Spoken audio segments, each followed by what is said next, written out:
also Homa Bay. And some of you are going to share with us what you learned yesterday, the good stuff that you saw yesterday about what this program is doing.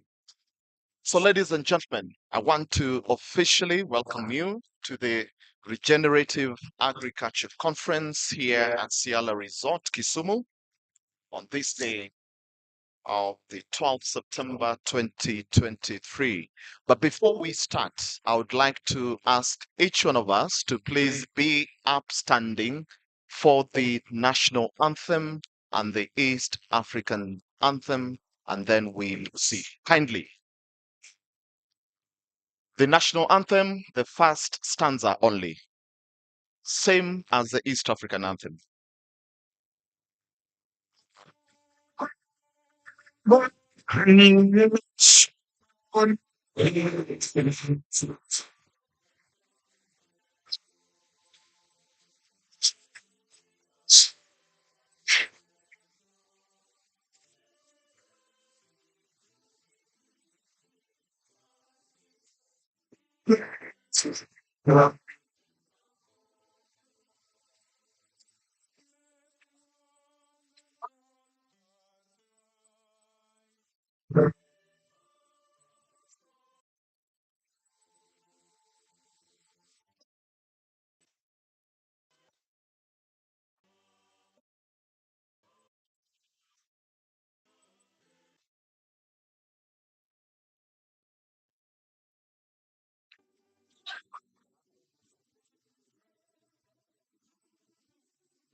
May take your seats. I just want to now invite, because we are a prayer nation, I want to invite Bwana Naman to please come pray before we pick up. I might ask each one of us to rise for a word of prayer.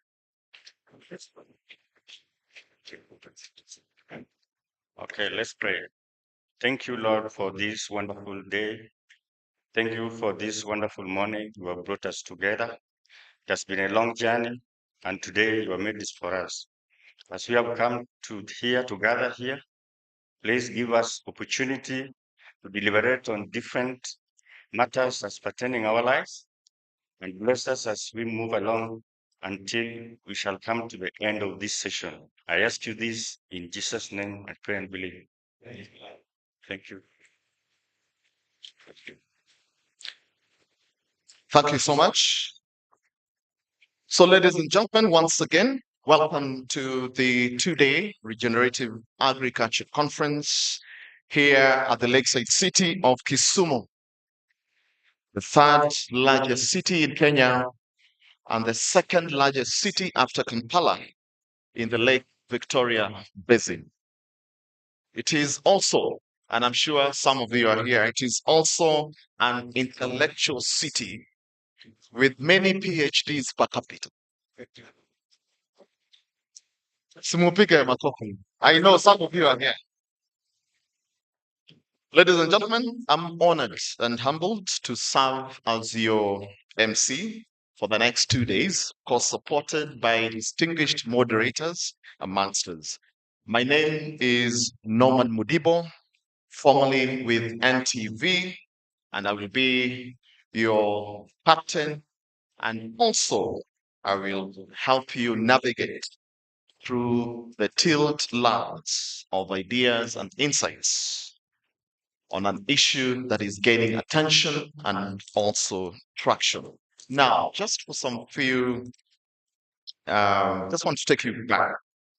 The Luo call it Kisumu, meaning a place to look for food, such that the Luo would say, I am going Kisumu, to mean I am going to look for food. Is that right? That is right. Sindio, it is like that. The Baluya called it Abasuma, which means a place to borrow food. such that the Luo would say, I'm going Kusuma, to mean I'm going to borrow food. Sindio. And because yesterday I saw the governor from Kitsi, I would not want to forget. So the Avadusi called it Egesu, meaning a structure for keeping, rearing chicken.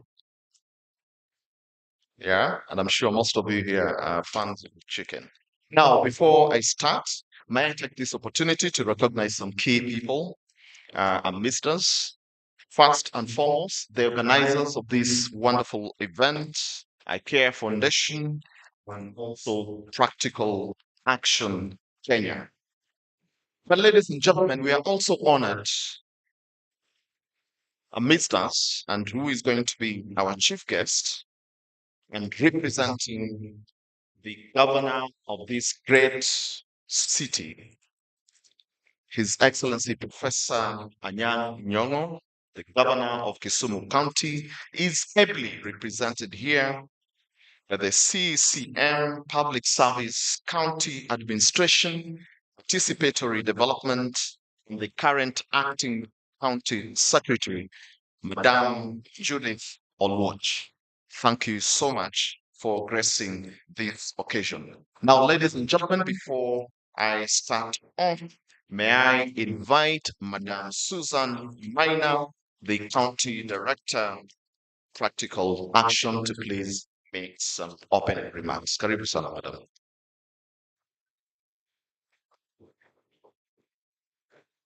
Good morning. Good morning. I'm energetic. I'm one of those Normans so taking 2 rounds today. And then so I have to demonstrate that it did some work, right? So my name is Susan Maina. I'm the country director for Practical Action. Mine is not to do opening remarks this morning. Mine is to welcome you wholeheartedly. We are really excited, super excited to be sharing our learning over the last 4 years of our trail programming. I had about 10 minutes or so conversation downstairs with some colleagues. And I started asking myself, are we going to have enough time to discuss the things that we're already discussing here? But I'm sure it's a packed program, but I'm sure we are all looking forward to interact, to share, to brainstorm on what is needed to improve or to take our food systems, our regenerative, agriculture concepts to the next level. So I would like at this point to request that as I welcome you, I'm welcoming you with my team, and I would like every staff member, Practical Action, to stand up.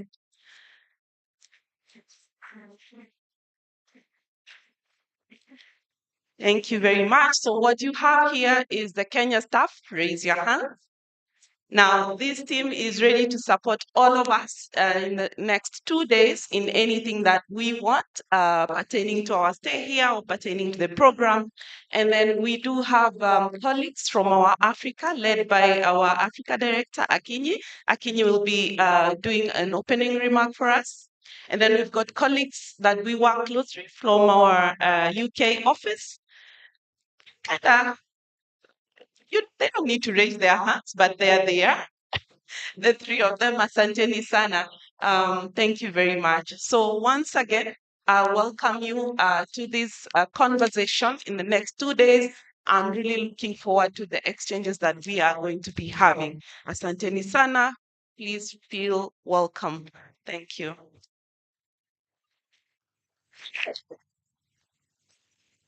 So, when I mentioned I saw some people going several rounds, of course, I meant Madame Susan. So it's good that she has admitted.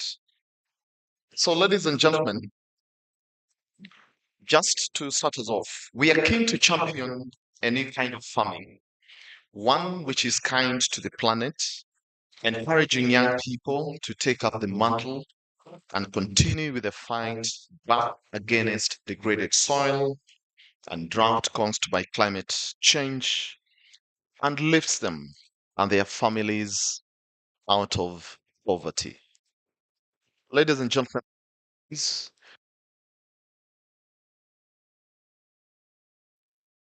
is for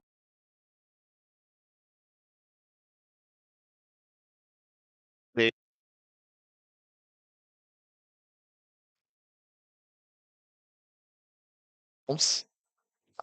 the good one that has been done under the 5-year project, which started in January 2019 and will end next year in January. This is under the Transforming Rural Economies and Youth Livelihoods. But I just want to welcome the next gentleman who is going to tell us why we are here and also talk a bit about the success stories, of course, part of which you saw yesterday. They are there in the videos. Would want just to set the record straight, set the pace by inviting Oliver Furecci, the project manager at Practical Action, the implementers of this great program. Kindly come and give us a quick overview of this project.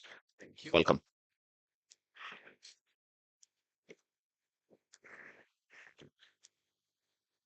Yeah, thank you for that MC. And the CEC, the directors, and other leaders from both private sector and non-government organizations, agripreneurs in the room, and all protocols observed. This morning, I have bad news for you, unfortunately. As we sit here today, we have an average of 1 million young people coming out of tertiary institutions every year. Unfortunately, 75% of them remain unemployed or underemployed.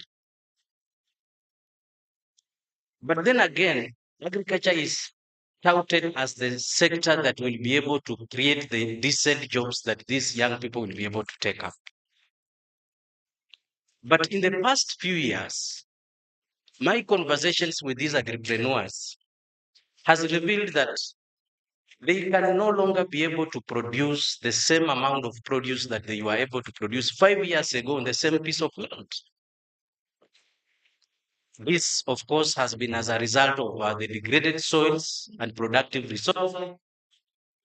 Climate change is here with us, with its attendant impact in terms of late onset of rainfall and early cessation. We've seen an increase in terms of pests and diseases that are now more resistant and lethal. We've seen a scenario where droughts is now becoming a norm as opposed to being something that we can be able to predict.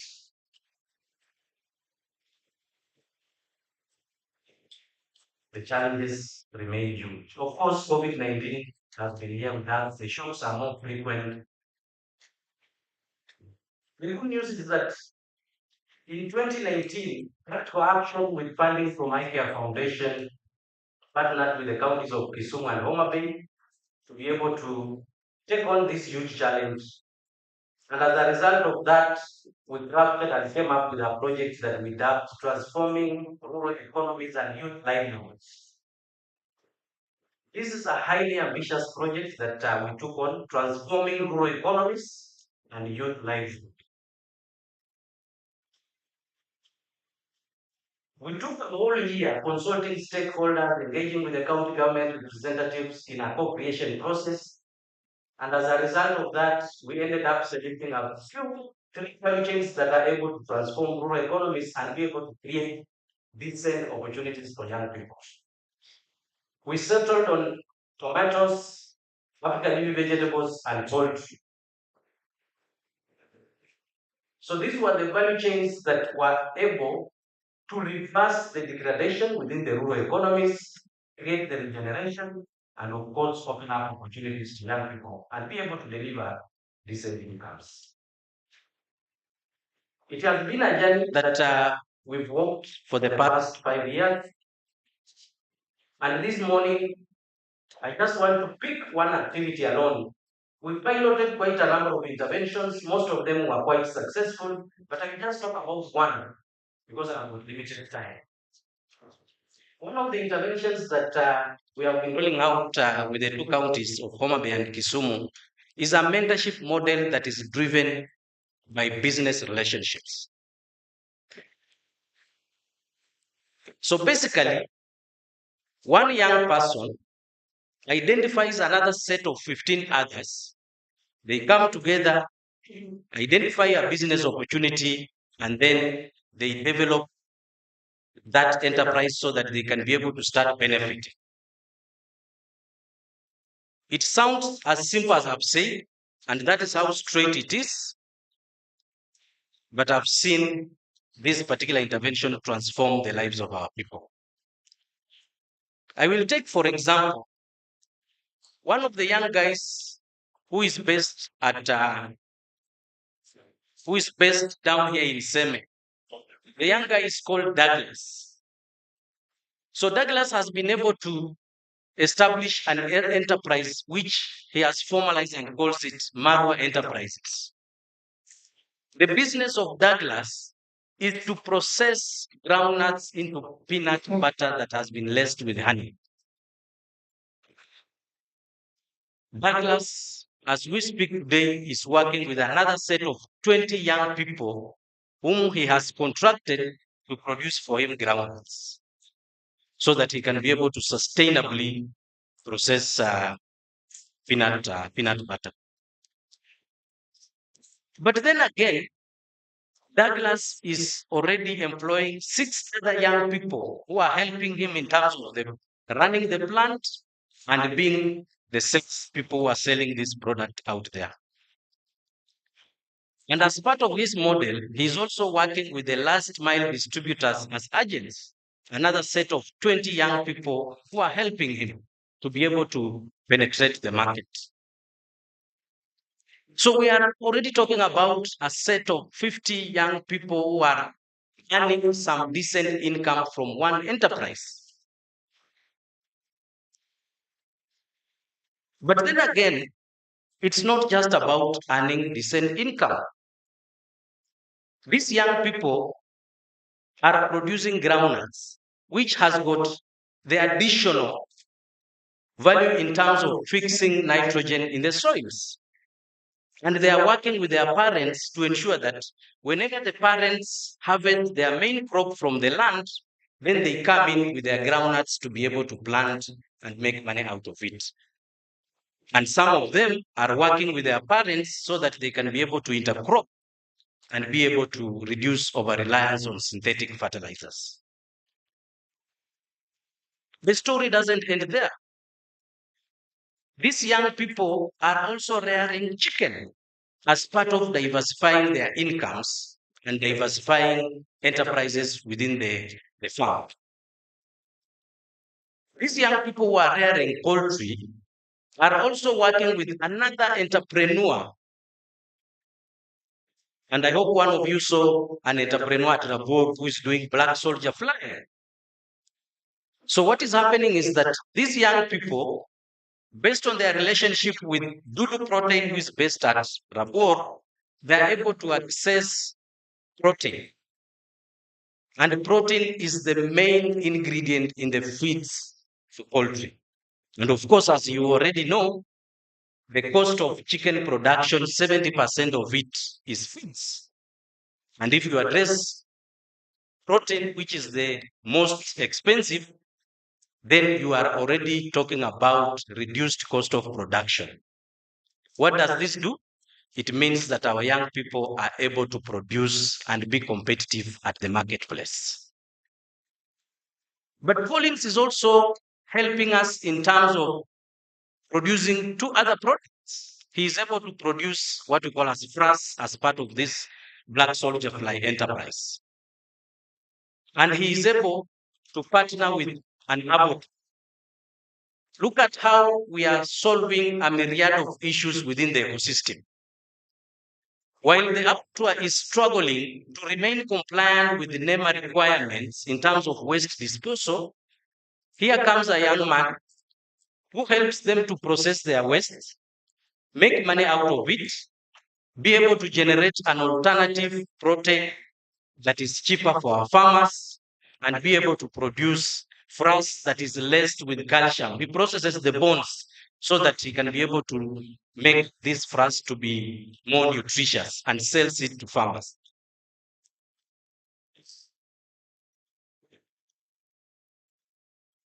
Ladies and gentlemen, that is just a tip of the iceberg. This project has been working with 6,000 young people in the 2 counties. And they have come together so that they can be able to access finance. They have established youth saving and loaning mechanisms so that they can be able to start and grow their businesses, including their linkages with the financial institutions. They are now able to capture that market that they will not be able to capture as individuals. And one thing that I've observed over the years is that they now have a voice. They can be able to negotiate with market actors for better pricing.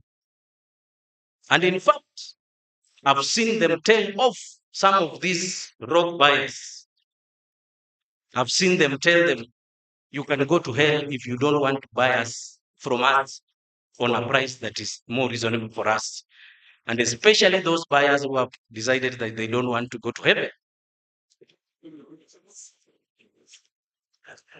So, ladies and gentlemen, all this has not been that rosy. We've been able to learn quite a number of insights that we'll be sharing in this particular conference. And I just want to share with you one learning. As part of the interventions that we were delivering, one of the interventions was for us to enable young people to take up red Italian worm as an enterprise, rearing of red Italian worm. There are huge benefits in terms of the liquid vermijuice that comes out of that and is applied on horticulture as a foliar or as a pesticide, and the frass that comes out of that particular process.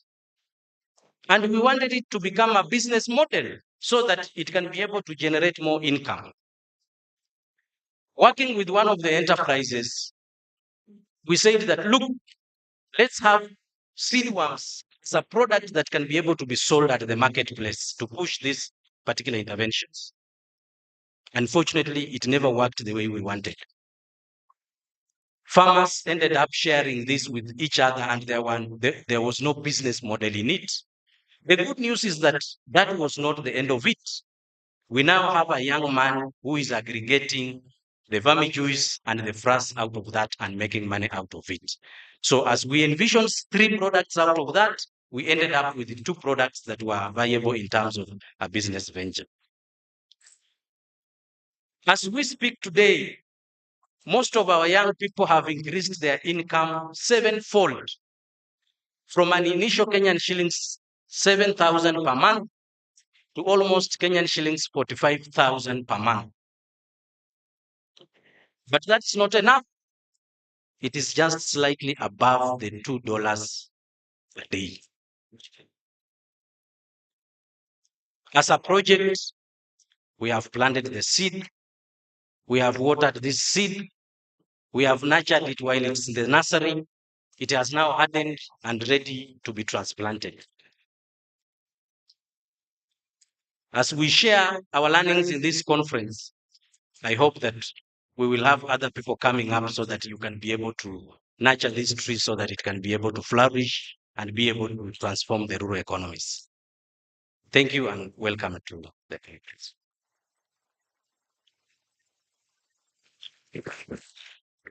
He deserves another round of applause. I could see the passion with which he's driving home his points, and especially when he mentioned that some people who do not want to go to heaven. For those who are new to this, to that particular discussion, as we go on, I will let you know where that originated, or if you're next to a person who has had that, they'll be able to explain to you what that means. It has gained traction, indeed, as this is gaining traction. Ladies and gentlemen, last week I attended the Africa Climate Summit, where some of these issues, were discussed in the different breakaway sessions that were there. I'm glad to also note that we're also talking about the contribution of climate change and how we can be able to really mitigate that through this new, and just help us in what we're trying to achieve here. Now, there is one quote which I want to share with you before I invite the next speaker. The tragedy, because listen keenly to Bwana Oliver here and some of the statistics that he has mentioned, and also what is really acting as a barrier to us achieving what we want to achieve around this area. But I just want to make this quote and probably still as part of the context setting. The hosts mentioned this last week, and this is besides what then the UN Secretary General Antonio Guterres had mentioned. The tragedy of climate change is relentlessly eating away our progress. Once again, the tragedy of climate change is relentlessly eating away our progress. I'm sure in part of those discussions, this will feature prominently. But before we call the next speaker, and it's something that Oliver has alluded to, more than half of the world's agricultural land is degraded, more than half. Now, this is leading to productivity losses. Take note of the figure. This is leading to productivity losses of 400 billion US dollars a year. 400 billion US dollars a year. And you know what that means? It is a risk to our food security in the future, not just in Kenya, but in the world as a whole. Take note. The loss of the world's fertile soil and biodiversity, along with the loss of indigenous seeds and knowledge, it poses a mortal threat to our future survival. At current rates of soil destruction, decarbonization, erosion, desertification, chemical pollution, within 50 years, we will not only suffer serious damage to public health, but we will no longer have enough topsoil to feed ourselves. You've taken note of that. And without protecting and regenerating the soil on our 4 billion acres of cultivated farmland, 8 billion acres of pastureland, and 10 billion acres of forest land. I hope you're taking note of that. Let me repeat. Without protecting and regenerating the soil on our 4 billion acres of cultivated farmland, 8 billion acres of pastureland, and 10 billion acres of forest land, it will be impossible to feed the world, keep global warming below the 2 degrees Celsius, or halt the loss of biodiversity. Ladies and gentlemen, let me now welcome Roslyn Akinyi Walenda, Africa Director, Practical Action, to please come and now for sure make the opening remarks. I'm taking a dive. Ladies and gentlemen, let's welcome Madame Roslyn Akinyi. Please welcome Madame.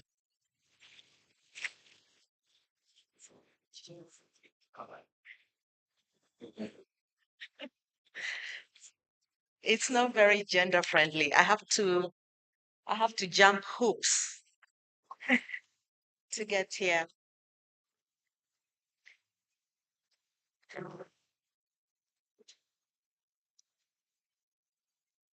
All right, as you heard, my name is Akinyi Walenda. I'm the Practical Action Africa Director. I'm responsible for our operations on the continent. The County Secretary Judith Olwach, Director IKEA Foundation, representatives for MasterCard Foundation, our partners, our development partners, and I'd like to name them here. I think we have SNV, Hand in Hand, IDH, Kilimo Trust, the World Resources Institute, AGRA, and the others, and also our implementing partners who are all here, all protocol observed. I mentioned that because on the Sustainable Development Goal 17, it talks about partnerships.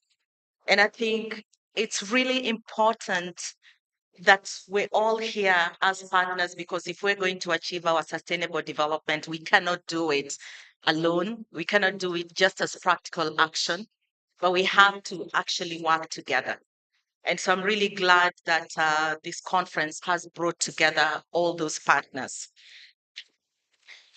So it gives me immense pleasure to welcome all of you at this event and to be part of this very honorable gathering of policymakers, donors, development partners, young farmers, agripreneurs, and all the other partners. We have come together today for a very important reason, and this is to share insights and learnings on regenerative agriculture and to speed up the transition from the unsustainable food systems that are associated with heavy chemical use, biodiversity loss, land degradation, climate change, and other existential challenges. I will not be exaggerating when I say that regenerative farming approach is steadily gaining traction in Kenya, as we will hear during the next 2 days, and also in other parts of the world. Actions that will emerge from this room over the next 2 days will further enhance the growth of regenerative agriculture. But before I continue, please allow me to give a brief introduction of Practical Action for those who may not be familiar with the organization. We are an international development organization, and we put ingenious ideas to work so that people in poverty can change their world. And how do we do this? We do this by co-creating with partners to find solutions to some of the world's toughest problems. Challenges made worse by catastrophic climate change and persistent gender inequality. We work with communities to develop ingenious, lasting, and locally owned solutions for agriculture, water, waste management, climate resilience, and clean energy. And we share what works with others. We bring these ideas to scale. And so that's us what we say, small begins to grow. Big change starts small. We are a global change-making group. The group consists of a UK-registered charity with community projects in Africa, Asia, and Latin America. Also an independent development publishing company and a technical consulting service. We combine these specialisms to multiply our impact and to help shape a world that works better for everybody. In Kenya, we have been active for the last 25 years, and we have offices in Nairobi, Kisumu, and Lodwar, and we operate in more than 14 counties and growing. So about regenerative agriculture and this conference. This event could not have come at a better time amid the ongoing efforts to make our food systems more environmentally friendly and socially inclusive. I participated in the Africa Climate Summit in Nairobi last week, and one of the key messages was the urgent need to reset our food systems to reduce their negative impacts on climate change and environmental human health. Of course, this largely refers to the industrial agriculture, but we also need to transform our smallholder farmers and their farming systems to reduce the land degradation while maximizing productivity and incomes. There is no doubt that conventional agriculture needs urgent reform. It is worth noting that African societies have been practicing various forms of regenerative agriculture for centuries. So it is not something new. When I was growing up, I grew up somewhere very close to here in Bunyore and in Game. And I remember my grandparents actually practicing regenerative agriculture. So when I grew up and I joined Practical Action and we started talking about regenerative agriculture, it wasn't something new. I could remember the farming practices that my grandparents engaged in. So this is we have the indigenous knowledge. Unfortunately, it has gradually been eroded by the rapid growth of conventional agriculture. We need to harness traditional knowledge and integrate it with the latest science to ensure productive and sustainable food systems, including smallholder farmers who form the majority of food producers on the continent. The unique part of this conference is the focus on sharing learning based on real experiences from different organizations and persons in this room. This cross-pollination of ideas and experiences can make a big difference. I am glad that some of you had the opportunity to visit a number of the young agripreneurs who have partnered with Practical Action to regenerate agriculture and enterprise development in Kisumu and Homa Bay counties. We hope those visits will enrich the discussions over the next 2 days. It is critical for actors to work together if we are to scale regenerative agriculture in Kenya. And no one organization can move the needle alone. And while we're doing that, we also have to make sure that we don't leave anyone behind. And regenerative farming is emerging as economically competitive as conventional production systems, but it is yet to be widely used in Kenya. There is a growing opportunity for regenerative agriculture as governments, consumers, and farmers push for nutrients and safe food that does not compromise the environment and human health. But there is still much to be done, including unlocking access to markets, finance, and knowledge, as well as enacting enabling policies. I am glad that during this conference, Practical Action will share learnings from our 5-year project, Transforming Rural Economies and Youth. We call it TRAIL, supported by the IKEA Foundation. The initiative has been promoting regenerative agriculture and agribusiness among 6,000 young people in Kisumu and Homa Bay counties since 2019. It has the goal of impacting 80,000 young people. The initiative has also demonstrated that regenerative agriculture can contribute.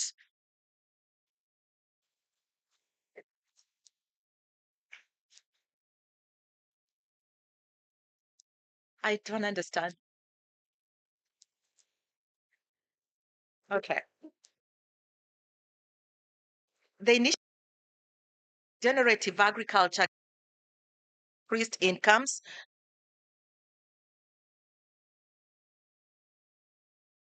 It has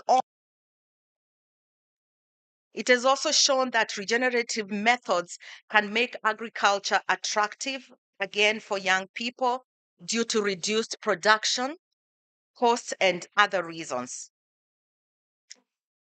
The project has also contributed to an enabling policy environment through Kisumu County's Youth in Agribusiness Strategy and County Food Systems Strategy. These policy documents have recognized that regenerative agriculture, unlike previously, we are ready to continue supporting the two county governments in effectively implementing these policy documents. This conference will see the official launch of the Agroecology Toolkit, a knowledge resource providing technical guidance on regenerative agriculture methods for farmers, extension workers, and other interested parties. The Agroecology Stakeholders Network developed this toolkit with practical action support, and we will disseminate this toolkit widely and promote its use by providing technical support. Under the TRAIL project, Practical Action also contributed to the formation of the Agroecology Stakeholders Network to provide knowledge needed to advance regenerative agriculture. The network consists of various governmental and non-governmental partners and actors, including county governments. And we are committed to strengthening this network and working to realize its enormous potential. In addition, during this conference, the results of the various research studies that have been done will be unveiled, and this includes comparing crop yields based on usage of organic and chemical fertilizers or their combination, and this will advance the knowledge based for regenerative agriculture. The conference will conclude with a call for action to add momentum to efforts to scale up regenerative agricultural practices. Beyond this conference, Practical Action will continue disseminating learnings from the TRAIL project through participation to key events and publishing learnings briefs to ease the work of other regenerative agriculture programs. We urge continued investments in initiatives regenerative agriculture to achieve wider and more lasting impacts. To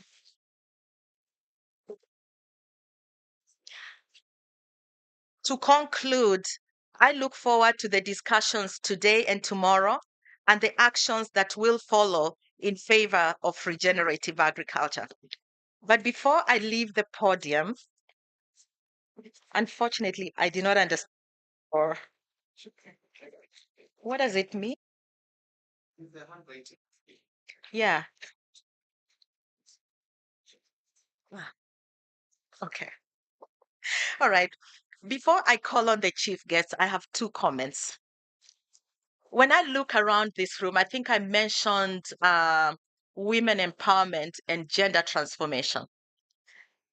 When it comes to our achieving our sustainable development goals and Agenda 2030, women empowerment is one of those that is right on top of the list. And I think we seem to have failed on that miserably. Just by looking at this room, I can count the number of women I see in the room, and it's wanting.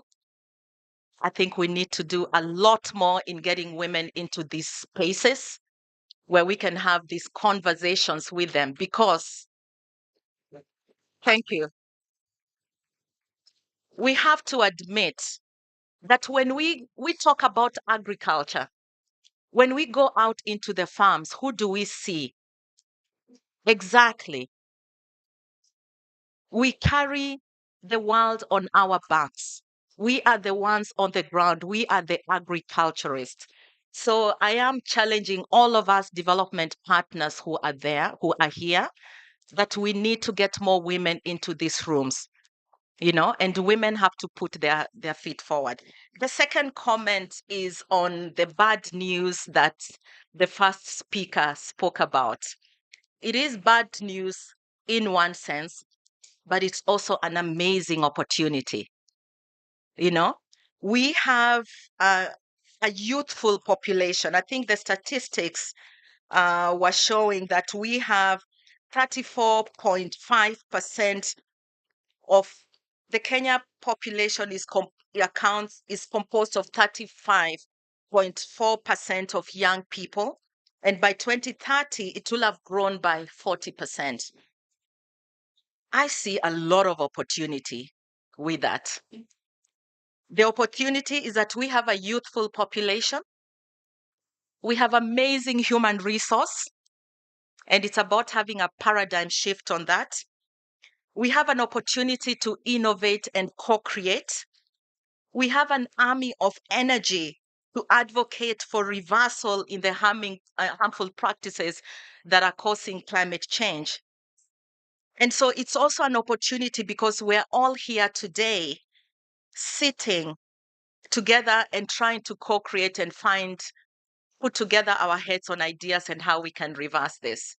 So I see it as an amazing opportunity. And I would really like to urge us to look at it, to make that our point of departure in looking at having this kind of population that we have. What opportunities does it actually bring for us? And be daring to put our best foot forward in finding solutions. So it's not always doom and gloom. For every cloud, there is a silver lining. And I think that youthful population is a silver lining. And we will hear a lot about what that means in terms of opportunity over the next 2 years, over the next 2 days. So thank you all very much. And on behalf of Practical Action, I'd like to welcome all of you to this conference. And with that, would like to invite our chief guests as our next speaker. Thank you.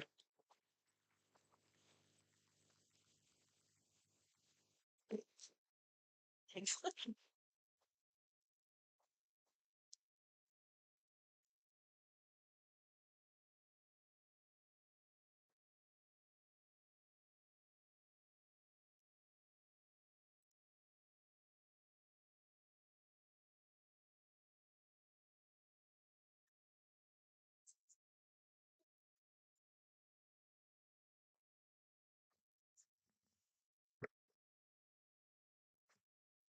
Good morning, everyone.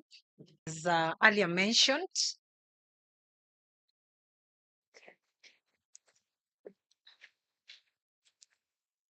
thank you.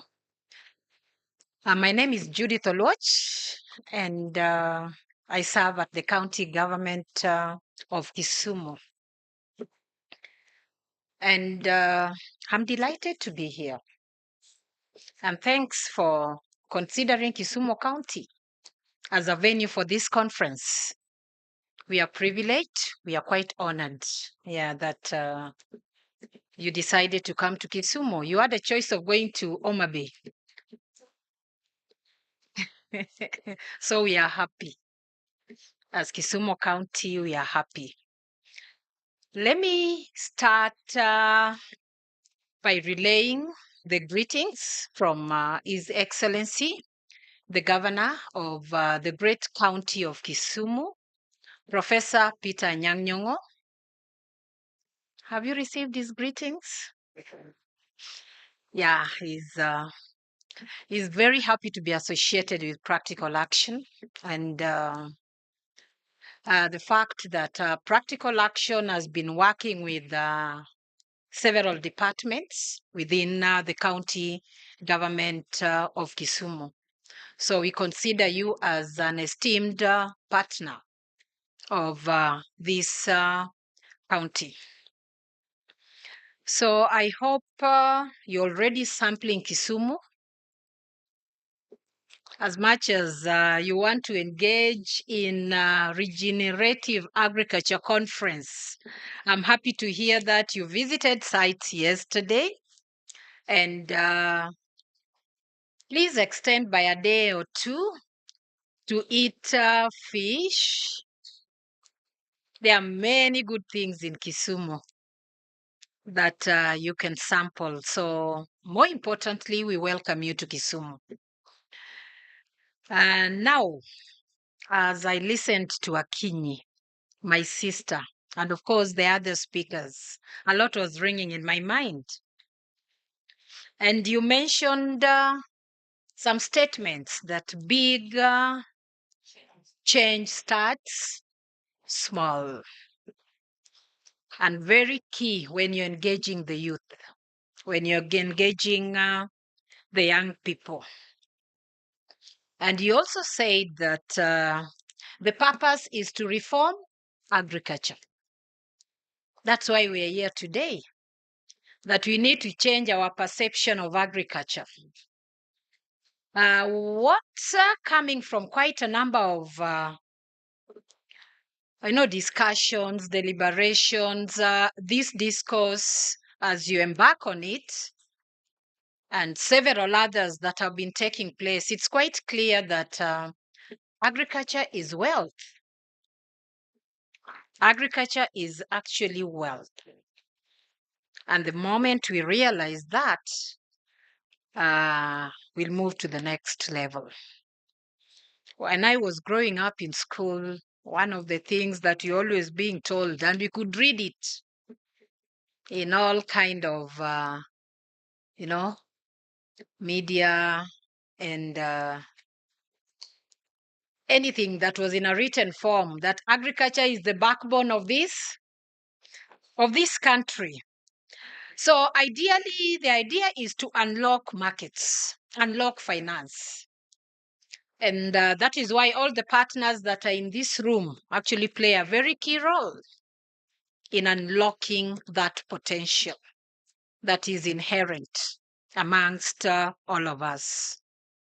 So when you look at the term regenerate, because when I was told to come and represent the governor, I saw regenerative agriculture and I started reflecting, because I said to regenerate is to invigorate, is to reconstruct.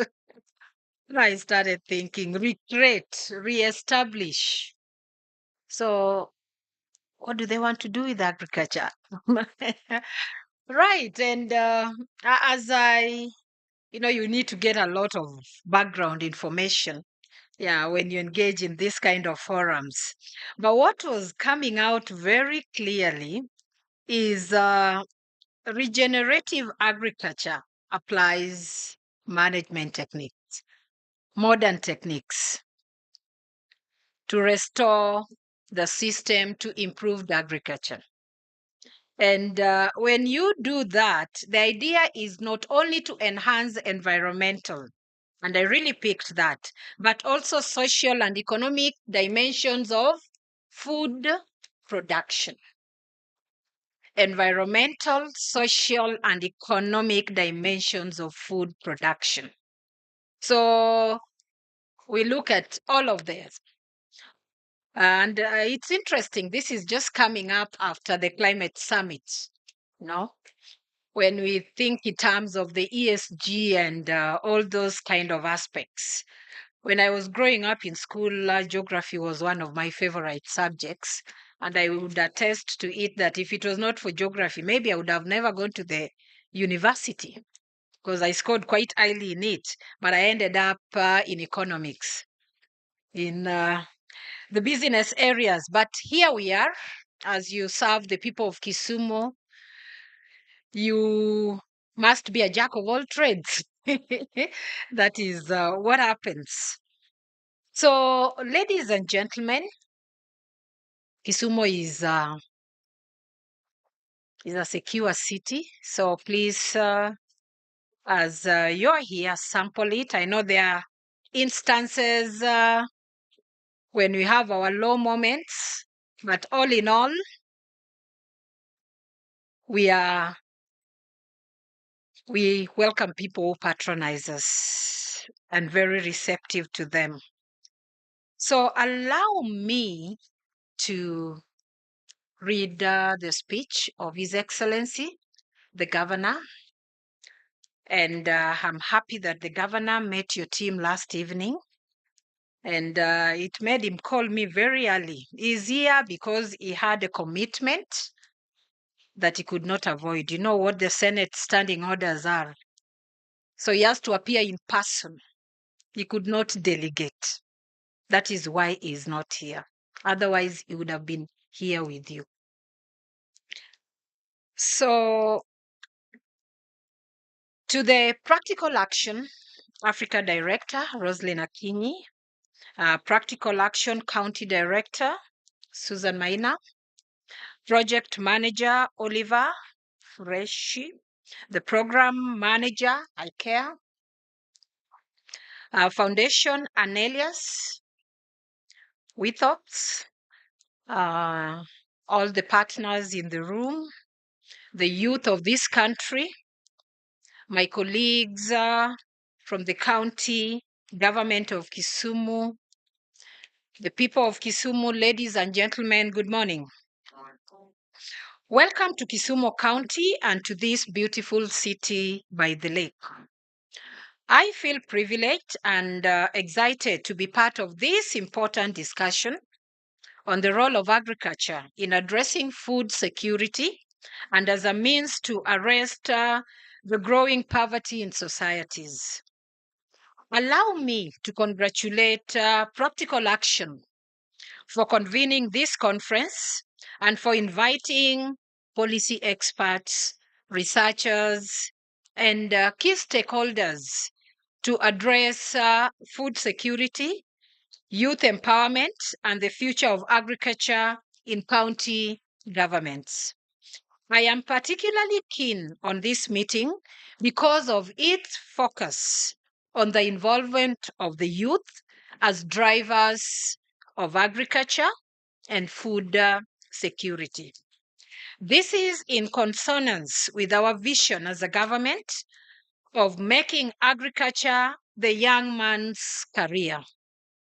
I am happy to note that during this two-day conference, Practical Action will share with us valuable lessons learned from its 5-year project known as Transforming Rural Economic and Youth Livelihoods. This ambitious project covering Kisumu and Homa Bay has been working with over 6,000 young women and men to promote agribusiness based on regenerative agricultural principles. Ladies and gentlemen, I look forward to the dissemination of lessons learned from this project because I am convinced it will form the agenda of our next course of action. This project, by its indicators, has immensely contributed to the development of the Kisumu County youth in agribusiness strategy and the Kisumu County food systems strategy.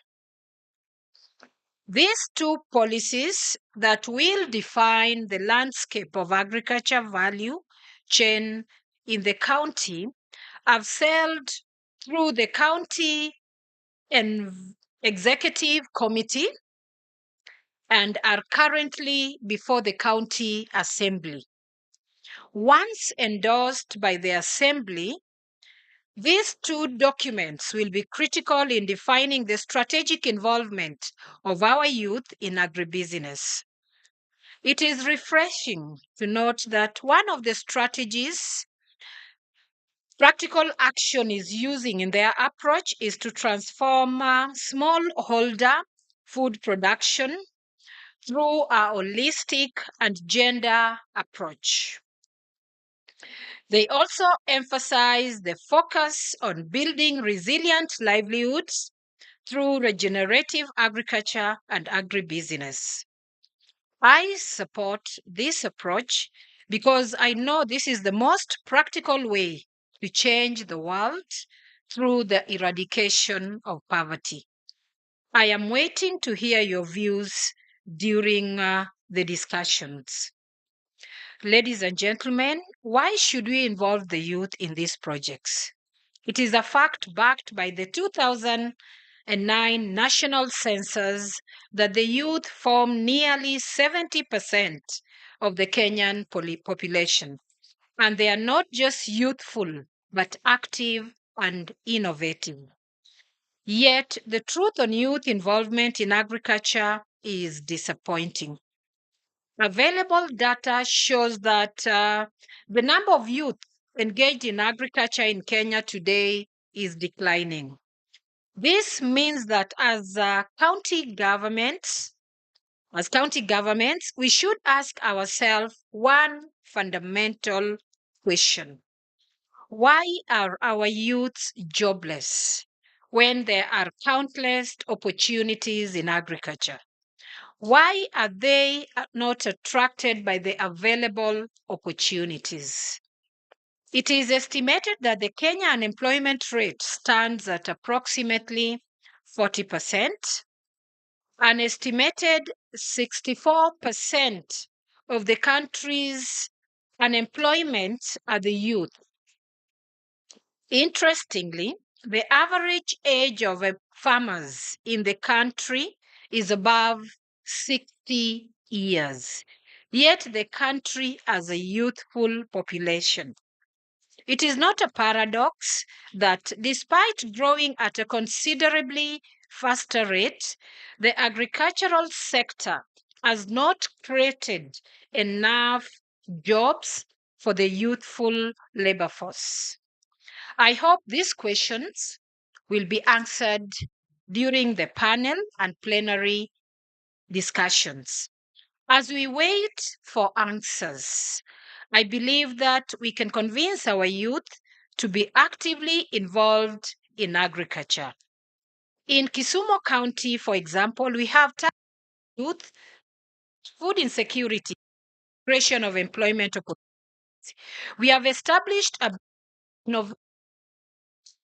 and incubation center where young people have been learning and sharing new business ideas and strategies. This center at the Kisumu Rotary School has been a big milestone, especially for the agribusiness initiatives.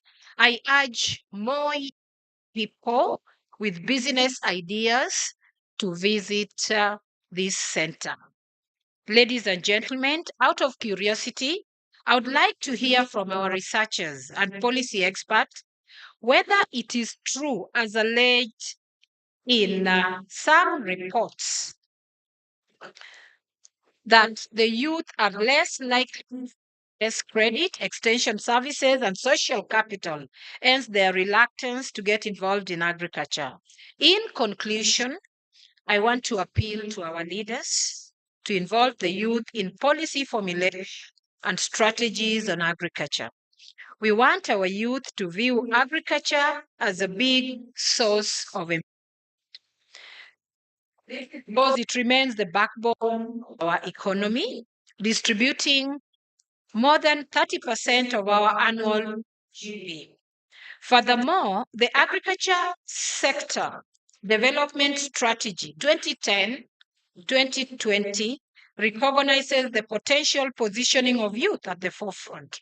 As we start off this conference, I also wish to challenge the panelists and presenters that we should also interrogate the high rural urban migration and its relationship to dwindling food production. Ladies and gentlemen, it is now my pleasure to declare the conference officially open. I thank you for your kind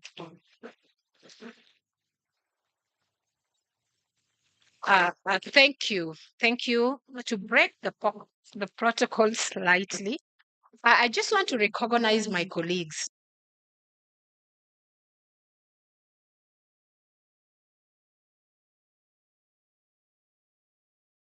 As you're aware, but we the Department of Agriculture who was any other person from the departments, other departments? Yes, youth and gender is as well here. Just mention the departments, please.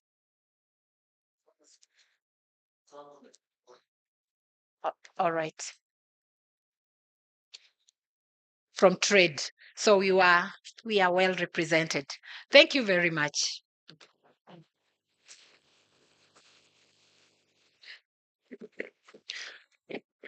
Thank you, Madam Judith. Ladies and gentlemen, you'll agree that, as is always the case on the first day, we're not doing pretty well in terms of time. We started 30 minutes late, but we shall recover at some point. I just want to invite IKEA Foundation. I had not really forgotten you.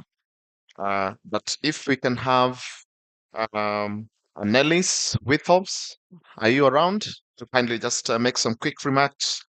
And then, of course, what time would you guys want to go for break? Knowing that, some of you went for several rounds. Madam, welcome.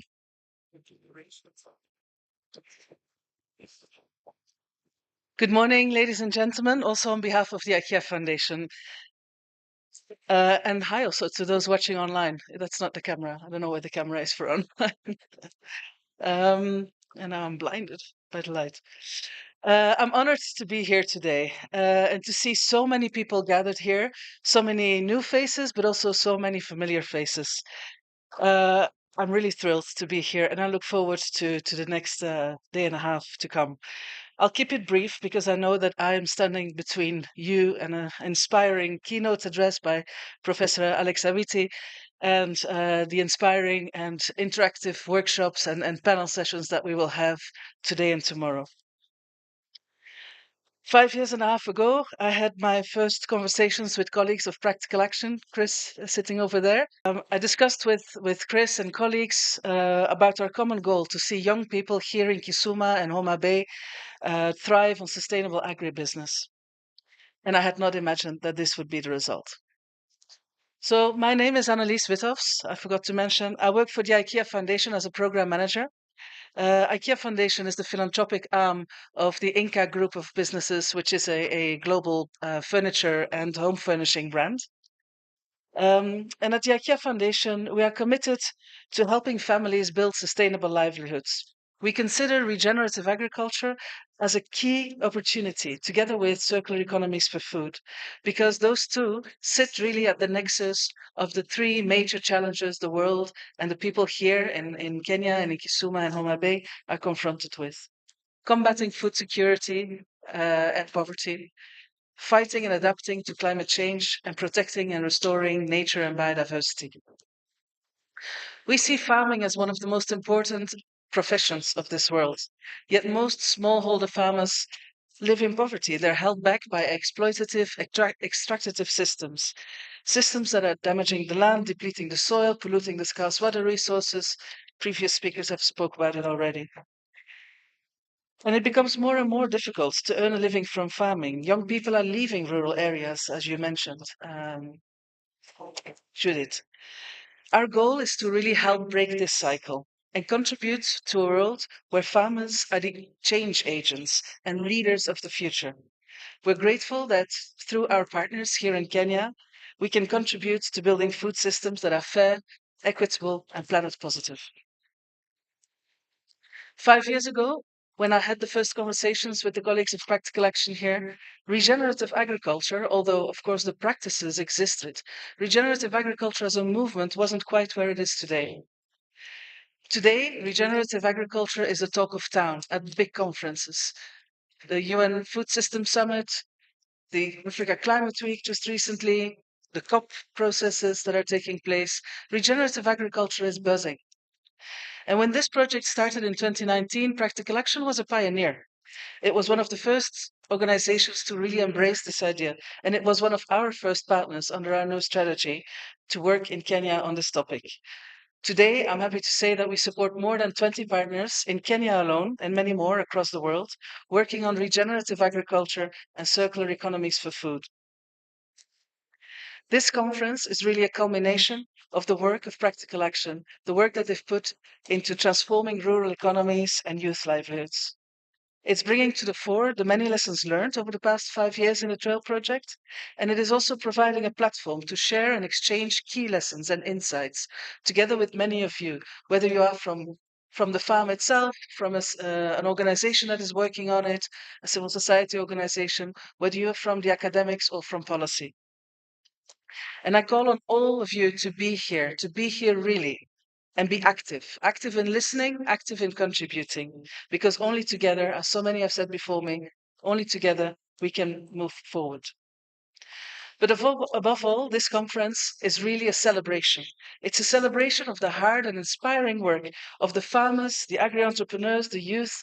Some of you we have met yesterday, despite some challenges maybe with some vehicles that got stuck and some muddy feet here and there. But it's really a celebration of all these people that have worked so hard and that are creating a future for themselves and their families. I welcome you once again on behalf of IKEA Foundation, and I wish you a lot of joy, wisdom, and a lot of inspiration in the days ahead. Karibu sana.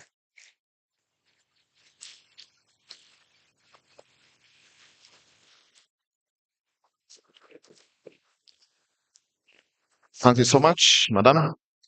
The next gentleman I'm going to call is a family friend and also my neighbor back in Nairobi County. Ladies and gentlemen, let's welcome Professor Alex Awiti, Senior Pro-Ecology Policy and Advocacy Advisor at ICIPI. Karibu sana. Go.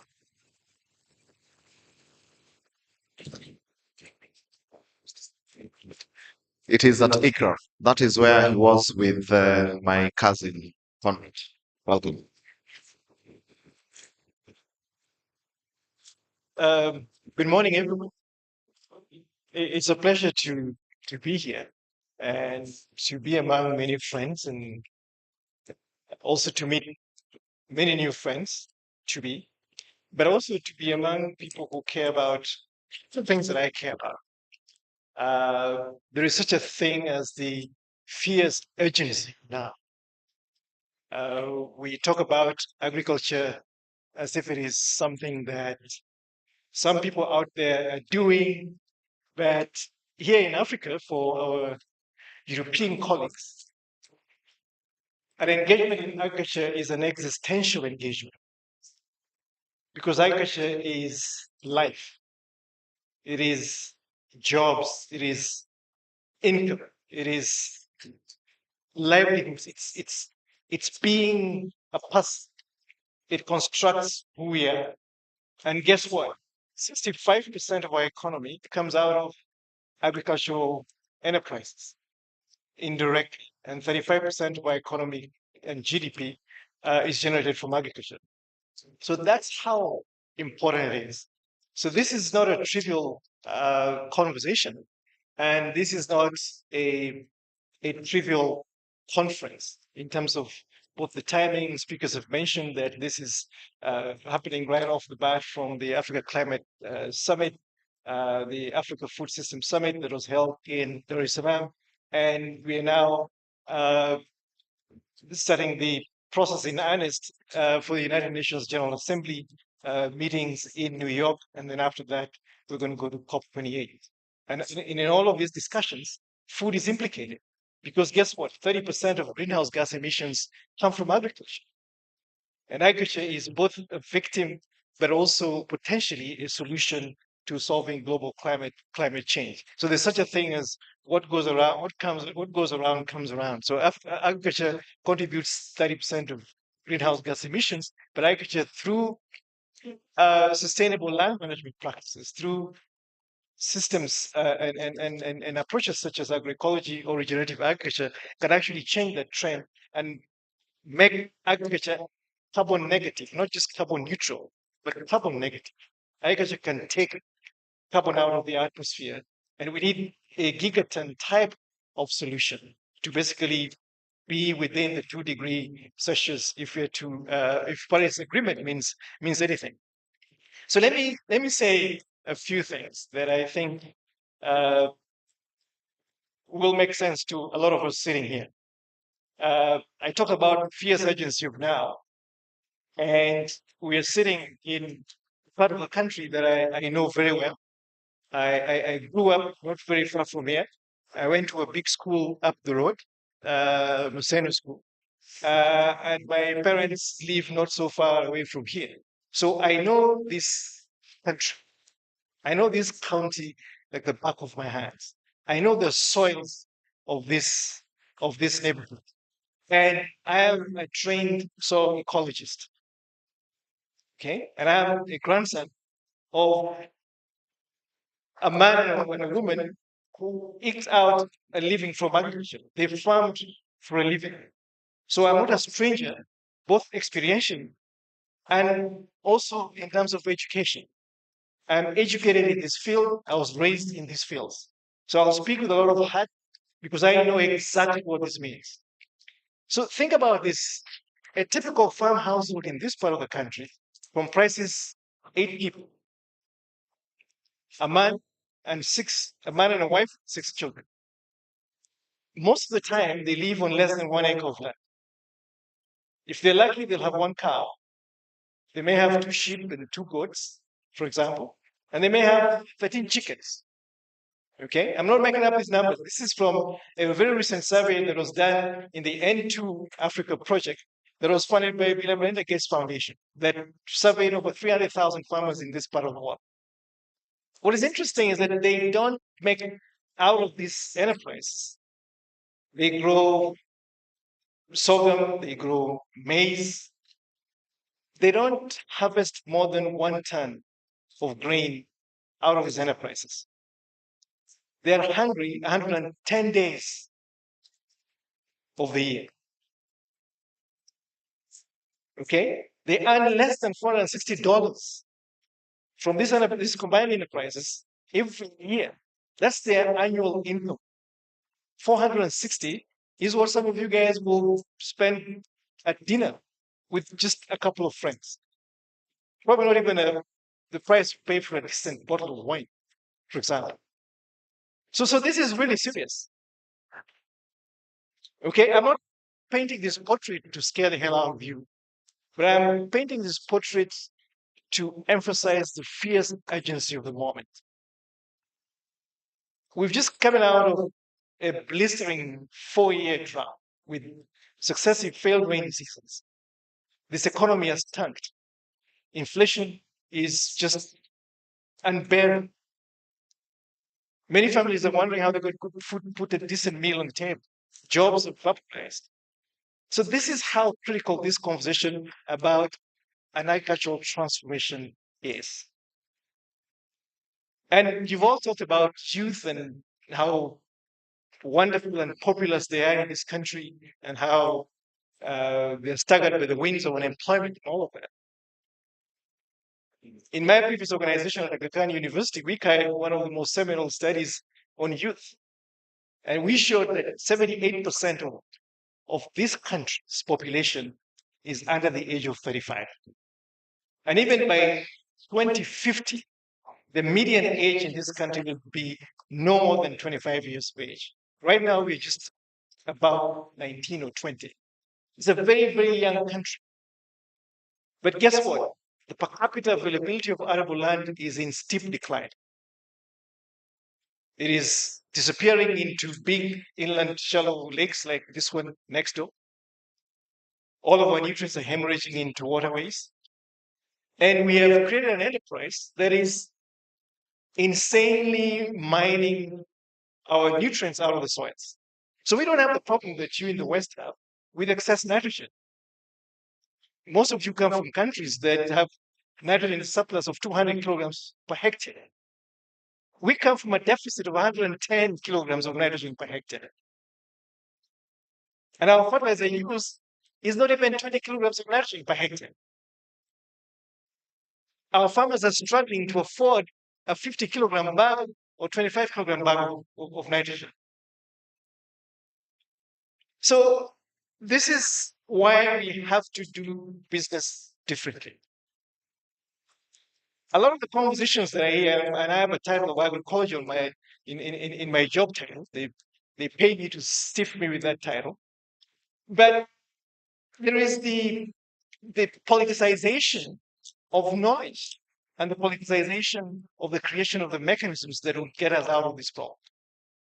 When you read a lot of the literature in agroecological transformation, the 13 principles have something in there called input reduction. And I wonder who they're talking about. we're applying less than 20 kilograms of nitrogen per hectare. What inputs are you talking about?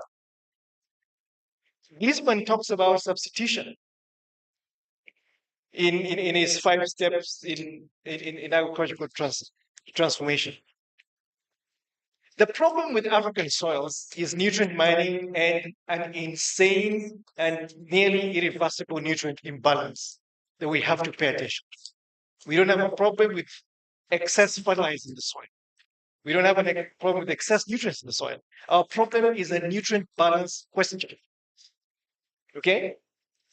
And I'm sorry if you hear card holding ideological region or agroecology guy, I want to disappoint you. Our problem is not to eliminate fertilizer use. Our problem is to arrive at a judicious, practical, commonsensical balance of organics and inorganics to regenerate our soils. It is fundamental. We cannot run away from that. We have to address the nutrient imbalance in the soil first before we put ourselves on a path and on a trajectory to regeneration and transformation. That has to be a very clear message. Okay? It has to be a very clear message. And I think at that point, Africa must draw the line. So for those zealots who believe that organic equals elimination of inorganic nutrients in the soil, I'm really well educated. And I'm telling you, don't waste our time because that discussion is going nowhere. We will not accept that.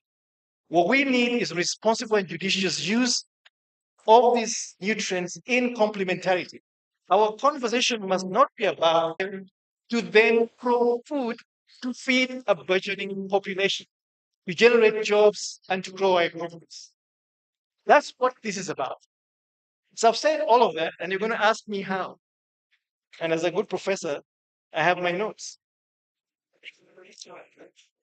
And I'll tell you how to do this.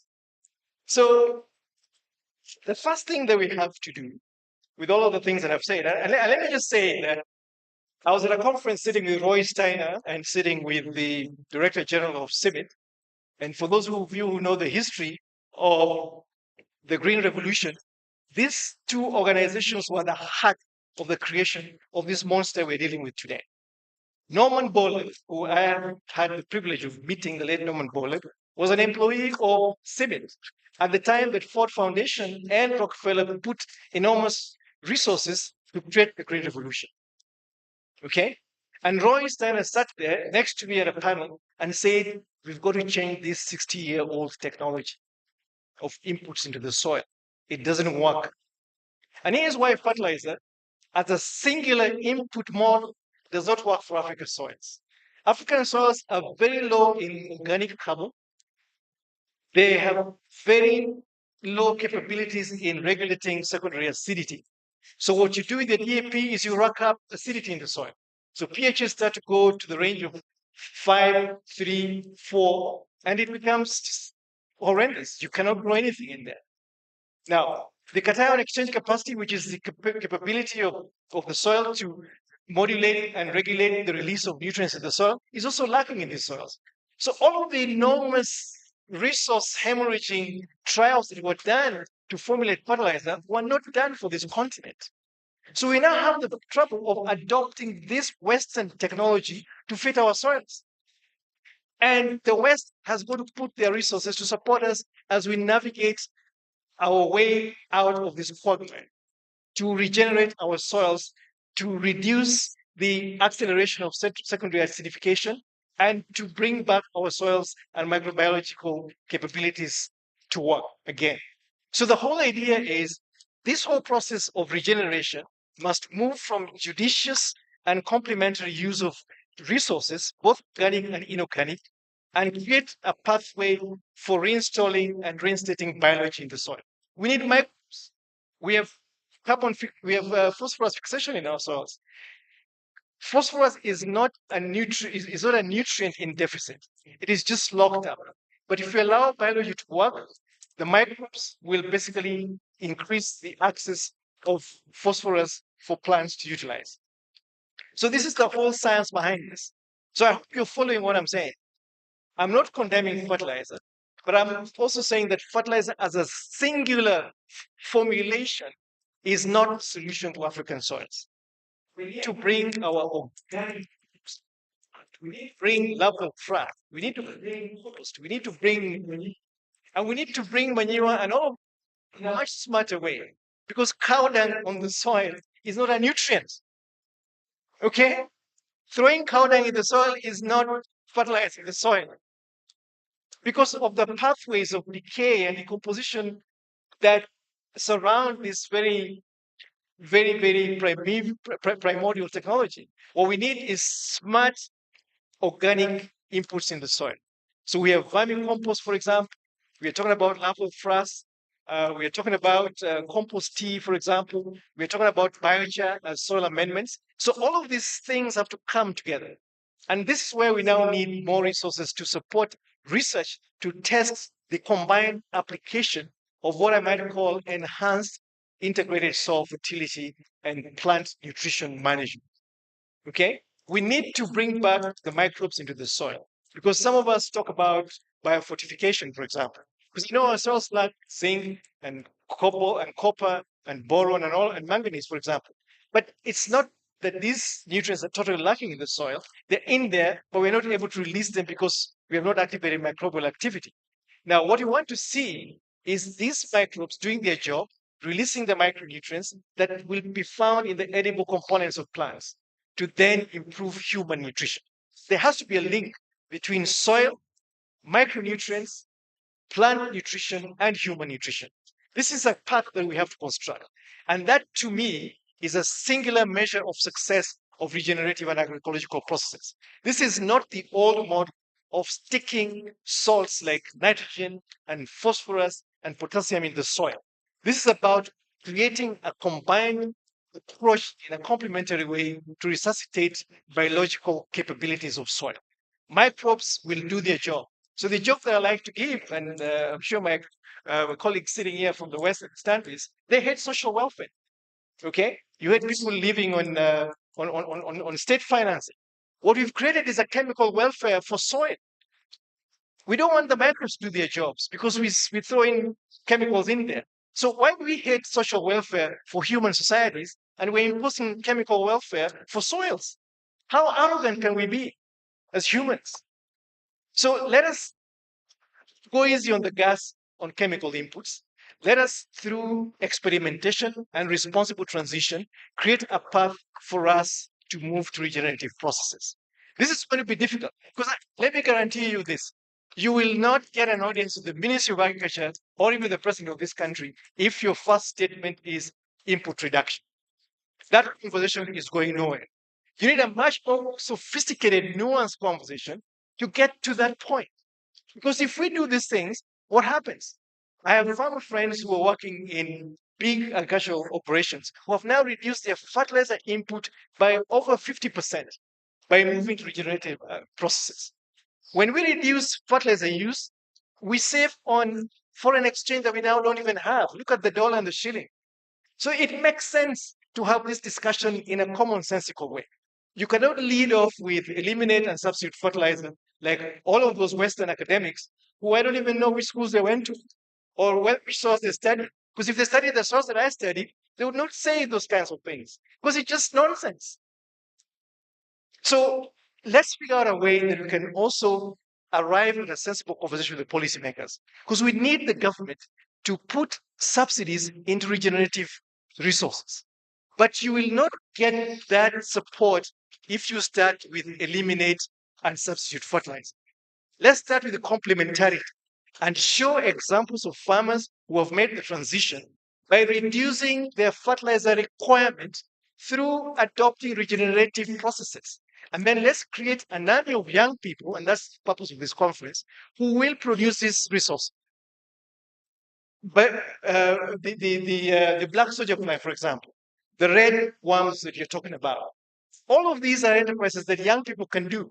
I know a farmer in Nyeri now who is pelletizing manure from chickens with biochar and producing some fantastic responses from plants in the field. These are the resources that we now need to put before our government as potential investable opportunities to move the subsidy back to. let's move the subsidy away from buying fertilizer. Let's move subsidies to support the complementary organic inputs that will increase the efficiency of fertilizer. Okay? So this, to me, as somebody who wears several hats, as an academic, as a researcher, and as a policy person, is the way that we can get traction with our government.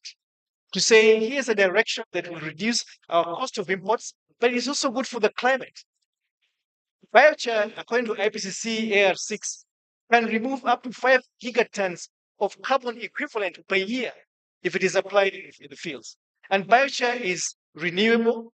Biochar production models are sustainable, and because they come from organic wastes, such as wood chips, for example. So they will not be competing with agricultural land, but you can also produce biochar sustainably from short rotation tree farms, for example. So I think we have an array of opportunities to change the transformation trajectory, but Africa must write the rules of the road. We cannot be told what to do, when to do it, but don't know what we are about. We don't understand ourselves. So I am trained in this field. I am an agroecologist, but I disagree fundamentally with some of the basic tenets that are promoted by the agroecological colleagues in the West, from academia and from research organizations. They need to talk to us to understand what our soils are about before they tell us to reduce inputs, because this is a Western problem. They have too many kilograms of nitrogen per hectare that is polluting their soils and creating the dead seasons that we talk about. It's an African problem. Our problem is nutrient mining and soil nutrients that are out of balance. This is what we need to fix as a matter of priority. So I hate to be preaching, but what I want to say is that if you learn nothing from anything that I say, it is that our problem is to restore the soil nutrient what? Balance, isn't it? I've given you some examples from Western Kenya where we have up to 50 to 80 kilograms in deficit of nitrogen. In the Nyando Basin, we have up to 110 kilograms of nitrogen in deficit. And here's a very good example as I close. There's a study that was done recently, was published about 2 years ago in the Optimizing Fertilizer Application report that was done by Agra and Kabi. And it shows a study in there where they classify the soils as they call them high potential and low potential. It's a classification that I disagree with, because there's no such a thing as a low potential soil. It's like telling your child that you're a low potential child. It's like, seriously, as a parent, why would you say that? Just give the child what it can do. Identify and understand the child's potential. So this so-called low potential soil, poor soil, can only produce up to 2 tons per hectare of maize, whether you throw 25 kilograms of nitrogen or 100 kilograms of nitrogen. But there is a privileged soil there called high potential soil. When you throw 25 kilograms of nitrogen, it gives you 3.5 tons of maize.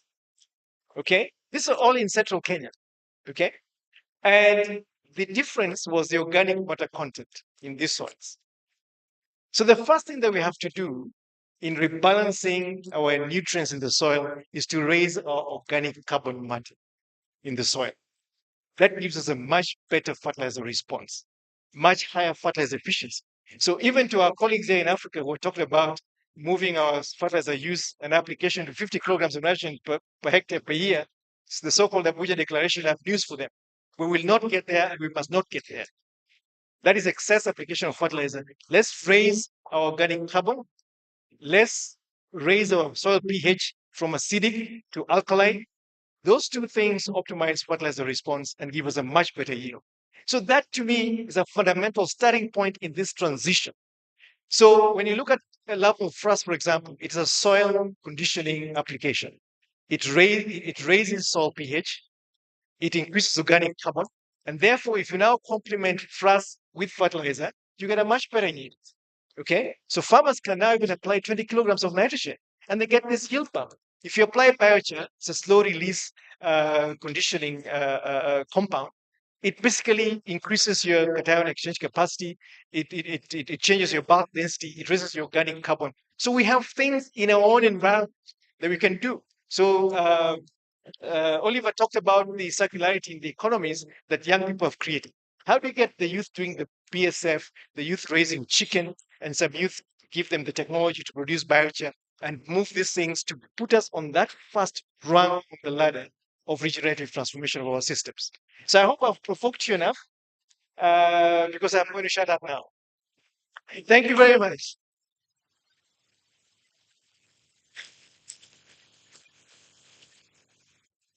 Ladies and gentlemen, the professor deserves a better, a better one, a better one.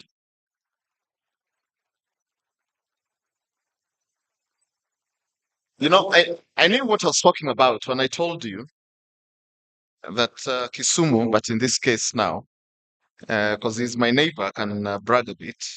Also, Nairobi, we have so many of these PhDs, especially the estate that we come from. Another round of applause for Professor like Witten.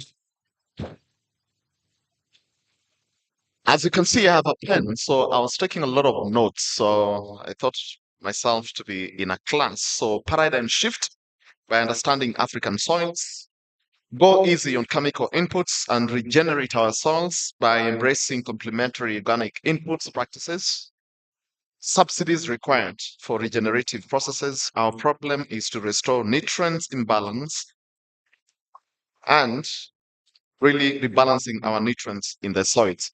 Those are key things that I've picked out of the PhD English that Prof has really clear.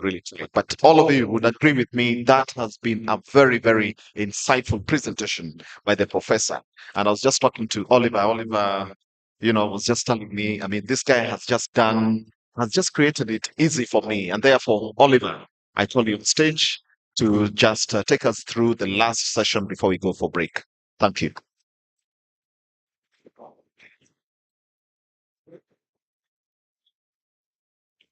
Yeah, thank you. And in the next session, I will be having a panel, and I now want to call upon my panelists to come forward so that we can spend the next 30 or so minutes in a conversation.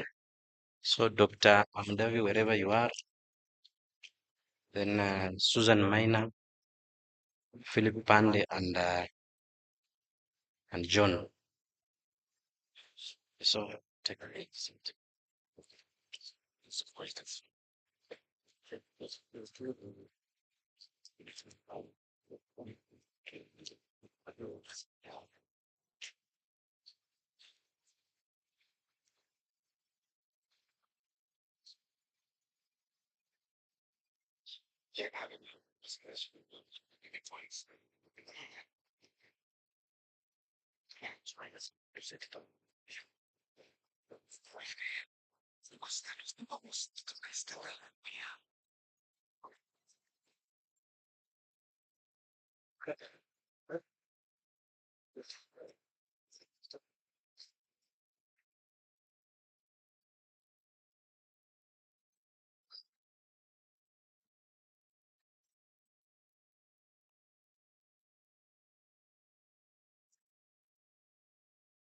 Yeah, so I will proceed to do a quick introduction of my panel.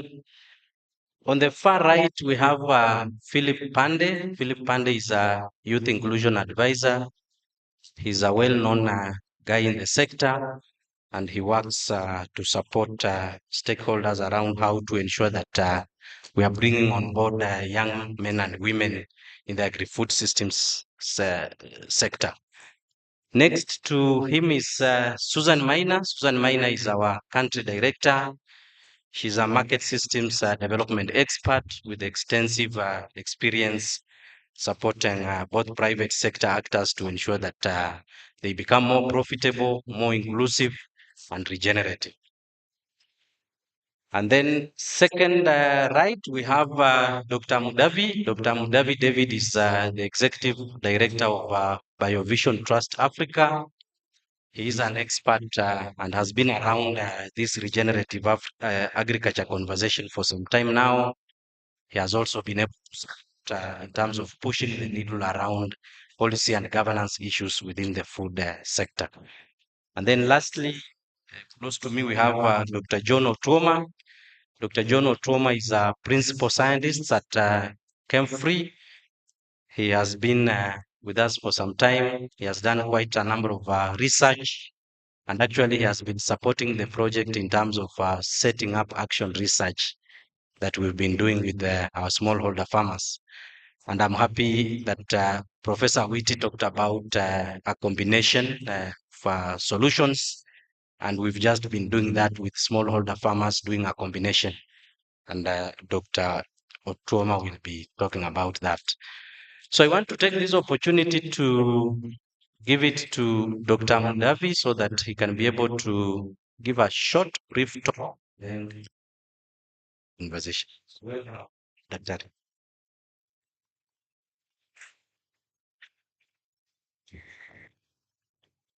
Yeah. Right. No, it's okay. I'll talk because I'm not set up. I'll just take a few minutes. Thank you very much, Olivia. The guest of honor, I think she's left, but with all due respect, we recognize her presence here.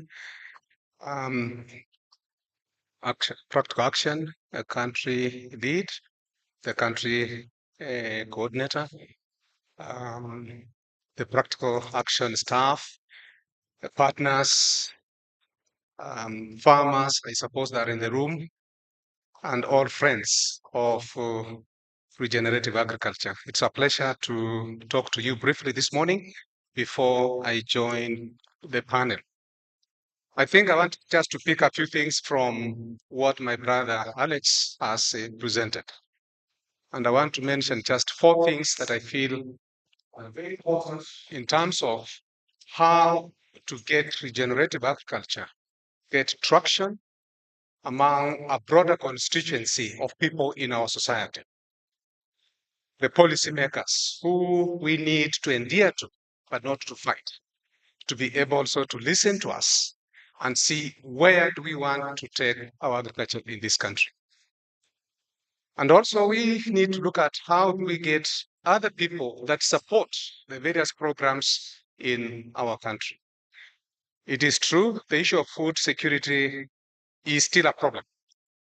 Even if we walk the journey of the Green Revolution up to today, billions of shillings have been spent in various programs. But as you know, food insecurity continues to be a problem for us. But then a very important person becomes central to this problem. It is the farmer, and it's the potential farmer who is that youth.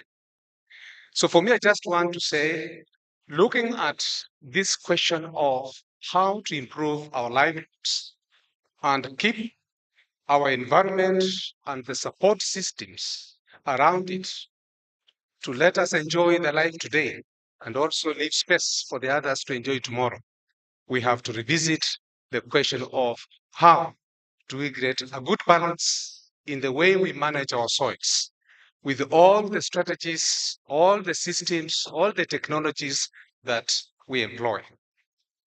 And what role do the youth play in this, as well as the private sector? I know we'll pick a few questions from there. But for me, I see one important thing we need to do. In this country, we only have about 24% of our land being arable. So that means we need to go more into intensification. And we also need to go beyond a bit of extensification.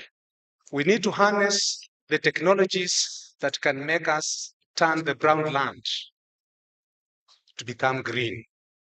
And regenerative agriculture is one of those things that we can do so that we produce more on those small pieces of land, but we also navigate and get into the huge lands that are capable, but we are not utilizing today.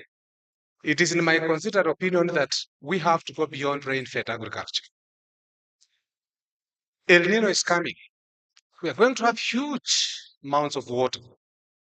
And soon after that, we'll be going hungry. What do we do with this water? What do we do with the water that's coming? El Ninos are being predicted. Do we have measures that are going to put in place where we can store hundreds, thousands, millions of tons of water, and we start doing something with it beyond the areas that are arid. Intensification and extensification is very, very key. Two, the youth of today, the farmers of today, do they have all the capabilities, the capacities they need to take on to revolutionize our agriculture? My answer is no. And this is one area that we have to do all the best to build their capacity in terms of using the information that is available, the cases that are available, to be able to revolutionize our agriculture, to generate more incomes for farm families, to create jobs for our people. And then number three, which is something that we also need to use to reach our leaders, having a strategy of how to engage with our policymakers, how we can engage with the president and tell him, look, Mr. President, we know fertilizer matter, but our soil health is more critical. And Alex has put this quite well. And it's no wonder that the African Fertilizer and Soil Health Summit is coming up. How do we create a good balance between the organics and inorganics? And that is the key question. And not that this form of agriculture is primitive, traditional, and not productive. We know the potential, and I think Practical Action, you have supported young people who are producing fertilizers, organic, and contributing to increased productivity.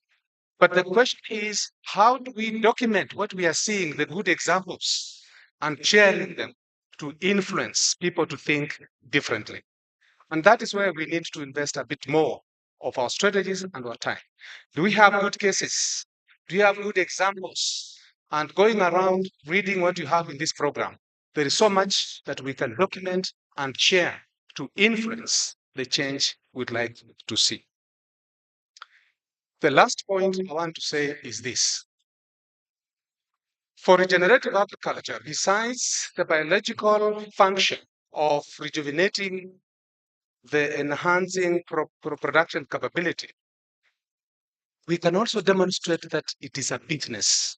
And we have reduced the idea of the youth thinking that they have to go into towns for jobs. So this question of markets, how to develop markets and provide services to the youth, business development support services, can help unlock the potential we have in our youth, can help unlock the potential we have in our farmers, can help indeed, in the true sense of the word, develop our rural economies. That's what we need to do. What kind of market support systems do we need to have in Homa Bay, in Migori, in Kisumu, in Kakamega, in Murang'a, in Taita Taveta, in Kwale? And I think these are important areas around which we can turn around and say it is not just about fertilizers alone. Our agriculture is much bigger than that, and regenerative agriculture, which is based on principles of agroecology, is an answer, but it has a lot to do from all of us, from policymakers, the public sector, the private sector, development partners, civil society organizations, and the farmers.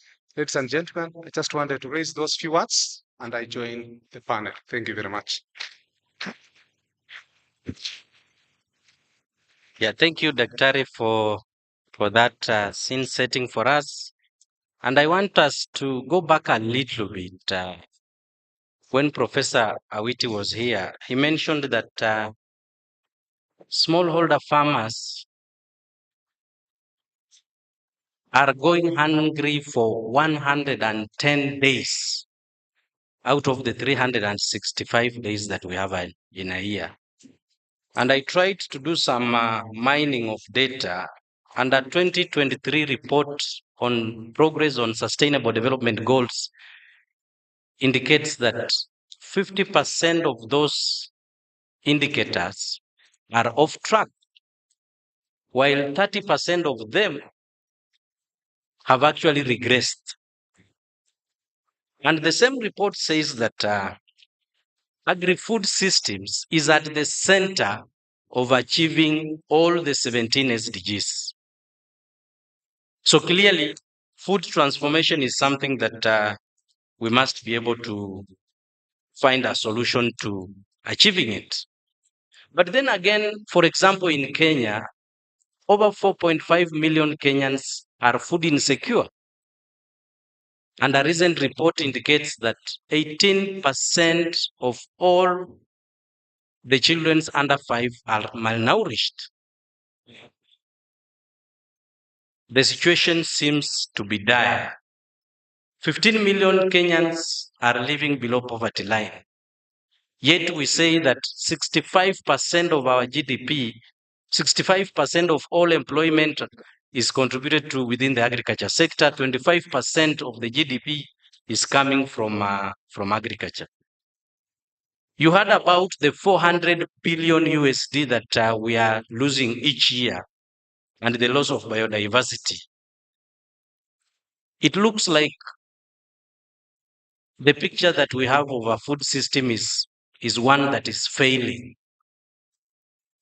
And everyone is talking about food transformation, food systems transformation. So this morning, I want to put a question to my panelists. What is your vision of a transformed food systems that will be able to reverse all these issues that have been put forward? I will start from my far right, Philip.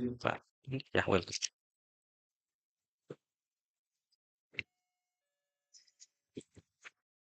Thank you, Oliver. Good morning, everyone. I hope I'm audible. I have a cold, so you will forgive me if my diction is not very good. Now, I must acknowledge that I'm privileged to be part of this panel this morning.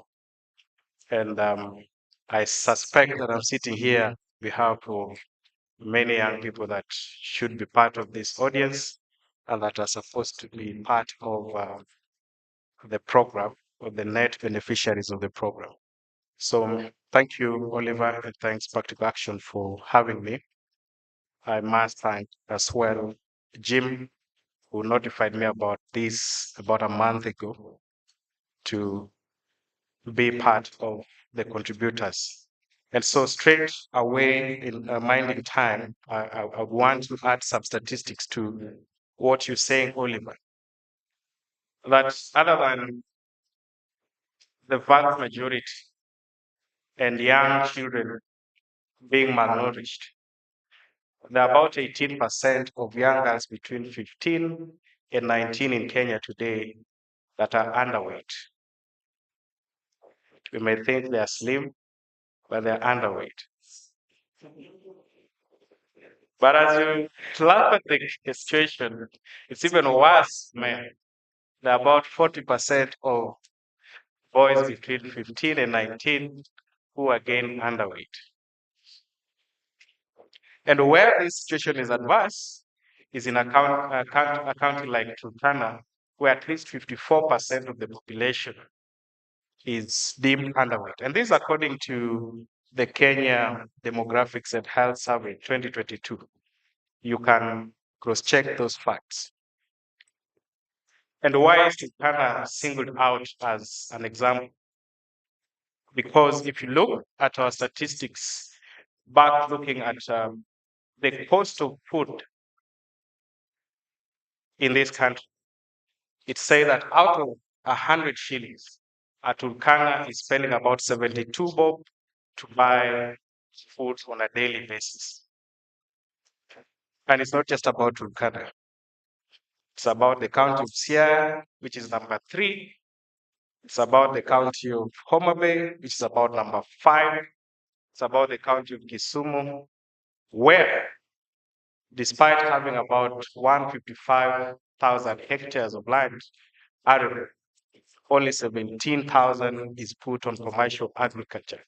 And we spend on average 65 out of 100 shillings to purchase food. But Nairobi has the cheapest with the lowest cost of food per 100 shillings, averaging about 45 or 44. Because our food systems, our supply chains are all pointed towards the capital. That's where we have the purchasing power. That's where we have the population. That's where we have good roads. That's where we have, the need and the agency that Professor was talking about. But that's not the case. The case is for every county, every government, every jurisdiction to pull towards themselves and towards their end. That Kisumu has been defined as Kisuma and the point for trade, where people would borrow food like Norman was introducing. But why are the food chains and the supply chains and the food systems not pointing towards the center, where the next effects of disease burden associated with malnutrition, associated with uh, non-productivity, associated with high dependence ratios is affected, and none of us is talking about this as a key conversation. So for me, Oliver, the food systems must point at the center. That Kisumu, Siaya, Homa Bay, just like Nairobi, have the need to feed their own populations, but have the need to develop infrastructure that sends food to the epicenter. That should be the beginning of our conversation so that we don't lose 65 of every 100 shillings to pay by. Thank you. Yeah, thank you, Philip. You've highlighted the need for food systems that is able to deliver food to its people so that we can be able to reduce the percentage of every 100 Kenyan shillings that household is spending. Susan, what is your vision for a transformed food system? Thank you, Oliver. So, yeah, I think a transformed food system ought to look at three things mainly: um, ecological, economical, and social sustainability. And there's a lot of detail in that. Professor Witty has already alluded to some of the things we need to do in order to address, some of the problems, around the ecological care, the ecological interventions that are needed. You talked about this morning, Oliver, about the young people who are making good money from the enterprises, and that is very, very important. We need to have a system that is responsive to the cultural, that is addressing weight matters, um, and therefore people are feeding well, people are eating healthy foods. But all this, for it to be sustainable, we need to pull the actions of actors in the system together so that they are all aligned in coming up with solutions. When you talk about economics, for example, economic sustainability, then it means as we are looking into organic inputs, and even looking at the examples that Professor Witty has highlighted, then we're talking about investments, right? So what are the incentives in place? What is the information, system in place to enable people or investors, potential investors, make decisions? And therefore the supply is well aligned. The demand side is well aligned, in terms of the benefits that they're getting from it. And so for me, it's all about having a sustainable system across those. Production. And I want to look at those on the lower pyramid, the producers, the farmers, and of course, as I mentioned earlier, our potential leaders and farmers, the youth, are proactively engaged in the food supply chains in that system. They have a huge role to play in that. They are making money besides producing for our consumption. They are making a living. They have happy faces, right? And lastly, which is the point I should have said in my presentation earlier, on the fourth thing that is very important, and that is a food system that is operating in an environment where our policymakers, our technocrats can engage with us and can also see the side we are seeing, and therefore ensuring that impediments, bottlenecks are removed, and we have an environment that is thriving for us to produce in a safe way, to produce for economies, and to ensure that all other systems in our society are functional. So for me, that is what I envision in a food transformed system society. Thank you. Yeah, thank you, David, for that. And finally, John, what is your perspective? What is your vision from the researcher perspective? Thank you, Oliver. I'd like to begin by saying that when he spoke, I thought it stolen my notes because I begin by saying that a transformed food system should make the household food secure and income secure. And the first thing is to look at innovations in fertilizer systems. Later on, I'll give examples that we made at close to what you're talking about. Then there's the element of cost of credit. If you look at Kenya, Professor, you mentioned 35% of our GDP coming from agriculture. And yet, credit that goes to agriculture is only 8.3 billion per year. That is 0.68% of the GDP. And yet our GDP is 12 trillion. So you can imagine farmers are not taking credit because it is too expensive. They're in business. They can't go at a loss. Transformed food system should be one where research extension linkage is pragmatic. Now we mentioned that you're very high per capita PhDs, but a more a knowledge economy, not product economy. You can't sell knowledge, or rather, you can't sell it. Everyone has it. No one buys it. So, transformed food system should be one whereby we transition towards product-based research that fits its extension, the farmer benefits. And finally, it should be climate smart in the sense that Dr. Mudavi talked about policy issues here. You look at the national level, look at the county level, there's a direction called climate change. Now, that direction should actually deal only with policy and regulation, not implementation. If agriculture is to be transformative, then can we mainstream implementation of climate action in the departments? So the climate directorate, both at national counties, only deal with policy and regulation. Then you won't even need to invest in climate change. The routine activities that they carry out every day would have been funded.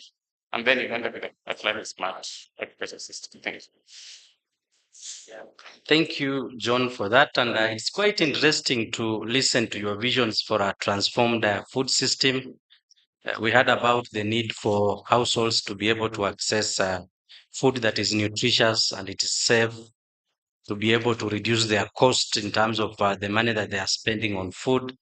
And then we heard about the three elements in terms of the economic, the social, and the ecological aspects. And then we've heard about the need for integration of climate change across sectors. All these things look rosy and easier said than done. How do we really get there? Everyone talks about their visions, but how do we get there? What are your three top priorities that you believe if actors took as part of their action in the remaining 7 years, we can be able to move this food transformation so that it works for everyone in the system? I'll begin with you, John. Thank you. I'll go back to where I left it. We are not going to get food secure if we don't invest in fertilizer systems. And Professor mentioned something that already a lot is going on. We are not reinventing the wheel. The issue is the blend. How do we balance the systems that we have?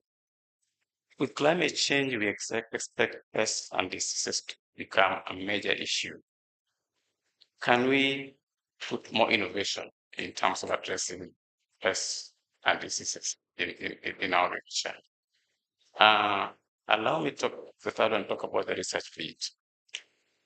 Our research currently, you have agriculture in a different department, forestry in a different department, and others. The farmer is one, the farm is one. These people come at different times.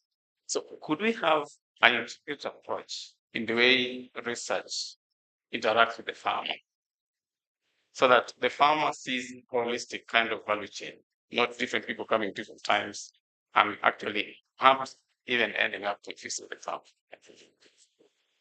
Thank you, Daktari, for that. The importance of integration of innovations so that we are serving the same farmer. We shouldn't be visiting them at different times. David, how do we get there? Yeah, thank you, Olivia. There were many ways of getting there, but let me mention my three important ones. First, I think we need to revisit the question of extending education and advisory services to our farmers. I'm sorry, in this country, we train hundreds, thousands of agriculture-oriented students, and no one cares about where they land. And if you look at our public extension system, actually this country has less than 5,000 extension workers. 5,000. But look at the number of students, men and women, young men and women, very knowledgeable in all sectors of our agriculture. It is time we took it that it's important to seriously look at how this can get back into our county extension system. Now that our agriculture is devolved, how many of these are actually getting? And in terms of the extension, also retooling them a bit to have a deep understanding of agroecological principles and practices, given what we know about the training. My professional training is in extension education. And I know at no one time did the issue of agroecology or agroecological principles and so on come up. So revisiting this is very, very important for us. The young men and women we see from the examples we have seen just around here, they are supported by practical action. But practical action can't be everywhere. So how do we replicate these cases across the country? How do we take this to scale? It means we have to revisit our extension system. That is number one. Number two, a lot can't be achieved for us to increase production, ensure that our consumers are getting that safe and nutritious food if we can't invest in this. So we need very clear, affordable, sustainable financing mechanisms to support the farmers, the youth as producers, and to support other key players within the value chains. And such financing mechanisms should be available to them. And this is actually how we can truly ensure that we have thriving rural economies, urban economies, even our peri-urban economies as well. And finally, it comes back to our policy. Our policies need again to look at our agriculture policy. We need to look at that seed policy, and I'm glad our country is making good progress to see how we can integrate farmers on seeds. Farmer seeds are very important. The diversity and the source of germplasting for more research work is from farmers on seed. Yet we know today farmer seed is not recognized as seed within our seed sector. It is recognized as grain. But we know potentially how important farmer seed can be, and therefore to overall production and also to the issue of safe and nutritious production. The opportunity crops from research. I'm sorry, I've told Carl many times when I've had an opportunity. For a long time, we used to call these important crops for nutrition as orphaned crops. For me, they are not orphaned crops. These are opportunity crops. Those indigenous crops, even today, which will be going for lunch, everyone wants to get amaranthus for vegetables. Why? We need to ensure that our policies embrace farmer seeds, be part of our substantive seed sector. And in this way, we'll be achieving exactly what we are seeing in terms of a transformed seed system. So those are my three ones, in addition to what others can be. Rejuvenated extension, financing mechanisms, and institutional policy awakening to include farmers on seed, to bring on board also farmers' knowledge, because it's extremely important, and that can make a huge difference to what we can have in a transformed seed and in a transformed food system and one that we can sustain as well. We don't want to transform the food system for a short while to become transitional, but we need to see how can that become part and parcel of our life to ensure that we have a secure, healthy population living in a healthy environment and guaranteed of a better life for the future generations as well. Thank you. Yeah, thank you, David. Susan, do you want to pick up from where David has left? Yeah, and completely agreeing with my two colleagues on those priorities. And I think mine is to add that because we are talking about transforming a system, and because we all understand that these systems, the food systems, are comprised of so many actors, all the way from the farmers, all the way to the aggregators, the researchers, the institutions that aggregate crops from farmers, the pack, all the way to the market and to the consumers as well, to the government. So it is a very complex system. And so for me, I think it's key to prioritize partnerships, right? Um, this morning, I was actually, challenging myself because, Prof, since our earlier conversations in the morning and then today, you've given me lots of ideas and really challenged us perhaps in development to reach out more, to engage, because I believe our scientists have so much information on what we could possibly do viably for regenerative agriculture progression. And therefore, partnerships for me is key, so that all these actors are therefore aligned in ways that make sense for them economically, in ways that then are sustainable. Another one for me is basically looking at how we can trigger more action from the private sector, unlock opportunities for participation of the private sector more in the various components of the food systems, and basically even looking at the enabling environment, to enable the private sector enter into these spaces and innovate. And when I talk about innovation, I probably have a small third priority there, not small in that sense, but to add that we need to look at ways in which research and innovation can be incorporated in private sector thinking, so that we look at perhaps commercialization. I mean, Oliver, you've given very good examples of the work we've done in Trail. And then the big question is, how do we take these innovations to scale? How do we make them commercially viable so that then many more people can access them? The example been given by Prof. in Nyeri, how can we get those individuals to access finance? I'm glad to hear that some of our financial institutions have started thinking about regenerative agriculture and are even, putting up units to specifically look into it. So that's a plus. So we need to do more into making sure that the research is connected, to the private sector, and basically have a very well-rounded way of thinking about scaling these innovations, in a way that, we are able to impact more people. So thank you. Yeah, thank you, Susan, for that. And from that conversation, I've been able to jot down around five key things. One of them is the importance of integrated innovations.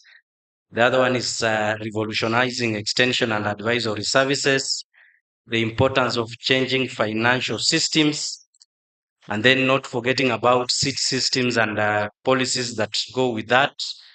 And then the importance of partnerships, not working in silos, including bringing on board the private sector. And then the issue of business viability, so commercializing these innovations so that we can be able to demonstrate that there is a business case in everything that we are doing. Now, the climate change is already here with us, and we've seen a number of shocks happening that are affecting our smallholder farmers. I want to bring you in, Philip. What is your take of the cost of inaction, and especially piecemeal interventions that are not cushioning farmers against these challenges? What is your perspective in terms of young men and women, especially on climate change shocks? Very well, Oliver. I will respond to that uh, briefly, and then add my voice to what my colleagues were saying in terms of sustaining production and making it possible for communities to achieve food security. Now, we are just from the Africa Climate Summit, and I'm sure most of you are probably delegates or following keenly the conversations. As Forgotten Bottom Millions, we collaborated with the Alliance for Science to organize perhaps the most inclusive side event at the Radisson Blue Hotel, Upper Hill, for 3 days. One, to take the voices of the forgotten bottom millions, women, young people, and persons with disability, or communities that are not elevated to be able to participate in the main forum.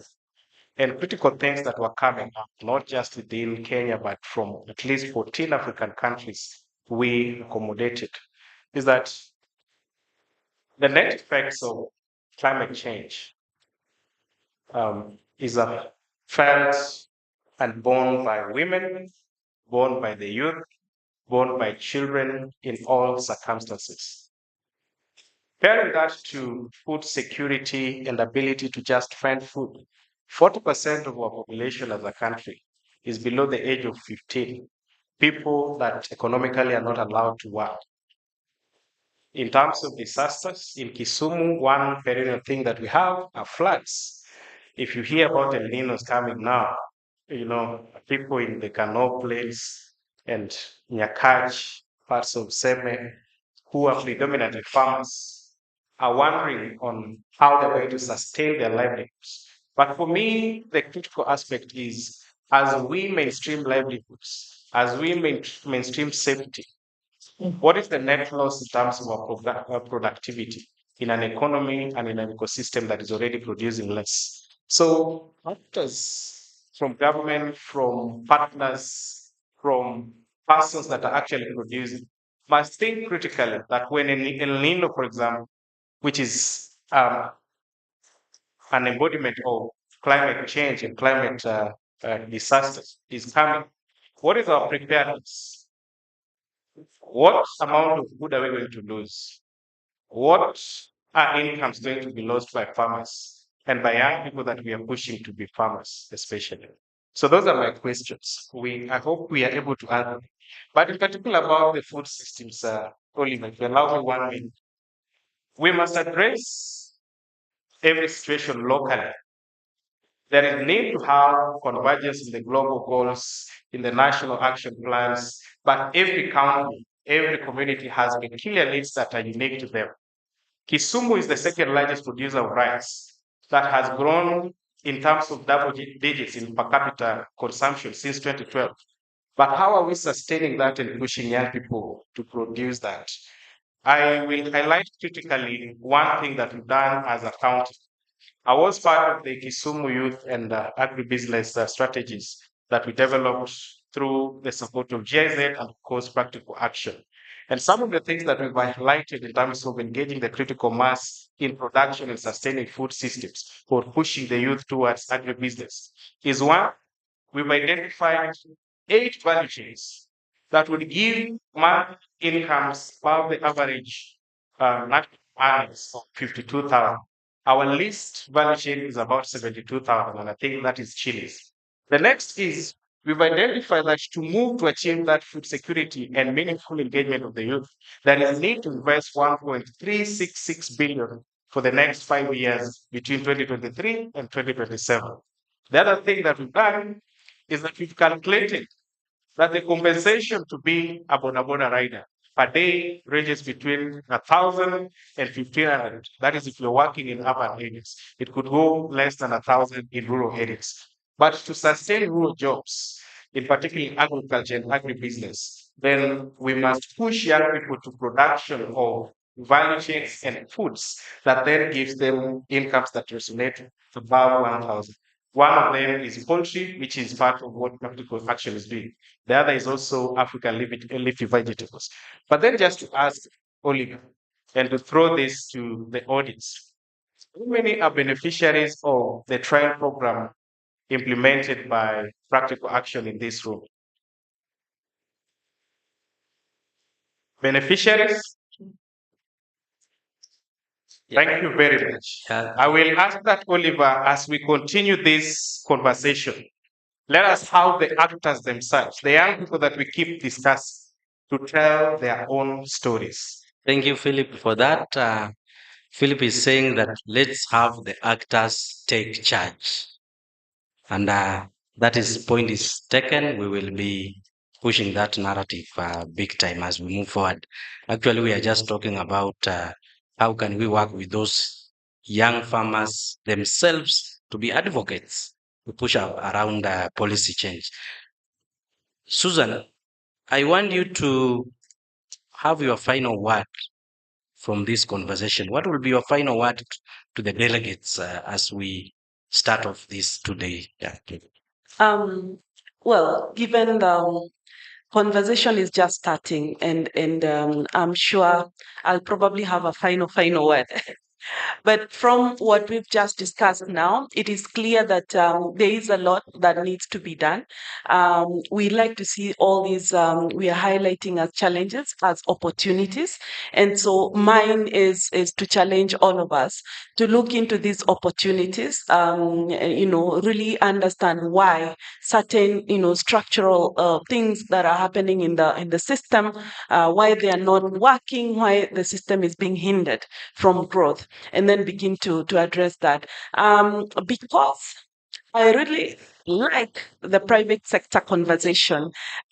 My final word again around that is we need to really look into ways of directing the private sector to see the opportunities. We need to help them understand the benefits of engaging farmers more. They are their suppliers, right? And so they have a lot of knowledge. They are exposed to more knowledge and information sources than the farmers. In light of climate change, for example, we ought to be challenging the private sector to look into ways of helping farmers increase the adaptation measures or improve on that. And while we are beginning to see a number of those, strategies, the private sector is also realizing that they're not working in isolation. If they don't support farmers to adapt more, their businesses will suffer, just as the farmers will suffer. And so mine is to say we need to do more in bringing the private sector, closer to engagements with the farmers, even as we move towards transforming the various nodes of the system. Thank you. Yeah, thank you, Susan. The keyword there is do more in terms of bringing in the private sector as we move this needle on transformation. David and John, we've run out of time. I only have 1 minute that you will have to share. So, David, please. Oliver, I will request that in the 1 minute, you add me just 30 seconds so that I have to say something press. Okay, let's start with David. You have 30 seconds. Yeah, please. Thank you very much. Yes, we need to revisit how we work with our farmers. We need to document these successful cases, which can be part of our strategy to engage with our policymakers. I know evidence works, but also a good strategy makes you go forward. So for our policies, I think the excellent cases we have seen, some of them which are also in some of the programs that we are supporting around the country and also on the continent by the nature of the programs we are running around agroecology, we need to document these successful cases. We need to have a strategy of engaging with our policymakers, not only to help them change the mindset, but also see the need for us to change our food systems. Business as usual is not an option. And indeed, whoever said that, we can reflect on it and say we need to do something about this. Let's look at the financing as well. That is very important. We can't achieve a lot unless we look at how effective can we use what is available within our modes of financing to support the various activities that we have in our regenerative agriculture. Thank you very much and look forward to collaborating with you and other partners in our country. And we are also laying very good examples within our region of East Africa and the rest of the continent. Thank you. Thank you, Oliver. I'll spend my 30 seconds to share with you results from the TRAIL project, Regenerative Agriculture Action Research. We were promoting tomatoes, open field, we were looking at organics, fertilizers, inorganics, and combination, Prof. what you mentioned. Then in the results, based on growth, performance, and yield, we made inorganics to be the benchmark 100%. So anything else either below or higher. So at 100%, then you have organics as yield, inorganic, that is. The organic fertilizers did 80%, so yield and growth. Then combination did 130%. So Prof was very right that can we begin to combine organic and inorganic fertilizers? Then for pesticides, again, we have organics and inorganics. We didn't combine these. Now, where you are at 100% as the benchmark for inorganics, yes, organics gave us 120%. It means that for pesticides, organics are performing much better. Then finally, the return on investment. For an acre piece of farm, a farmer spends, this was for a whole year, 2 seasons, an average of 108,000. But the return was gross income. For organics, 345,000, inorganics, 393,000, and combination, 409,000. For fertilizer, they spent more because of the fertilizer benefit. Sorry, for pesticides, they spent more because of buying pesticides. They spent 149,000 per acre to produce the tomato, but the inorganics gave them 409,000 gross profit, and the organics 467,000. So thank you. So regenerative agriculture works. Yeah, thank you, John, for that. If you want to see more details around that action research, there is a poster at the exhibition place. You can always have a look at it, and there is someone who can be able to explain in detail. I want to take this opportunity to thank the panel. There is never a time. Well, just one item, if you allow me. Okay, In that's these critical members, to the audience, if you allow me 1 minute. Just before you continue, yes, I am sure the audience, you'll be okay leaving here at 7 p.m. Yeah? Is it okay? I have 1 hour I need to recover. But I'm also very appreciative of the very insightful discussions and the presentations. You can proceed. Thank So you. we've agreed 7 p.m. Thank you, Norman. Very quickly. Practical Action has invested in supporting youth to produce African leafy vegetables and chicken. My question would be, would you want to follow up where your chicken and where your vegetable is consumed? Would you host a conference or a workshop in a facility that does not end up buying from your producers that you facilitate from the investments that you make?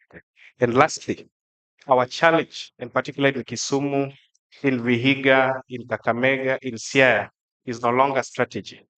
We've developed a strategy that helps to govern and support all these counties, matters youth in agribusiness. In 2017, we organized WASH partners as a best practice example here in Kisumu to support the county government initiatives, to avoid duplication, and to avoid wastage of resources that could support infrastructure development and WASH initiatives. And the water department has been a success story. Practical Action is part of that department and part of that network. Why don't we, as a Challenge Director Agriculture, mop up partners that are investing in youth and rural jobs to support the strategy that we invested efforts in for the last 2 years, so that at 5 years, every effort that is put in youth and agribusiness strategies can point towards that one single document for measure of impact and for impact that can be written down and shared with partners, so that we don't have disjointed action. Thank you, David. Yeah. Thank you, Philip, for that. And there can never be enough time for us to have this conversation. And I had prepared this panel for a whole set of 8 questions. I've barely done half. and you can see the insights that are coming out. Yeah, so thank you so much, the panelists. To the delegates, I want to inform you that there are more sessions that are coming up. Immediately after tea break, we'll be having a specific session on regenerative agriculture, where we will now dive into the issues and take forward from where we have left. Thereafter, we'll be having a session on young people in agribusiness. We'll have a session on private sector specifically and how it can take forward regenerative agriculture. And then we will also be having a session where we'll be talking about policies, specifically policies that are supposed to enable us to have the transformation. So please get engaged. The conversation has not ended here. We will pick up from where we have left. Thank you so much, and we appreciate you so much. Thank you. Thank you so much. Thank you very much, Oliver, and your panelists. Very, very insightful, as I've mentioned earlier, very insightful presentations and discussion. So what Oliver has done, Oliver has just paved the way for more pressure on the rest of the moderators and the panelists. So I'll be a little bit harder, but you will all appreciate that we all want to achieve value in this particular conference. Just as Oliver has mentioned, yes, we will have the third session, which will be after break.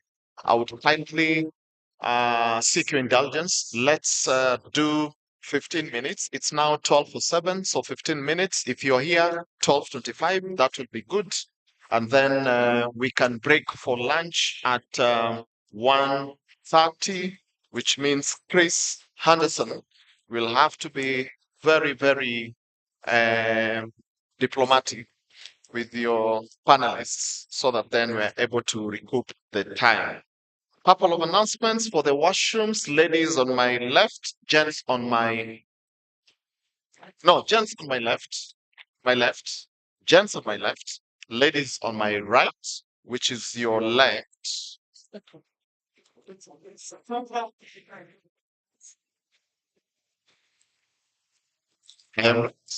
Yes, I'm right. Now, for those who are wondering where the programs are, if you check in your bags, there is the booklet, so you'll be able to follow the proceedings. Otherwise, please enjoy your tea, milk, or coffee. Thank you very much.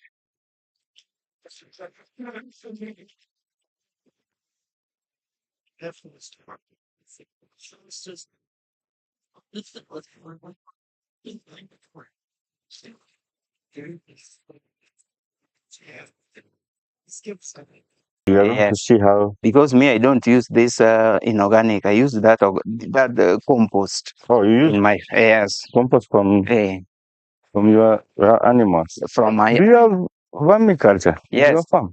Oh, this is your vermiculture unit. They are here. Worms are here. Okay. This is Mexican marigold. Mexican marigold. Why? Why is it here? To scare away insects. So it's a pest repellent kind of. Pest repellent. You can also use it as a pesticide. You can mix it. When you are doing the concoction you were talking about. Yes. Okay. The knowledge from practical action has helped me a lot to improve this farm.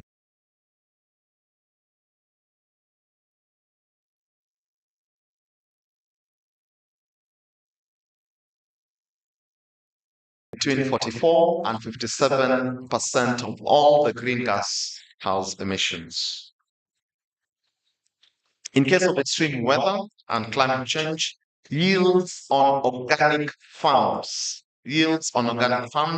are significantly higher than in conventional farms. Now I can go on and on and on. I can see Chris giving me an eye. So Chris,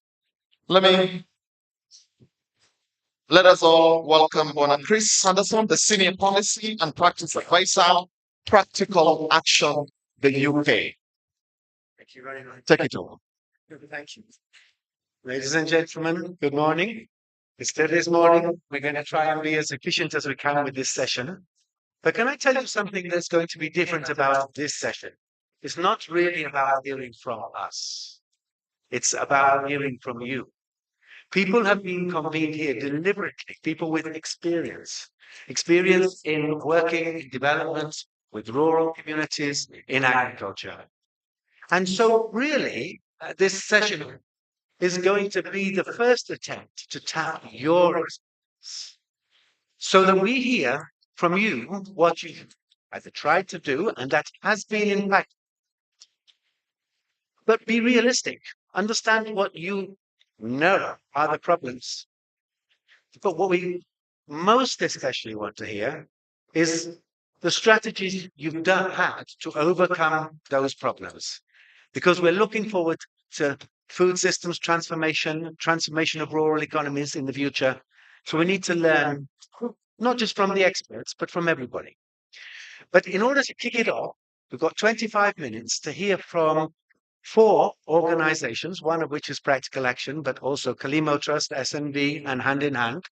So we're going to have some ignite presentations, deliberately chosen the word ignite. We want to ignite your creativity.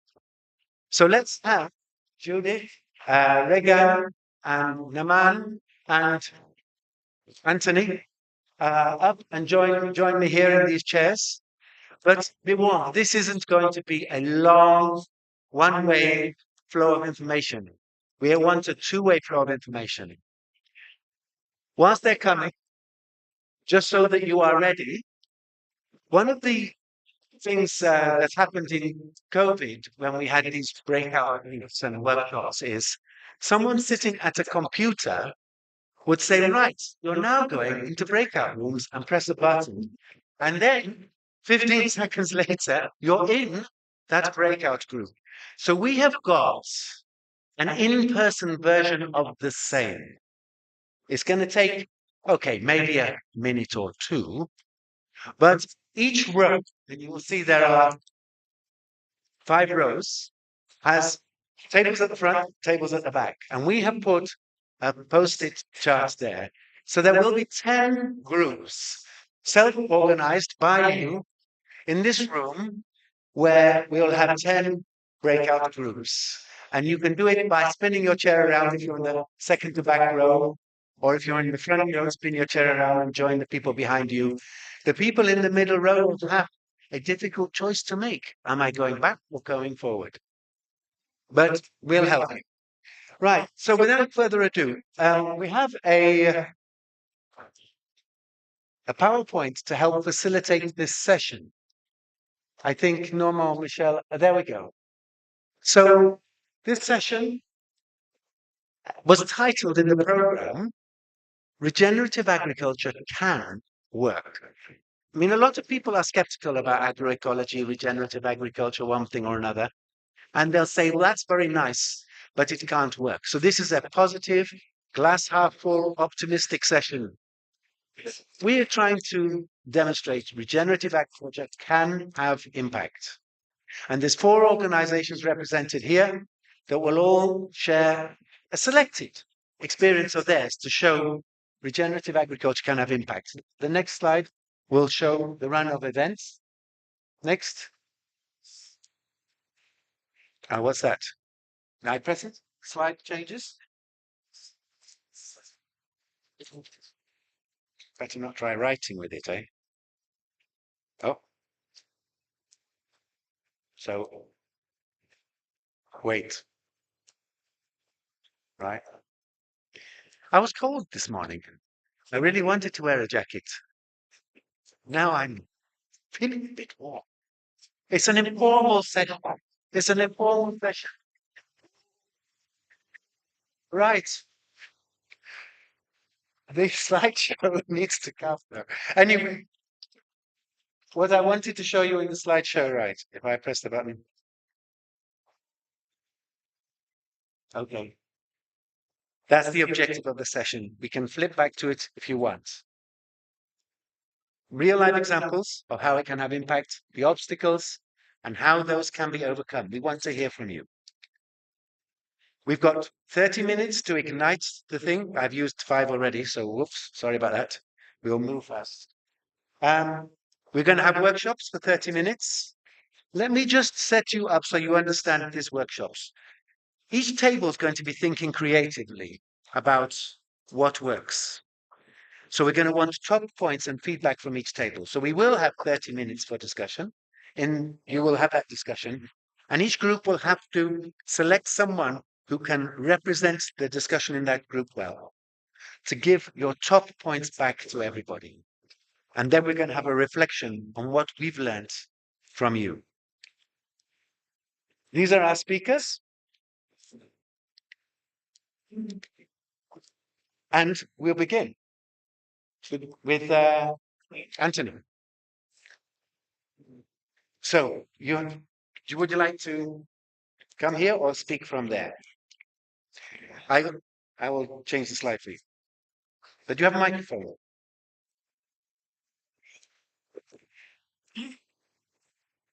I wanted to check whether it's still a good morning or a good afternoon. My name is Anthony Mugambi, an East African born in Kenya and the country team leader for Climate Trust Kenya. I'm happy to share with you today basically a few insights into rice, or what you'd call cereals, including rice, be it maize and all, cereals legume integration as a way of regenerating our agriculture within the farming communities. And we've been working very closely as a partner of IKEA Foundation in Kenya and Uganda in a program that I'm leading on our regenerative rice value chain. And one of the aspects that we are promoting as a way of reducing use of external agro inputs, particularly inorganic fertilizers, and particularly those that are nitrogen based, is rice legume rotation, or what you'd call rice legume integration, for which you will see some of the reasons why we do that. So basically, as you may realize, according to the Food and Agriculture Authority in Kenya, some of the leading crops, particularly in Kenya, are cereals, which are maize, wheat, and rice, followed very closely by potatoes. But in the line of pulses, we have green grams and beans coming very, very closely, following the most important crops in Kenyan food staples. Soybeans is also becoming very, very important, and is now being promoted by the current government as one of the oil crops to handle the question of availability of oils, edible oils for consumption.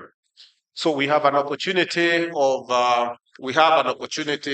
in this particular rice or cereals legume integration as an opportunity for increasing productivity without necessarily increasing the use of external inputs, particularly nitrogen-based fertilizers, which are mostly responsible, or the culprits, for greenhouse gas emissions. Science has proven that legumes have the potential to fix over 20% of our nitrogen needs in our cells. So that's huge. It means then that if you are to use 100 bags of nitrogen-based fertilizers, then you can use 20% less. That is huge in terms of cost saving, while at the same time being mindful of the environment. There is also the opportunity for incomes diversification from the extra enterprise in the farm in the name of a legume, whether soybeans, green grams, beans, and all. So we also have other opportunities in terms of dietary diversification, particularly with the legumes being a source of proteins for the farming households. We have also the opportunity for environmental stewardship, as you have seen. In terms of the dietary diversification, as you've seen, in terms of the important the crops of the food staples, particularly for Kenya, those legumes go very well with the cereals that we've talked about: maize, rice, and of course even potatoes, although potatoes are not in the line of cereals. Next. Chris. So basically, there is also the question of in terms of biodiversity and also integrated pest management. When you have a cereal crop and a legume interrupting another cereal crop, then you break that disease and pest cycle. That goes without saying. I think we can expound that more when you go into our breakout groups. There is also the question of if you integrated or intercropped, say maize with some early maturing legumes. In case the rains are cut short or the rains fail, you have the likelihood of at least harvesting some legumes, even if the maize crop fails. I talked about the nutritional benefits, and also in the case of rice fields, there is the use of residual moisture when you are able to put in a short or early maturing legume immediately after harvesting your crop, particularly in the paddy fields, you are able to harvest your crop by the use of the residual moisture, hence promoting efficient use of water. Of course, soil biodiversity and also legumes as cover crops. So going forward, in terms of, we've seen why is this not happening? There are a number of reasons, and I think also more would come out during our breakout. But some of these we really don't have. We have a lot of professors here and researchers that have researched on this. I remember back during my university days, one of my professors was saying that his first research was on intercropping of legumes and cereals. But do we have that knowledge in the public? There is also the lack of appreciation of the long-term benefits or the environmental benefits by our farming communities. So do we appreciate by doing all these small things how much we are really what we are doing to the environment or the biodiversity? There is also the issue of market linkages for some farmers, particularly let's say Kisumu, Ahero, West Kano. Their mainstay is rice. So sometimes we want to push them to do legumes as a rotation program, but then they will ask the question, where will we sell that? So the question of access to markets. But also there is the access to appropriate technologies. For instance, the rotational legumes. How do we get the best quality of beans or green grams variety that are early maturing that we can efficiently utilize the residual moisture in the paddy fields, but also the question of land tenure. Some of these farmers are not ready to invest because this is a long-term investment. Some are not ready to invest because most of this land is hired. Going forward, in terms of how we've been able to try to overcome these obstacles in our programming, one of them is I heard the previous speakers and panelists here, including Daktari, talk about sharing of success stories. Let us document these stories that have worked and share them widely. The other one is on market linkages and also participatory development of regenerative agriculture business cases. We have to develop a business case and actually show potential investors, including farmers. The farmers are investors. They are putting in their money. Let us build a business case and put it out there for them to see whether it makes a business sense for them, but also efficient communication of scientific knowledge, formation of communities of practice. Let us have regenerative agricultural hubs or farmers within a certain area who will be involved in knowledge sharing, exchange visits, and such. So I think we've seen we have a number of examples. We have, for those that are able to visit the West Kano irrigation schemes, you can visit some of our farmers that we've worked with and partners who we have also linked to those farmers for offtake of green grams, soybeans, and others. Thank you very much, Chris. I think. Thank you, Anthony. So going back to one of the basics, the sort of integration of cereals and legumes being a foundation for sustainable farming and getting that circular beneficial effects in the farm. Regan, from you, 5 minutes from you, to ignite the thoughts of the participants. Okay, thank you, Chris. I'll try and stick to the 5 minutes. Ladies and gentlemen, good afternoon. We are gathered here today discussing about food system, transforming our food system. And regenerative agriculture is just a tool that's going to enable us to transform our food system. So the question that keeps on blowing my mind whenever I mention the word regenerative agriculture, because we all understand that to regenerate is to restore something that was there. So whenever I mention about regenerative agriculture, the question that blows my mind, and I want to throw this question to you delegates: what is it that happened that today we are discussing about regenerative agriculture? Is it our own making, or is it somebody else's initiative? So, and you'll agree with me, and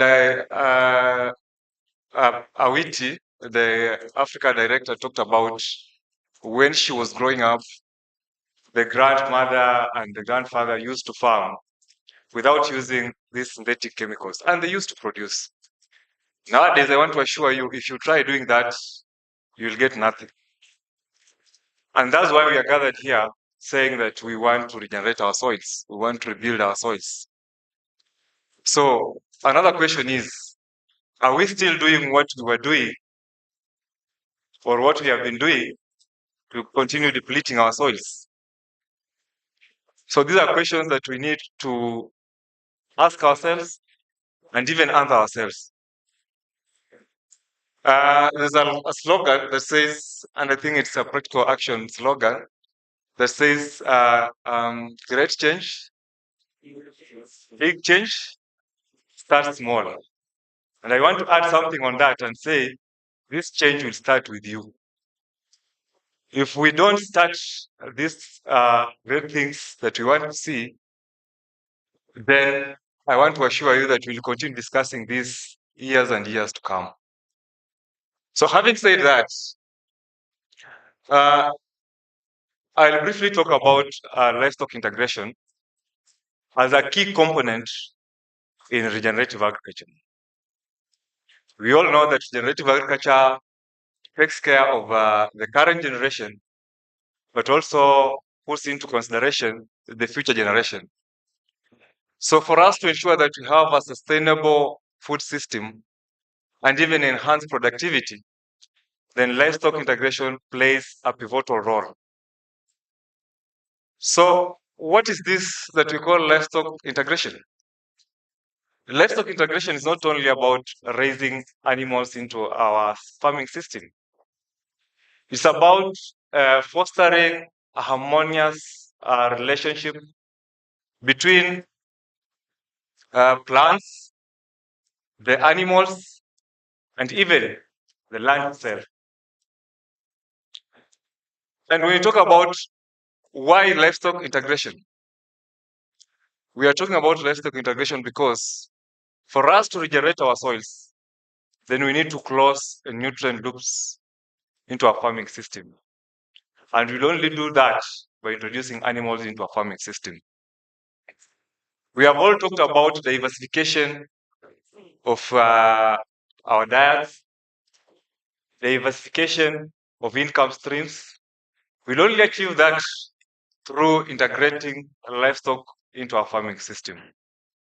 So, ladies and gentlemen, as you live here today, I want to pose a challenge to you that let's go outside there and be the ambassador of livestock integration into our farming system for us to achieve or for us to regenerate the soils. I didn't introduce myself.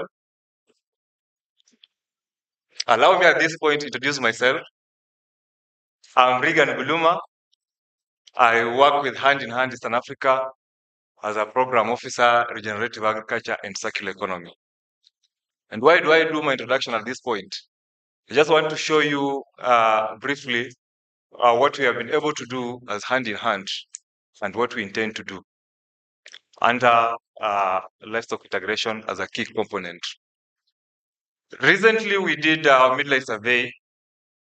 We administered a tool for agroecological performance evaluation to about 500 farmers, both in Bomet and Busia. And we realized that 71% of the farmers have integrated livestock into the farming system.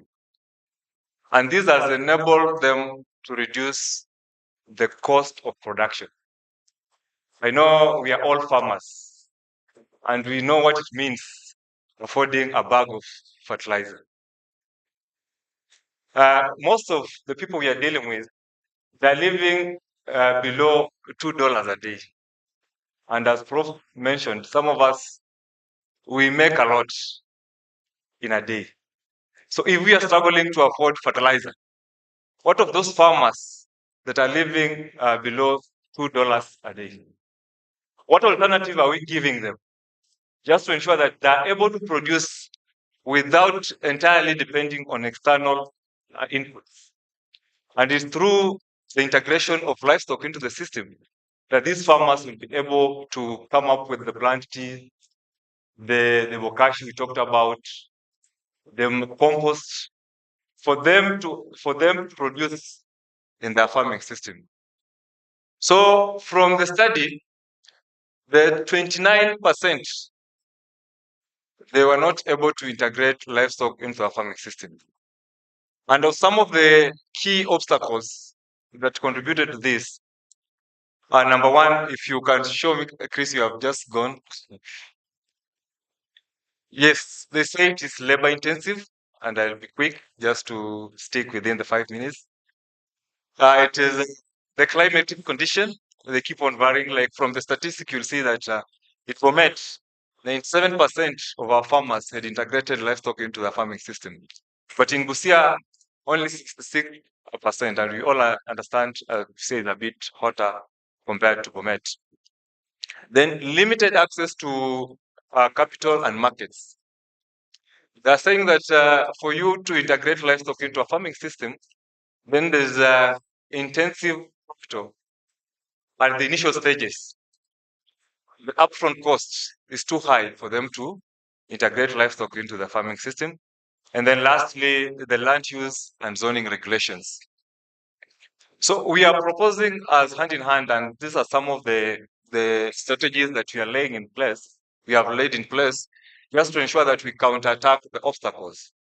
And number one is doing what we call farm mentorship.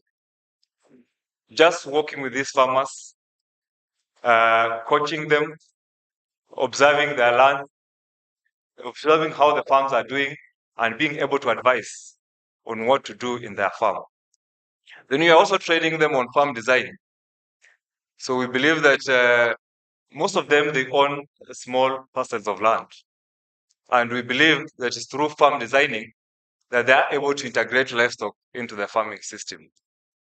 Then we are saying that we cannot do this alone.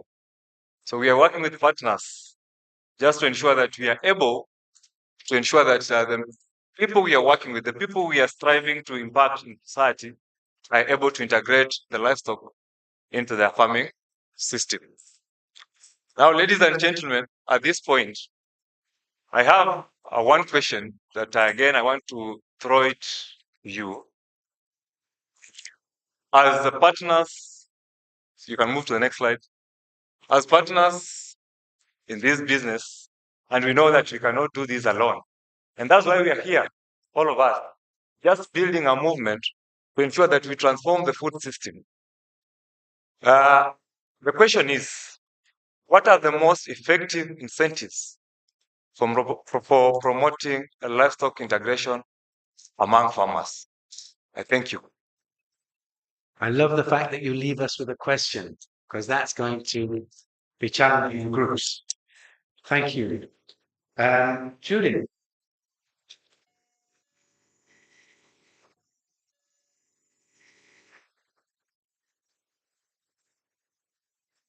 Great. It's not there. Okay. Thank you, Naman. Good afternoon, ladies and gentlemen. My name is Libaisi Judith. I work with SNV, Regenerative Agriculture Project funded by IKEA Foundation. We work in Western Kenya and Western Rwanda. This afternoon, I bring to you bokashi. We call it the composting game changer. It is one of the practices that we are promoting in the project amid over 10 regenerative agriculture practices. You will get to know why I call it a game changer. So bokashi is a Japanese word that means fermented organic matter. I'm sure it's not new to you, you know it. But then how do we look at it as a game changer?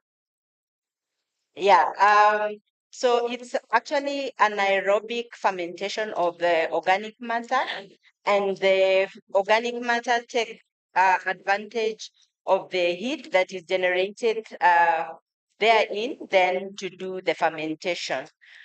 It takes about 14 days, and you have your bokashi ready for use. And on its shelf life, we recommend at least you use it within 30 days. However, it can serve you up to 3 months. So the photo there on your right top, it's the bokashi inoculant. So there is a new inoculant that is used. And then down there, you see an ongoing training where farmers are being trained on how to do the fermentation. Yeah, we normally do the chemical analysis of the bokashi every other planting season in the project. And the results I show here is for April 2023. A disclaimer at this point is that every other time we do this analysis, we normally find a kind of different composition. However, we have come to appreciate that always we find it alkaline in nature, and then it always has some appreciable amount of nutrients. So means it can be a fertility builder, and it has a good carbon to nitrogen ratio, and that's we really appreciate about bokashi. So the farmers you see here are from Nakuru in a place called Subukia. Nakuru is one of our counties where we work. So, so what about it as a game changer? In the project, we apply the farmer field school extension approach. And what we have learned is that the farmers here have embraced bokashi and have taken it to another level. So we see them now coming together as joint ventures, as assisting each other to build to make their own bokashi. And so at the end, or when we have a planting season, all farmers have bokashi. So kinda in Swahili, you would say ushirika for bokashi. And then on this other end, this is the finished bokashi. But then what we have seen that is that with the community, there is increased demand.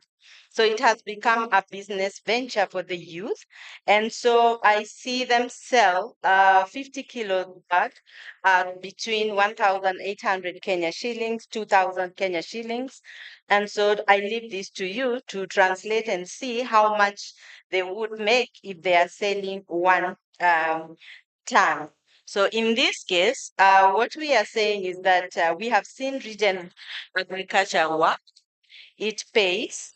And for bokashi, initially when we started, farmers were looking at it as labor intensive.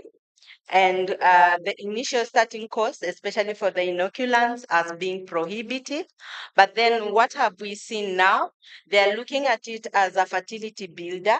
It has introduced microorganisms into the soil, so increased biodiversity. And then being a joint venture now, it has become more an enterprise and an interesting way of learning. And so, with the tests and the analysis I've already mentioned to you, we have incorporated it in our action research. And what we are seeing is that farmers are reporting increased yield based on evidence. And one thing I want to bring to the attention of all of us is that for you to use the bokashi in the right way, you need to bury it under the soil and not to expose it. Otherwise, then you will derail the gains we have made so far. And then lastly, just to invite all of us to look at it as a game changer in the way that it assists to speed up decomposition. It can be used as an inoculant for the normal composting processes, and it can shorten the life. And then also for the youth who are doing nurseries, you can use this as your planters, as really the cost of cocoa beet is not very affordable to many. And so why not? Bokashi is the game changer in composting. Thank you. Thank you, Judy. That's great. Very contrasting examples. Yeah, different strategies too.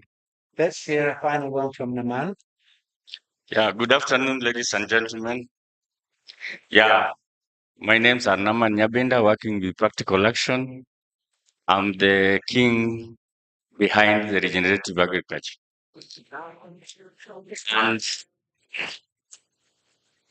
next first page. Yeah, look at that lady posing there in that picture. I want to talk about that lady, that beautiful black lady. I don't know whether she's single or married, but I want to talk about this lady. This lady actually is a friend to the ecosystem, and it is not carrying any disease or any vector with it, but it contributes a lot to the environment, and that is what I want to talk about. When you look at black soldier fly, they have high affinity for organic wastes, and they have strength to turn around huge organic waste into very valuable products.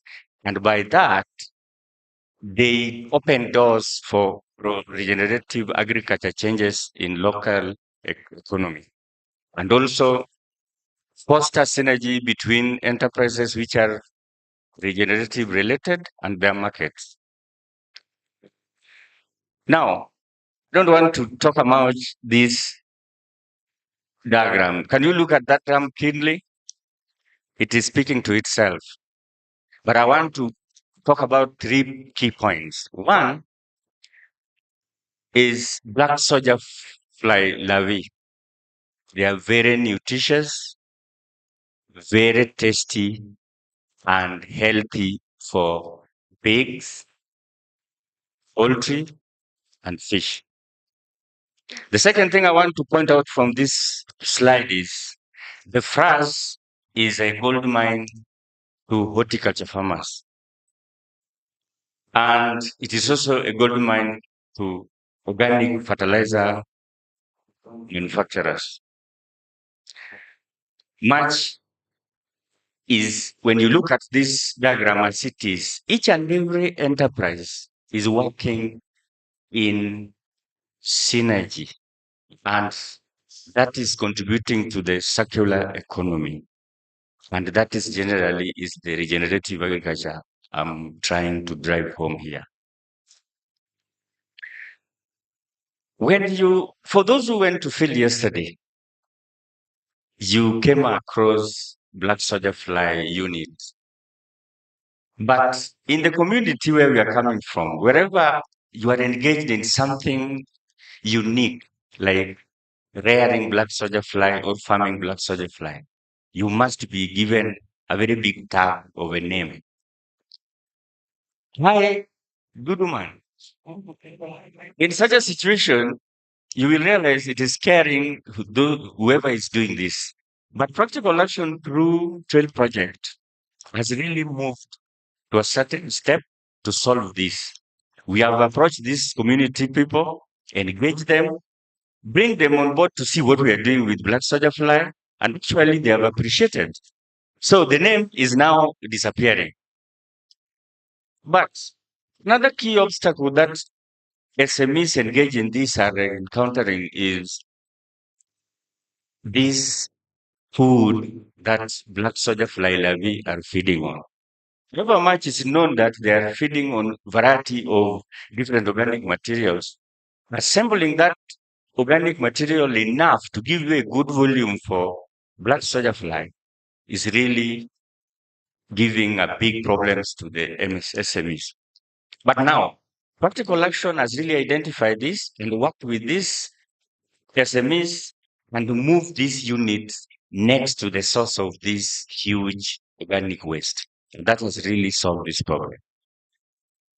This black soldier fly is a new idea in the market. And you know, new ideas come with challenges in the knowledge. What is it that we have done differently? We have really tried to engage these SMEs with practitioners who are very champions in this. We Google a lot of information. We go look for online teaching sessions, and these are really improved in this. Next, please. When you look at these strategies, the first three, value addition, you have seen it in that slide I've just talked about. Diversity of the products, they have the larvae, they have the frogs, they have the eggs. Partnership they have with the local enterprises where we have the chicken, we have the fish, we have the pig farmers. But now, looking forward, I think we need to do things differently. We have to bring these players through participatory market system development, bring them on a table, air the views, things affecting black soldier fly fraternity. They speak their mind in terms of developing the models which can make this enterprise move to the next level. And in this, I think market actors will be pulling together towards creating a system change. And when you look at it keenly, big companies who are really interested in this will be pulled in. Then policymakers will be really dragged in into this discussion. And the reason why the policymakers are really keen this, they have to come up with the policies that are giving soft landing for black soldier fly protection. And that is what is going to contribute to the regenerative agriculture. Research and collaboration. This is very key. There is still missing gaps all over. And these gaps must be tied together and we really get this thing done in a very understandable way.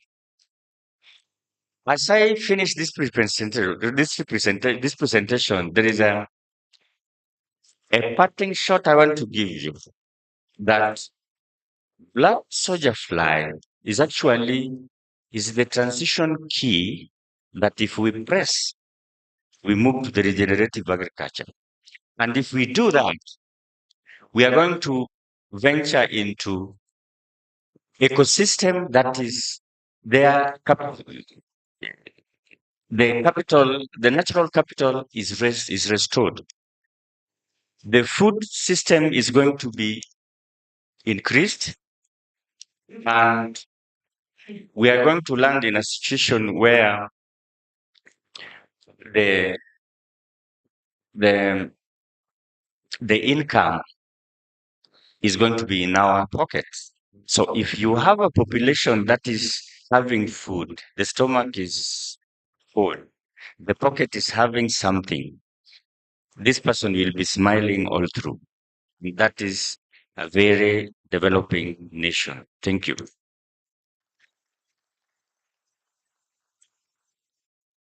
So I I think the four Ignite presenters need another round of applause. They're really. And despite such contrasting topics that these four organizations represent here,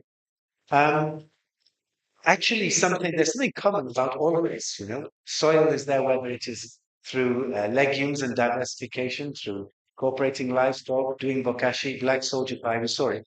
There are common things there, and I'm sure there are many, many more contrasting examples that are actually all leading to a similar outcome, which is moving the direction towards more regenerative rather than degenerative agriculture.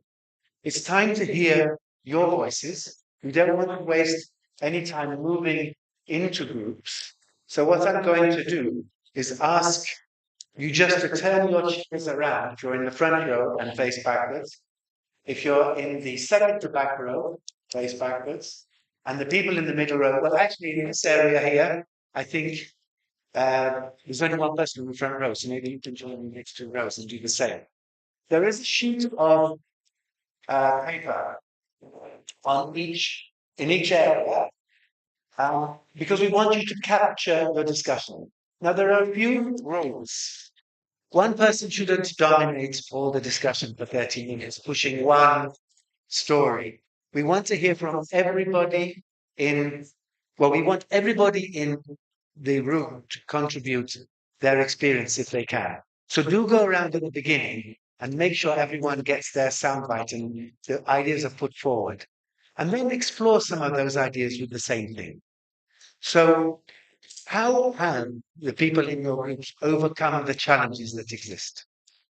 And what are those strategies? That's what we really would like you to focus on.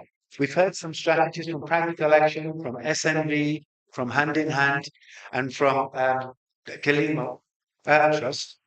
We want to hear of other strategies. You might want to say, well, we've tried this and we had this problem and this is how we've overcome it. It may be one of the examples that's already been shared. But if it's a new example, we're getting really excited. So we want to hear, ideally, new examples. Now, to help you, to guide you, there are questions. These are guiding questions. The ones that are most interesting are questions 2 and questions 3. Right? We really want to hear, do we have strategies that work? We'd like to come away from this session before lunch with your head full of ideas of strategies that work, where we can move from now for next steps. So, and then you will get to feedback. There are 10 groups, 3 minutes each, so it'll be the top points. So you can be thinking about this now. What is your best point? But what if some other group before you steals your idea? Then you will move to the next idea. You'll say, we agree with them. That was our idea. They didn't steal it, but they said it first. This is another idea. We want to compile as many ideas as possible. And those flip charts will be, you could say, what we'll collate when we're writing this up. But we're going to have a session after this when we hear from you, to also discuss, to get the presenters to say, what did they learn from you? Not to reiterate what they did. We know what they've done. We want to hear what they've learned from you. So without ado, let's use 2 or 3 minutes now just to organize ourselves. It's self-organizing. Maybe the facilitators and the conference can help people physically organize themselves.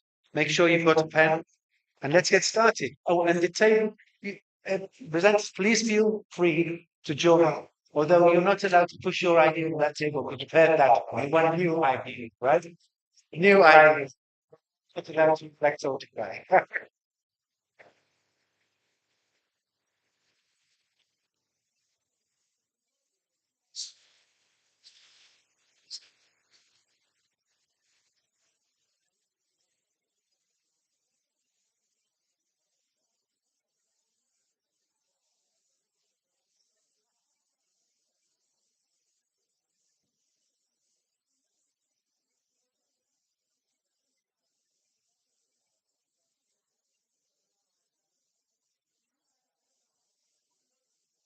ask the Ignite people, what did they learn from you?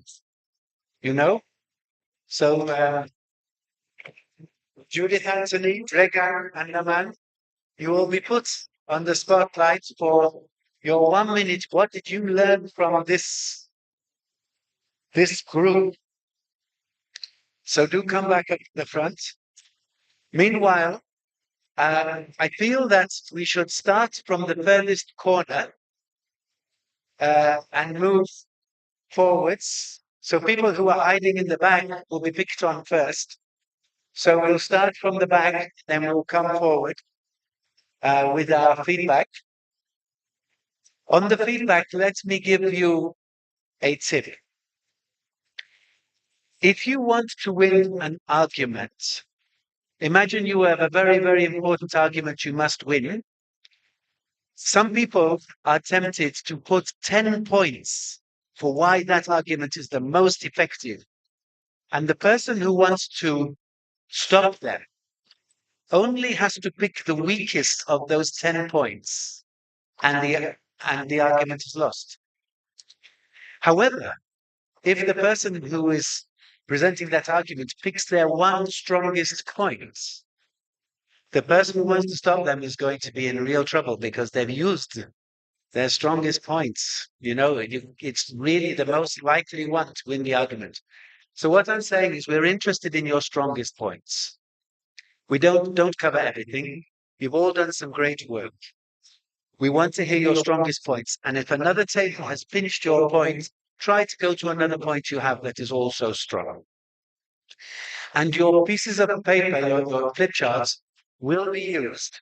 And we will, if you put your name on the flip charts, then if we have trouble having problems with the handwriting or something like that, or we don't understand what you've written, we can come back and look at that. Yeah? So your voices will be heard. So now I have discovered a new toy.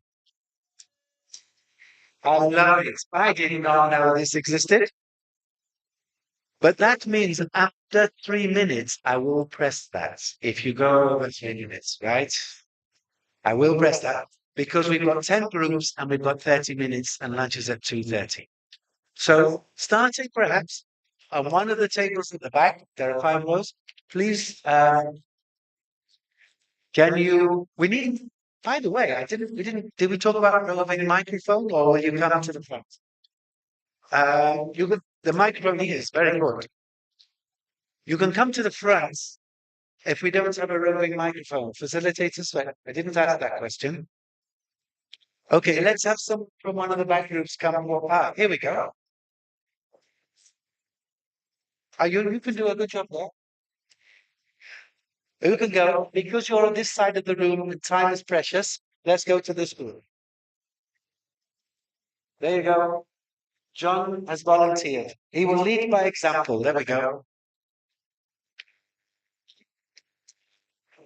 John will not want to be caught out by that button. All right. Okay. Actually, John. Okay, this gentleman is ready.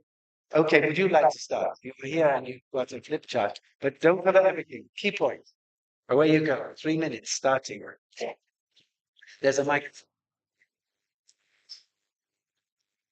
Introduce yourself. Say who you are. By the way. Thank you. My name is Daniel Akelo from Asembo IFABs. We were at the corner there. And the first question, to what extent is our regenerative agriculture evidence or convincing? We had many points. I'm going to mention at least 3. One, we need scientific evidence to be able to disseminate some of these new ideas that are coming up. There is need to have analysis to test the new technologies, however good they may be. Secondly, we need to know about where these strategies work best. I don't think the strategies work best all over Kenya. So we must know where do they work best so that they're applied in that place. Also, many of the farmers do not know how to distinguish between regenerative agriculture and chemical agriculture. So, can we have documentation so that it is easier for farmers to get the clue on what they need to do? Otherwise, there will be mixed up of both organic and inorganic on the same farm. The second question, do we have strategies to work with to promote adoption or transition? Yes. One is working with young people. If we work with them as the champions to integrate this new knowledge into the society, they'll do it best. Secondly, is working with partners who are working in different categories of regenerative agriculture so that they're able to give whatever new idea that is needed for this to work well. Having farmers-based research to give challenges that farmers face firsthand. You know, you're not going to solve problems if you don't work with those who face the problems. So it's important that we have farmers through demos who can follow up on what is necessary. There is need to have resources. You cannot work if you don't have capital. Resources will make things happen. But resources should be backed up with policies so that it is possible not to just do small things, but to do great things that are going to give great impact to people. The last part, the next step, using organic farming does not harm the environment, so it is the in thing. We need to have policies that influence what is done, like soil policy, like food and nutrition policy. So we must find where regenerative agriculture fits. Now, do we have enough will to extend what we have to the next generation? That's a question we should all ask ourselves. Is it only for now, or it is for the next generation also to have it? We must integrate regenerative agriculture practice with research and extension. That is when what we will be doing will have effect. Thank you very much. That is amazing. And you know, it says 3 minutes and 2 seconds now. Amazing. There was a lot of richness there. I wouldn't have pressed the button. You know, that would have been so hard. John, we'll move to you next. We'll just keep the microphone going that way. Then we'll go around the back and then we'll come back. Is that okay? So the microphone can keep going. Can you hear me? Thank you. Working? Is it not working? No, is it working? Okay. So my group was we've been predominantly. Sorry. So this group is predominantly farmers. So it's really the voice from farmers is very, very practical. So a number of different approaches are being used. So all of the approaches we heard about from the speakers, so black soldier fly, vermiculture, vermijuice worms. John, you may have to hold the microphone a bit closer to your mouth. Sorry, black soldier fly, vermiculture, normal composting, and also biogas. So no one mentioned that in the main group. Used by all the different farmers.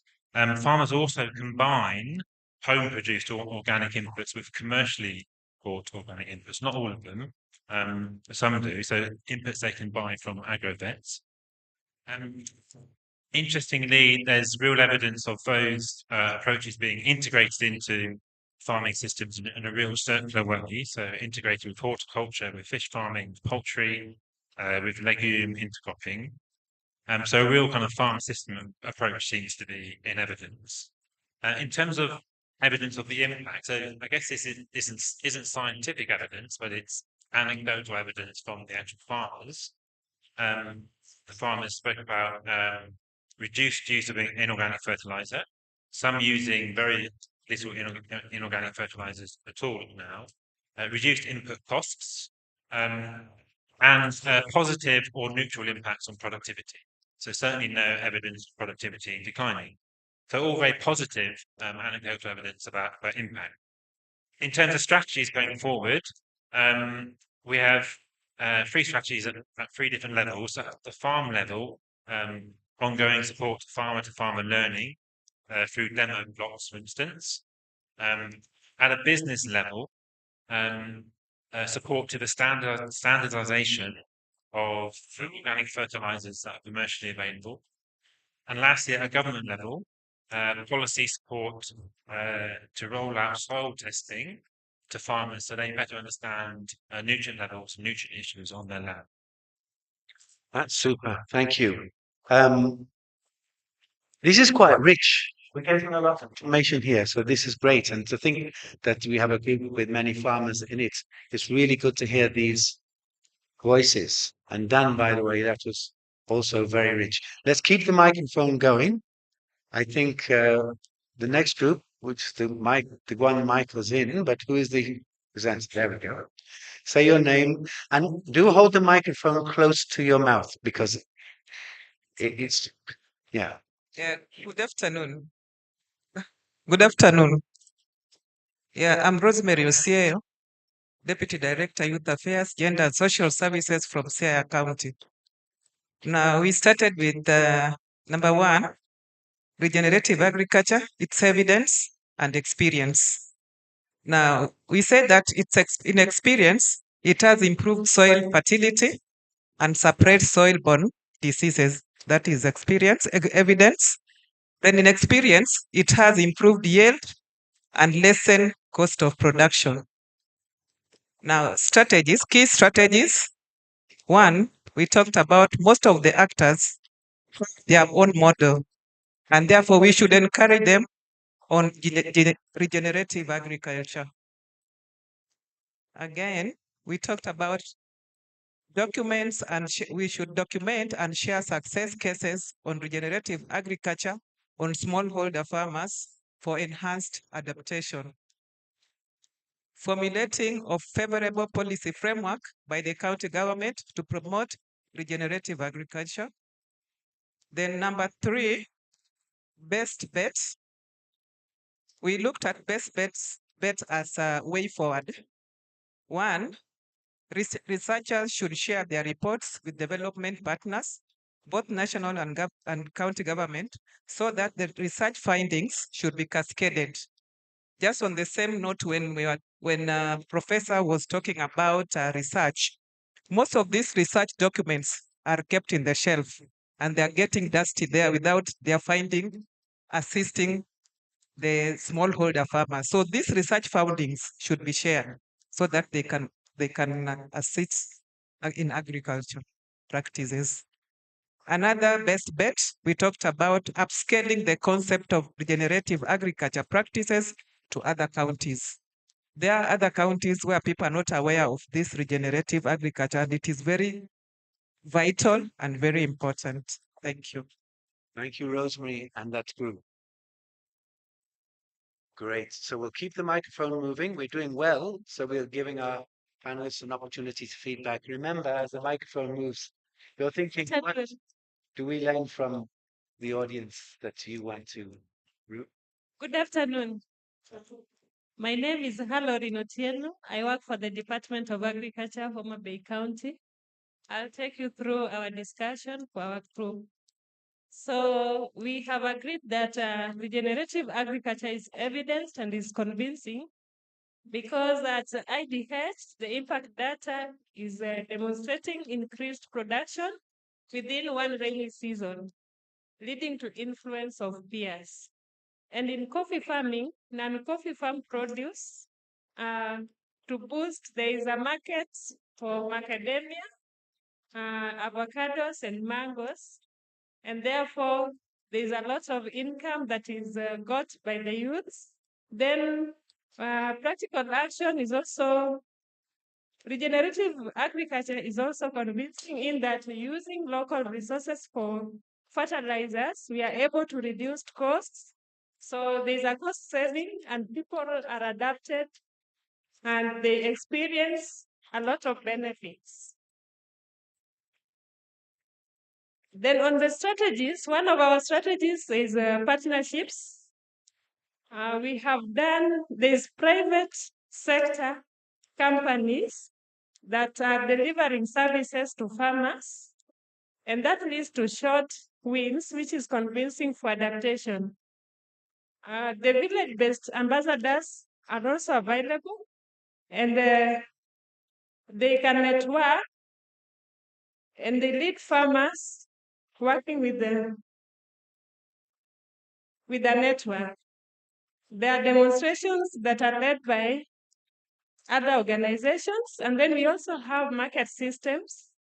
The market systems are very important because they offer training, they can give input, they also offer outputs to market, finances, and also they do certification. Then another strategy that is applied is capacity building or capacity enhancement.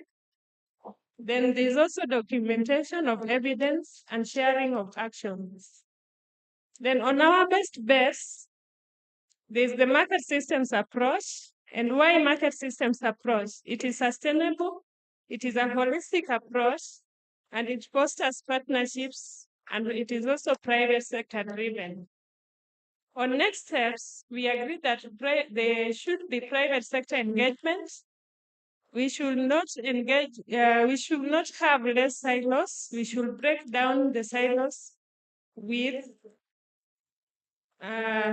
more learning organizations getting involved. Then there should be collective learning events, and therefore we don't want to create lots of mini systems. And that is what we discussed as a group. Thank you, Halloran. That's excellent. Spot on time too. Well done, that group. So the microphone is moving across the room. There's a hand up on your way. Okay. Good afternoon. My name is Joash Adongo. What we discussed from our number one, there is evidence, of course, in regards to regenerative agriculture. Some of the evidence are number one, it restores soil health, increases crop yield, and facilitates livestock integration. Then strategies that have been used to promote the adoption and transition of regenerative agriculture. Number one, we talked about partnerships, the government and financial institutions, and then there have also been influencing policies and legislation to support the growth of regenerative agriculture. There has also been capacity development, peer-to-peer learning, and the likes. Finally, the next steps, we talked about developing strategic linkages along the value chain, linkages that will help upscale, because some of these regenerative agriculture, if you want to upscale, then you'll need the input of academia, of market linkages and the likes. And then secondly, and very important, is the access to land as a factor of production. Most youths do not have access to land, and so there has to be legislation around access to land and access to affordable capital. Thank you very much.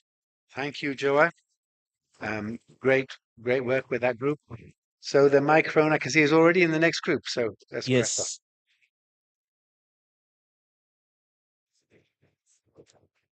on. Yes. Thank you.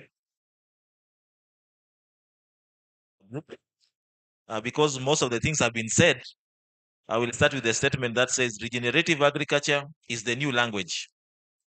And part of the strategies that we said in terms of adoption is, number one, peer-to-peer. We need to have more peer-to-peer learning and mentorship. Another key strategy is we need to be strengthening the existing learning sites by supporting them to come and also become model farms. Number three, we are looking at commercialization of the RA of regenerative agriculture practices for sustainability through the private sector engagement. And then our next key step will be for RA to be successful, we need to have domestication and integrating of the best RA practices and the best RA practices on the ground. Yes, thank you. Thank you. Is that Brian? Yeah, thank you, Brian. Good. We're moving well to time. Yeah, thank you so much. I wish to present on behalf of my team. Well, I'm McKenny Bernard. I work for State Department for Gender and Affirmative Action, Busia County, Shemeji. I will not belabor to say what has been mentioned. I think I'm going to be very, very brief, the beauty of presenting last. Our first question, whether the generative agriculture, the evidence and experiences are convincing, we responded in affirmative that yes. And we gave reasons as one, the process being cost effective.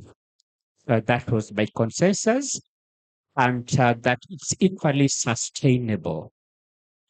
Then, of course, we also had a feeling that we are now able to see the millions of young boys and girls getting something to engage them meaningfully. So there is a form of employment. And yesterday, when we made some visit to some of the enterprises, actually were able to see that.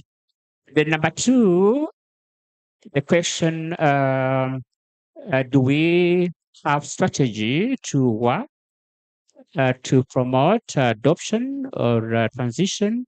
Yes, we felt that we need to have grassroots penetration for purposes of ownership. And of course, the sensitization drives. The beauty again, we noted with pleasure that we're able to see testimonials. We have displays out here as evidence that yes, this is working, and this is some of the critical activities that go into the strategy. Farmer to farmer approach. I think our presenters before said whether we are documenting what is working, the best practice. And I think this has come out. I'll not belabor so much on that. Demo sites. The like Madame Maina said in the morning, the essence of co-creation and sharing what's working. And of course, the aspect of policy development, because this is now what's going to guide us, keep to the tenets and the principles of regenerative agriculture. On debates, the best debates moving forward, we are still following up the issue of policy, because this is where it all starts. The leadership, the governance, that policy here is key. And again, of course, like it has been observed, elsewhere policies are formulated and they gather dust. We are saying there has to be vibrant implementation strategy.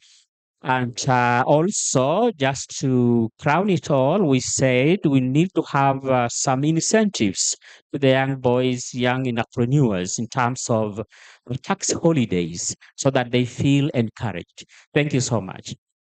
Thank you very much, McKenny. We've got one group or two groups left. Here we go. Yeah, we're doing well. Thank you. On behalf of my group, I'll do a short presentation. Our findings is that yes, regenerative agriculture do work for one in this sense. The data, there is increased adoption of agroforestry amongst the youth with regards to promoting regenerative agriculture from 16% to 61%. This is a casing example from Practical Action Initiative.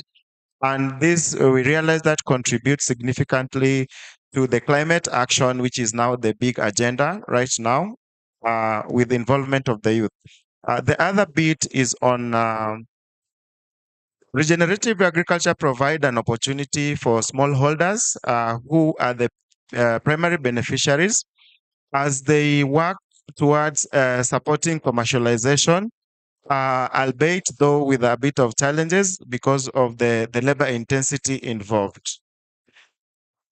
As for the other bit that looks, the second question, we suggested that it is proper to develop a workable and scalable business model that would facilitate aggregation products from the primary smallholders in order to have quantities that would make commercial sense when now it comes to value addition and developing products from the regenerative agriculture's perspective. I'll skip to speak about, I'll skip a few points, but one of the things that needs to be done is design a financial product that would promote access to finance and investment for those that are involved in the regenerative agriculture initiatives. On to the last question, moving forward into the next steps, we propose that develop a holistic value chain approach to ensure a well-functioning system. You realize that the players within the regenerative agriculture space are fragmented, and we need to have them work as a unit to be able to make economic sense in terms of the revenue generation and the entire system, how the entire system would be able to work. And lastly is in spearheading circularity or circular economy with regards to the value chain to ensure that for whatever production that happens within the regenerative, out of the 5 principles within the generative agriculture space, we ensure that there is circularity and the circular economy is enhanced to promote a healthy environment. That's all from the group. Thank you. Thank you very much, that group. Okay, I think we have one group remaining. Is that so? Is every group has spoken? Is that here we are? Yes, in the center. That makes sense.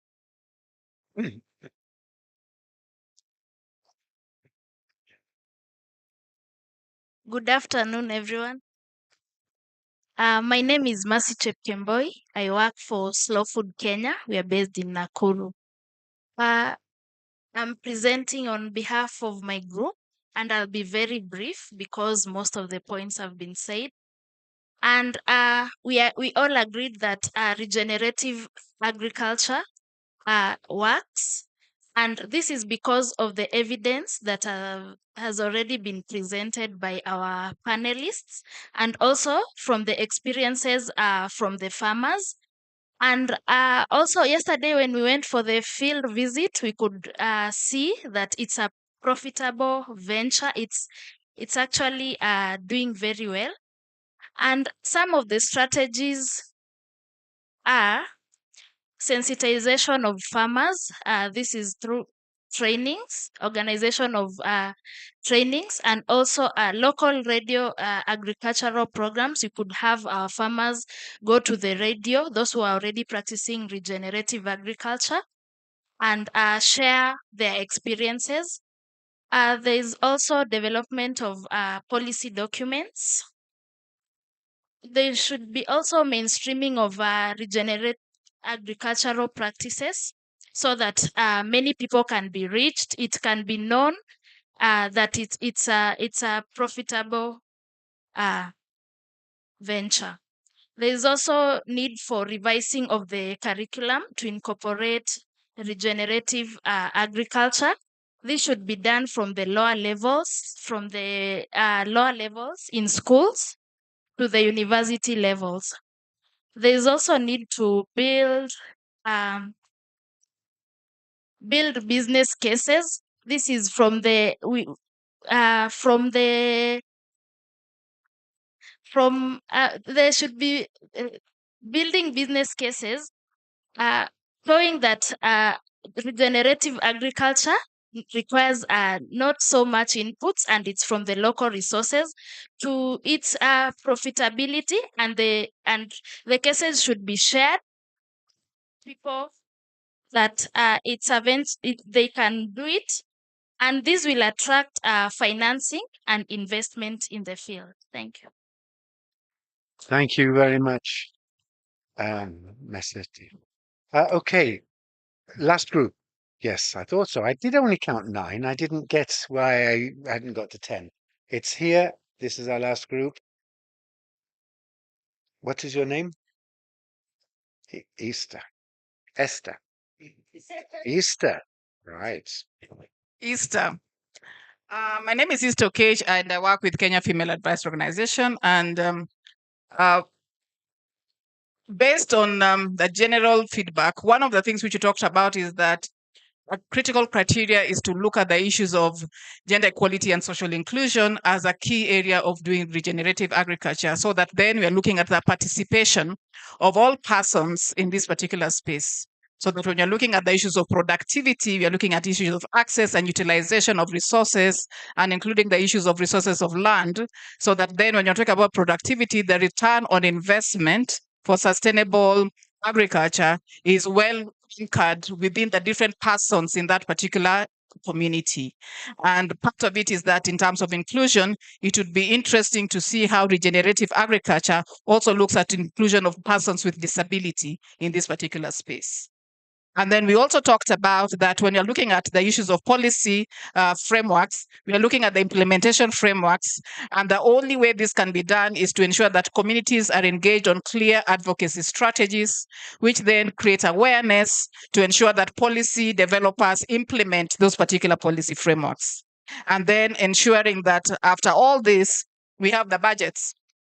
Government has money, people are taxpayers. So the farmers who are paying tax must also then get their tax utilized in the issues of regenerative agriculture.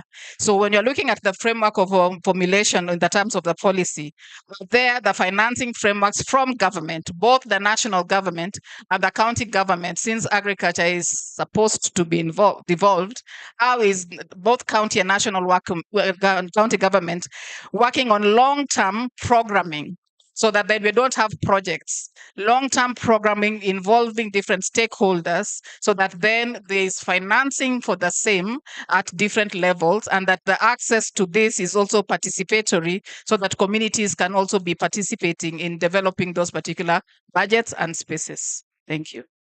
Easter, thank you. Very good. So we're going to move the microphone back up here very quickly. Maybe the microphone's a good way of controlling time. 1 minute each. We're going to pass the microphone.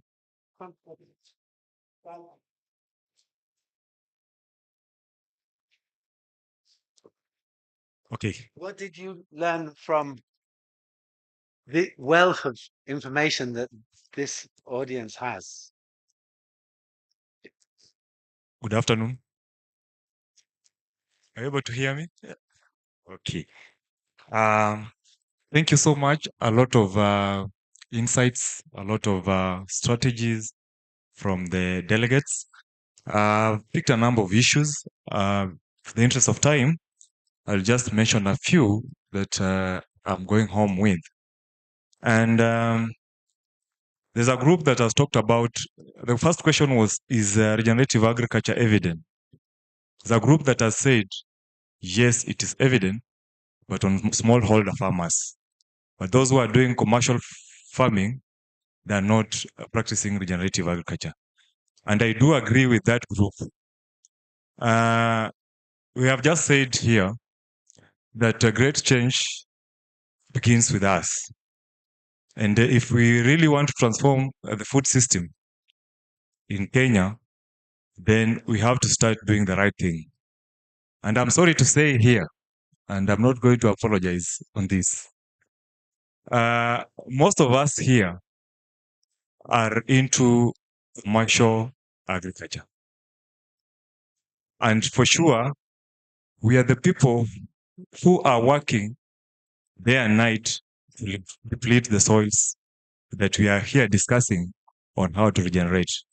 So let's up our game. Let's talk. Let's walk our talk. Secondly, a key take home is on ensuring that the knowledge is available for our farmers.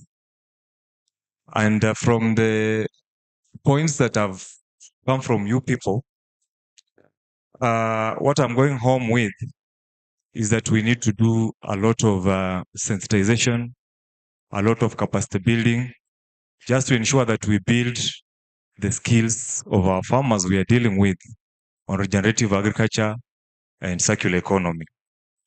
And some of the things that we need to do around this, and you have mentioned them, is doing radio shows, establishing demonstration farms, and I'm proud to say that at Hand in Hand Eastern Africa, we have established 10-acre piece of land, 5 in Bomet and 5 in Busia, just to showcase some of the regenerative agriculture practices. You know, some of the things we are struggling with is the lack of trust in regenerative agriculture. You interact with these farmers, they'll ask you, do you really mean that I can produce without using synthetic fertilizer? So we want to show them that yes, this can work. And we are doing it at Hand in Hand Eastern Africa. Again, I'm going to have to ask you to move on because we haven't got enough time. We're eating it. Sorry. Finally, another key take home is on gender mainstreaming in agriculture. And I know it was talked by Kinyi, said a lot about this. Thank you. Thank you. So, Anthony, what did you learn from what the audience presented? What was your highlights, takeaway? Thank you very much. Thank you very much. Once again, good afternoon. Other than what my colleague has just mentioned, what struck, what came out or stood out for me is the fact that there is a realization that what might work in Kisumu might not necessarily work elsewhere, even within the same agroecologies, because of different ways of handling different materials. I remembered a story where some very huge investor in Heinz and Skins heard about a country that was a community that was slaughtering a lot of cows and goats, and set out to go and set up a tanning factory. Only after the factory was complete, that's when he realized actually Skins and Heinz are a delicacy in that particular community. So there was nothing to process. So what might work somewhere else might not work elsewhere. And then working with youth as champions for regenerative agriculture. Thank you. Thank you, Anthony. Judith. Yeah. Good afternoon, and thank you for giving me this opportunity. What I take home with me is meaningful engagement of all stakeholders, and most important, the farmers, so that we can co-create knowledge and also share what is working. And another one that I'm taking home is about long-term market systems programming. Really, for RA to show results, it takes time. So, and also it doesn't take one sector. So not just agri-food, but sectoral approach would then help us show results for RA. Thank you. Thank you, Judith. Yeah, for me, I think I want to look at it differently. And the first thing I want to measure in is we have to look at the context of implementation and community, socio-economic, and cultural values towards regenerative agriculture we are pushing. If it is not for that community, we might not push for it because it will not work. Another one is private sector engagement. Remember, most of the projects pushing for regenerative agriculture now are donor funded. What of if the donor pulls out? We need to formalize our base so that the private sector and other partners are engaged fully so that we form in-house working collaborations that can move this into the next level. My colleagues have talked about gender in mainstreaming and inclusivity, and also tied with the people living with disability. That is very important. They have to be factored in. But I want to finalize by saying that inclusivity, resilient, and innovation, those three things must be focused on when we are working on regenerative agriculture towards success. Thank you. Thank you. Thank you, panelists. Ignite speakers. You were ignited back by the audience, I think, and what you heard. I'm the outsider here. And one of the things I learnt from this is that the experience, probably the commitment and wanting to solve this problem, it doesn't need to come from outside at all. You have got lots of knowledge. I said to the groups, focus on 1 or 2 points because you can't cover everything. But the depth of information that came even on the 8th or 9th group, after hearing the others, there was new stuff coming. It was new ideas.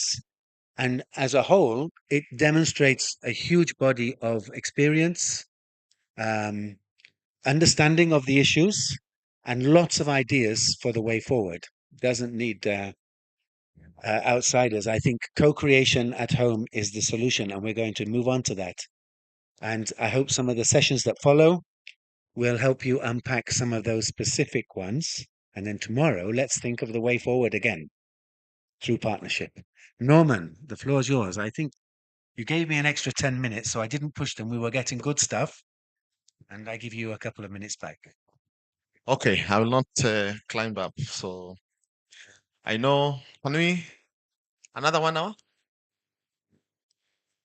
I can see the energy levels are down, so I just want to take this opportunity to just give Madame Akinyi 1 minute, you say? 1, 2 minutes. There's some special message that she has. Okay. Exactly 2 minutes. So our chief guest had to leave, and she asked me to convey 3 messages, and this came out of the conversation that this panel had. The first one was to inform you that the county government put out an advert for extension workers. I think someone mentioned that there's a need for extension workers. She said that they are looking for 101 extension workers. And this will be in the areas of fisheries, livestock, crops, and veterinary. And she is of the opinion that they may not have gotten the numbers that they want, but maybe because the information did not get round. So please, if you know any extension workers, we're talking about agriculture, we need extension workers. So please reach out. Secondly, she talked about value chain.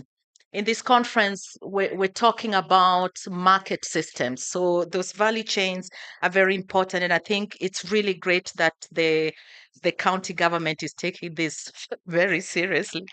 I'm actually laughing because for some moment there, I kept feeling that I'm accounting. Never mind, I'm part of the partnerships. So the county government is putting out an aggregation center and industrial park, and they're advertising for procurement. So her message was that it's very important to engage with this because they will enable farmers to be able to access the cooling centers so that they can access markets. But last and definitely not least, she wanted me to announce that between the 10th and the 13th of October, there's going to be an international event being held in Kisumu. This is a global event that is only held once a year. and it's on international disaster mitigation and climate resilience. So this has been brought to Kisumu, and she is asking if those of us here can consider presenting papers at this event, because we're talking about policies, we're talking about influencing decision makers. It seems to me that this is a fantastic opportunity at county level, national level, and also at the global level for us to go and present papers on regenerative agriculture. So I hope you will consider this. And so she has asked that you can reach her through her office and also through the Department of Public Service. She really would like us to present some papers. Thank you. Yeah.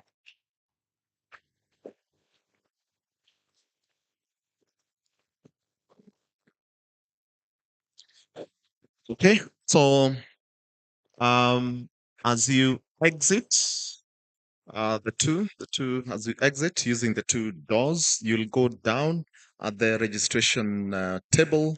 You'll be able to receive your vouchers, your lunch vouchers, and you can proceed.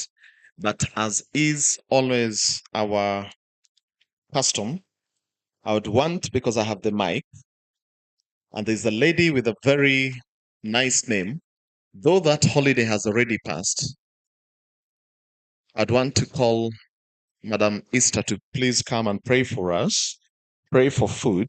And you see, you cannot refuse because these are godly things which you cannot refuse. So, Madam Easter, yeah? Yes. I usually find it a very gender-ish that women are represented.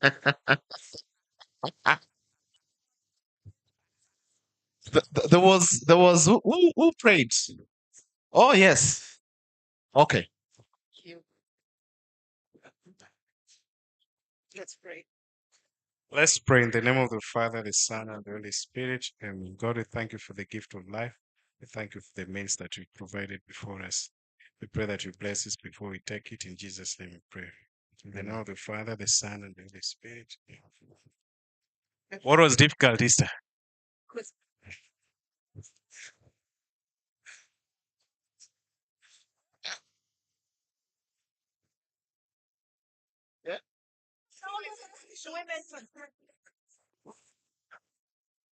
Of the trail project, how they've seen the opportunities, how they've taken advantage of the market and business opportunities that comes with regenerative agriculture. So you can take your seats.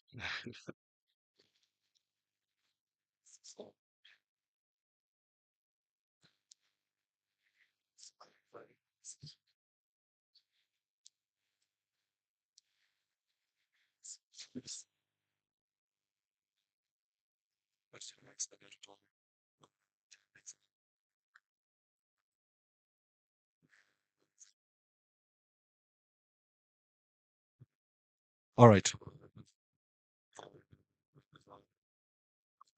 As they are setting up for our CEO, our young entrepreneur, I'd like our panelists to first of all introduce themselves just briefly. Then we'll invite our entrepreneur to come and give us snippets and highlights of what he's been doing.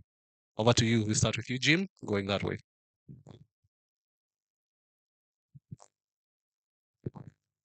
Good afternoon, ladies and gentlemen. My name is Jim Ouko. I work with Practical Action. My role at Practical Action is Youth and Livelihoods Advisor. Just something brief about me is agriculture is my profession, and my passion is also working with farmers. I've been in this space for some time, but Trail Project gave me a real opportunity to work very closely with young people, some of whom I've even mentored directly, and I've seen a lot of successes in this. Thank you very much. Yeah, good afternoon, ladies and gentlemen.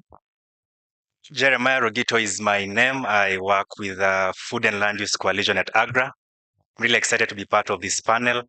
At AGRA, I'm in the Climate, Sustainable Farming and Resilience Unit. But I think my passion really is on issues around youth employment in agriculture, and I'm extremely happy that I was given an opportunity to be part of this. Thanks. Thank you. Good afternoon, everyone. My name is Frederick Angenda. I work for an organization called Business Acceleration for Young Entrepreneurs, and I'm the founder. For this event, I think it's coming at an opportune time, having been part of the trail program, where I supported a number of the agripreneurs under the trail program at the inception stages. So for me, I think for this moment, we look at what really worked well around the BDS components, and also just to get a feel of the expertise across board and also learnings from your end. Thank you very much. Thank you. Good afternoon. My name is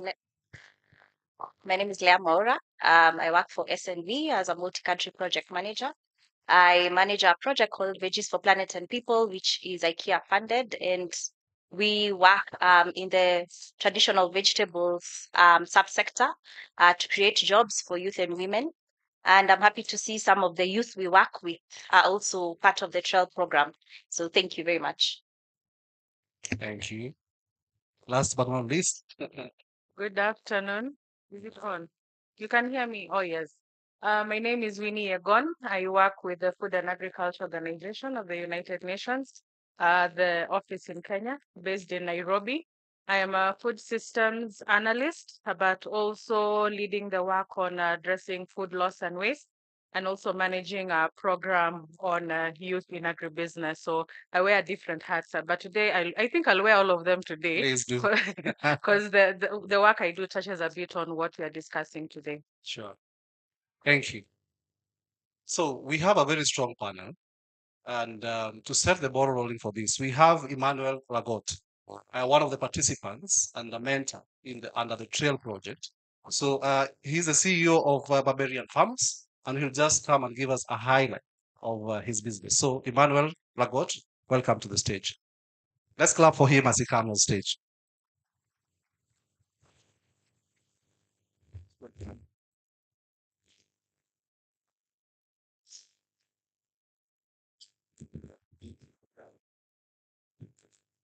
Is it on? Good afternoon, everyone. I'm a little tall, so it's kind of a challenge slightly. I feel so small having okay. I was saying I feel a little tiny having spoken after such distinguished and self-realized professors and doctors as those who are here before me. So I'll really struggle to fit in the same shoes that they stood with on this platform. So my name is Ragot Emmanuel Omondi. I hail from Homa Bay County, Homa Bay Town Sub-County. I am a poultry farmer. I have been for the last half a decade. And my story is more of an evolving one that I hope maybe one day will be able to inspire others. As you all know, I am a professional accountant or finance specialist, but an occupational farmer. So today I stand here as a farmer, and I would like them to help me project the PowerPoint presentation. That was there.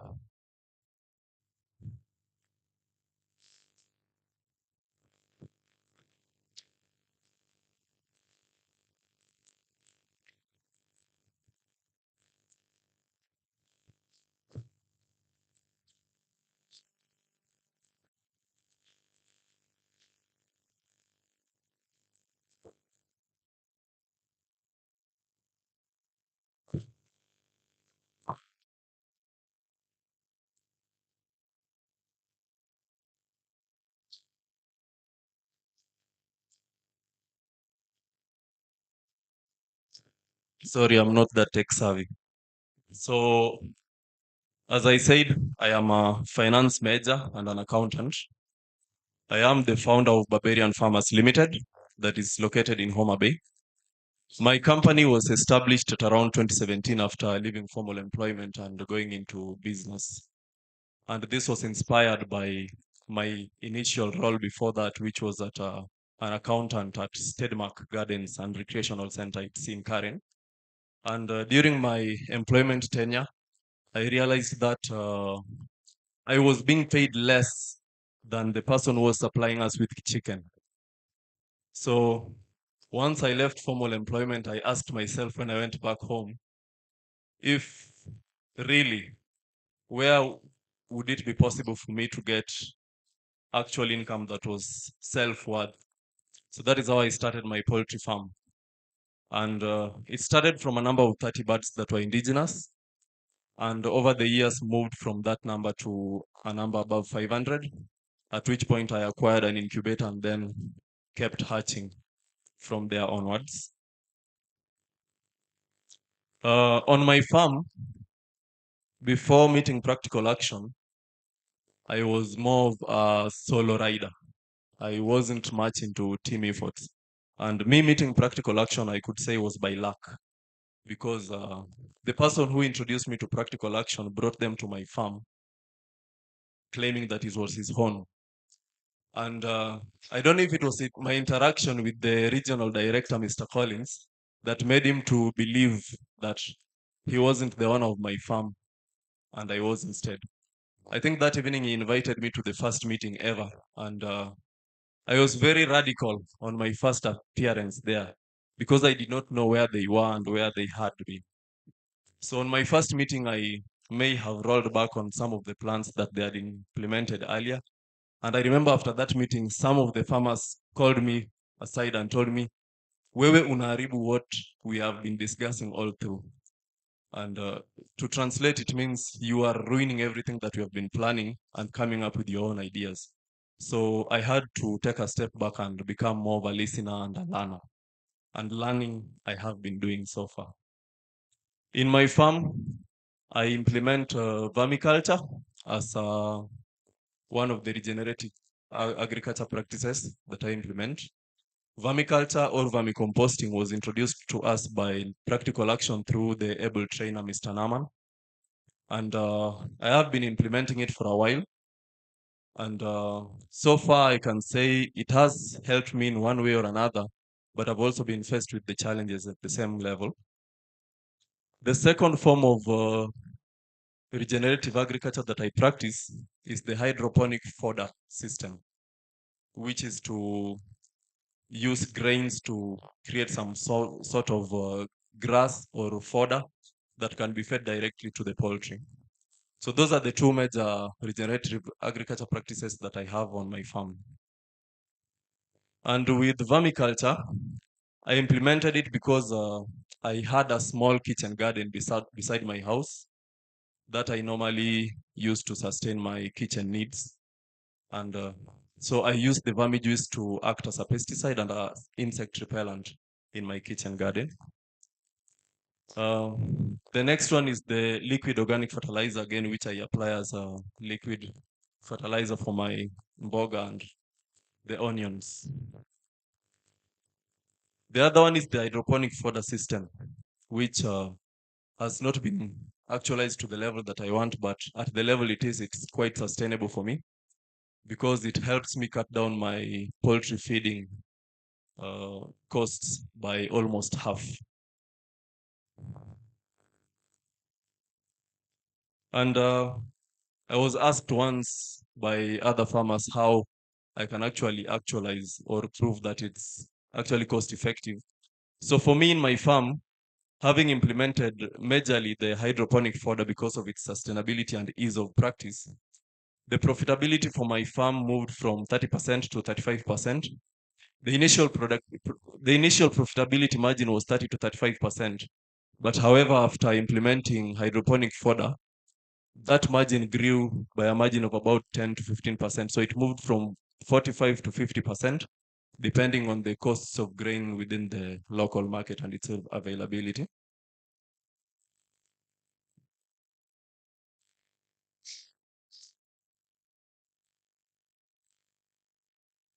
So one of the reasons why sometimes we may not be able to fully implement these regenerative agriculture practices is because as much as they have their benefits to us as farmers, there are also the challenges. that we face using and implementing them. One of the challenges that I experienced with mine is that it is quite difficult to implement regenerative agriculture entirely in your farm and actually eliminate commercial feeding for your poultry. So in my case, I found that it could only be implemented on a complementary basis. Complementary being we do at least 70% commercial feed and then 30% on the regenerative agriculture, in which my case was use of hydroponic fodder.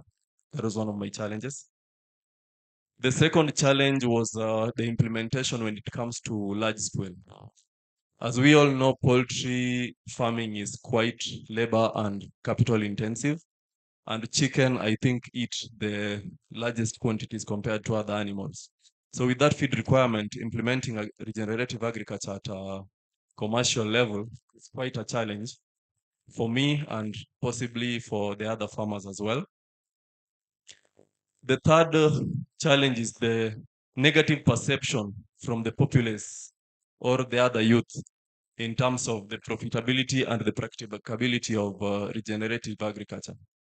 As we heard Mr. Naman when he was presenting, he said when you are doing black soldier fly larvae, you are termed by your community as duduman or as the guy doing maggots.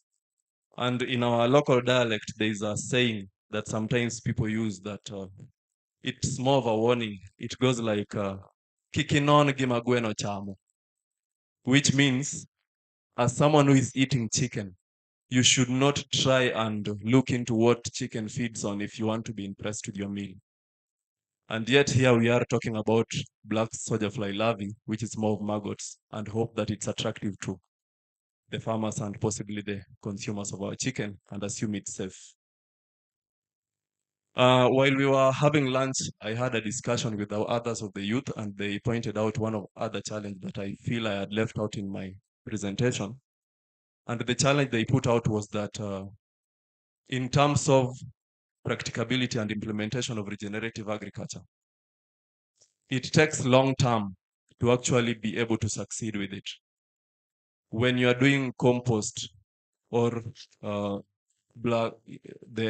red Italian worms or vermicomposting and reintroducing that into the soil with the hope of actually preserving the soil biodiversity, there is the challenge that comes with how much time will it take for that soil to be termed as regenerated. And in that case comes the issue of land ownership. Now that the youth are at the table and having the same discussion with the policymakers and non-governmental organizations like Practical Action, land ownership is a challenge. And when you are implementing regenerative agriculture, you may find it is quite time cumbersome. And when you lease a land for only 1 year or 6 months, and you want to practice regenerative agriculture, would it actually make profit sense to you as a farmer? There is also the question of youth perception in terms of regenerative agriculture. And I think that is one of the reasons why me and other youth are in this same room. The perception starts from the possibility of proving that it is profitable, it is practicable, and it is attractive. I may not be that attractive, but I think I still count on that bit standing here. And so more needs to be done in terms of actually championing for the youth to take part in regenerative agriculture and actually as a source of employment as well. There is the question of market access. And for my case and Barbarian Farmers Limited that I am a representative of, one of the major ways through which I access my market is the internet.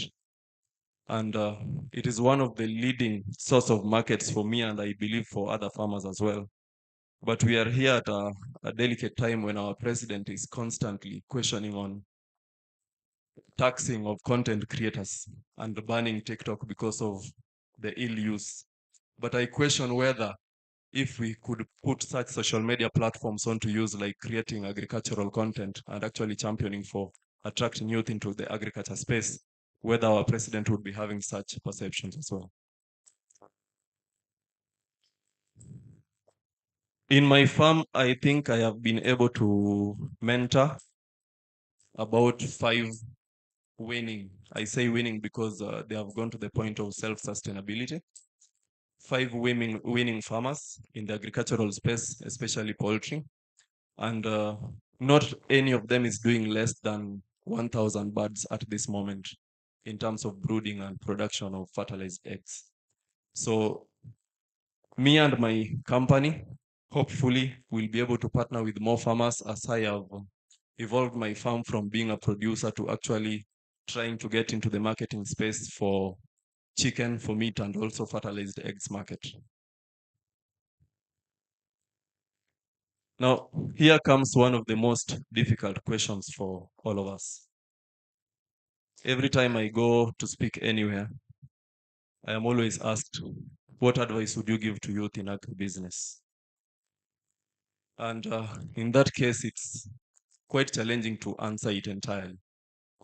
But my answer would be, if someone told me 5 years ago that today I would be standing before such a fancy crowd and giving a talk, I'd actually say they were lying. But yet again, here I am before you, having been granted the gift of your time. And for that, I shall forever be grateful. And I have a term that I coined for my own. It's a Latin term. It means sic parvis magna. It means thus greatness from small beginnings. Or as the PA team would term it, big change starts small. Me and other youth being on this platform is an actualization for some of us, the youth, as per what the world and practical action and other organizations that are within the agriculture space see in us as youth and as mentors to champion for this. Such an opportunity, it would only be hurtful for someone else to actually think more of us than we think of ourselves. And with this high standard to which you hold us, we only hope that we will be able to live to the same capacity of standards that you place on us. My advice to my fellow youth is actually one. Just start. It's as simple as that. Start. No matter how small your beginning is, you just have to start because the opportunities are out there, but these opportunities can only fall into your laps if you actually first tell your story. If I had not gone into poultry, the person who lied about my farm being his would have not made me meet practical action. And of course, farming is a quite challenging business. And in many instances, there is a lot of failure being shared around.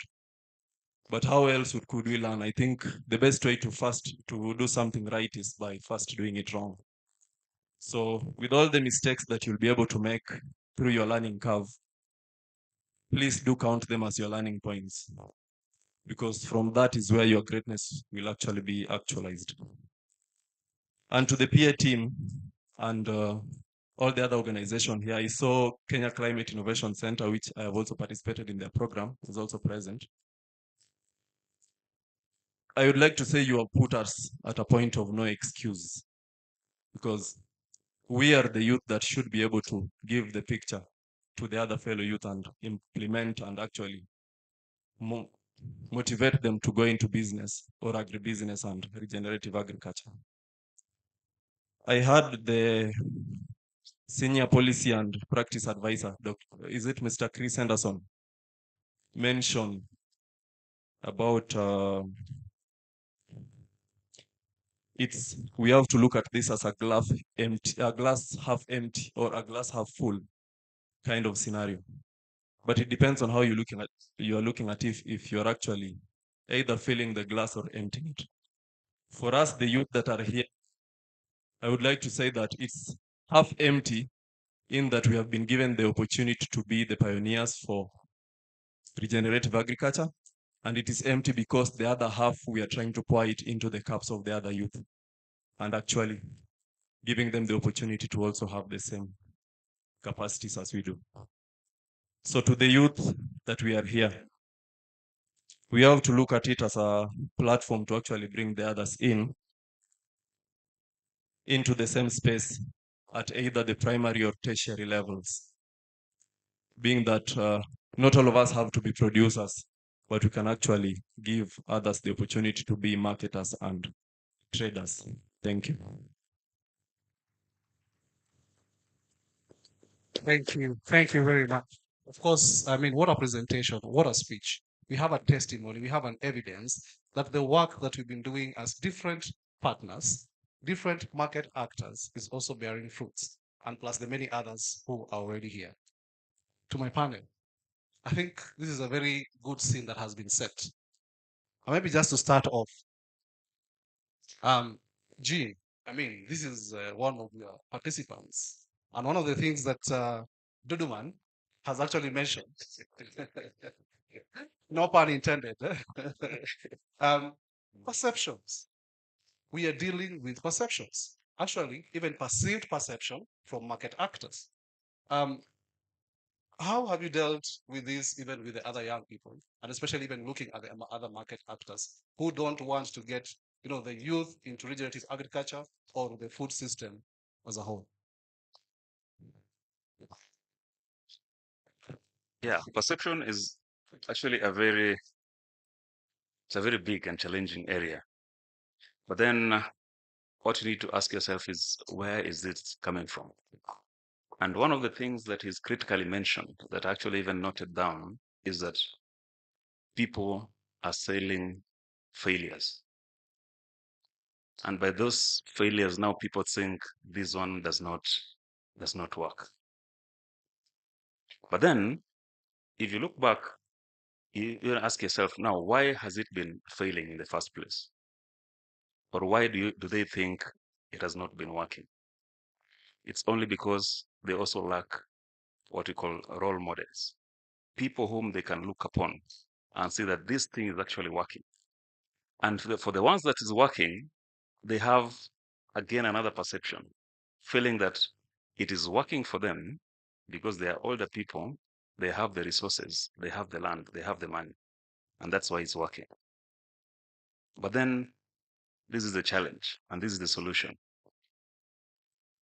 Young people learn best from other young people. Emmanuel Ragot, as he is a mentor. Other young people can see what he's seen. You've heard the story where he came from. Yeah, that a farmer, somebody who was supplying chicken, was being paid more than an accountant. So where are the opportunities?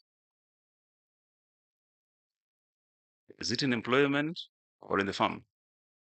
And he saw it and went there. And here he is with his own company. So let's get stories, success stories. Let's see people who are succeeding. Let's learn from them. And some of these perceptions, I believe, will not be part of the story. Sure. Yeah. I mean, let's tell the success stories.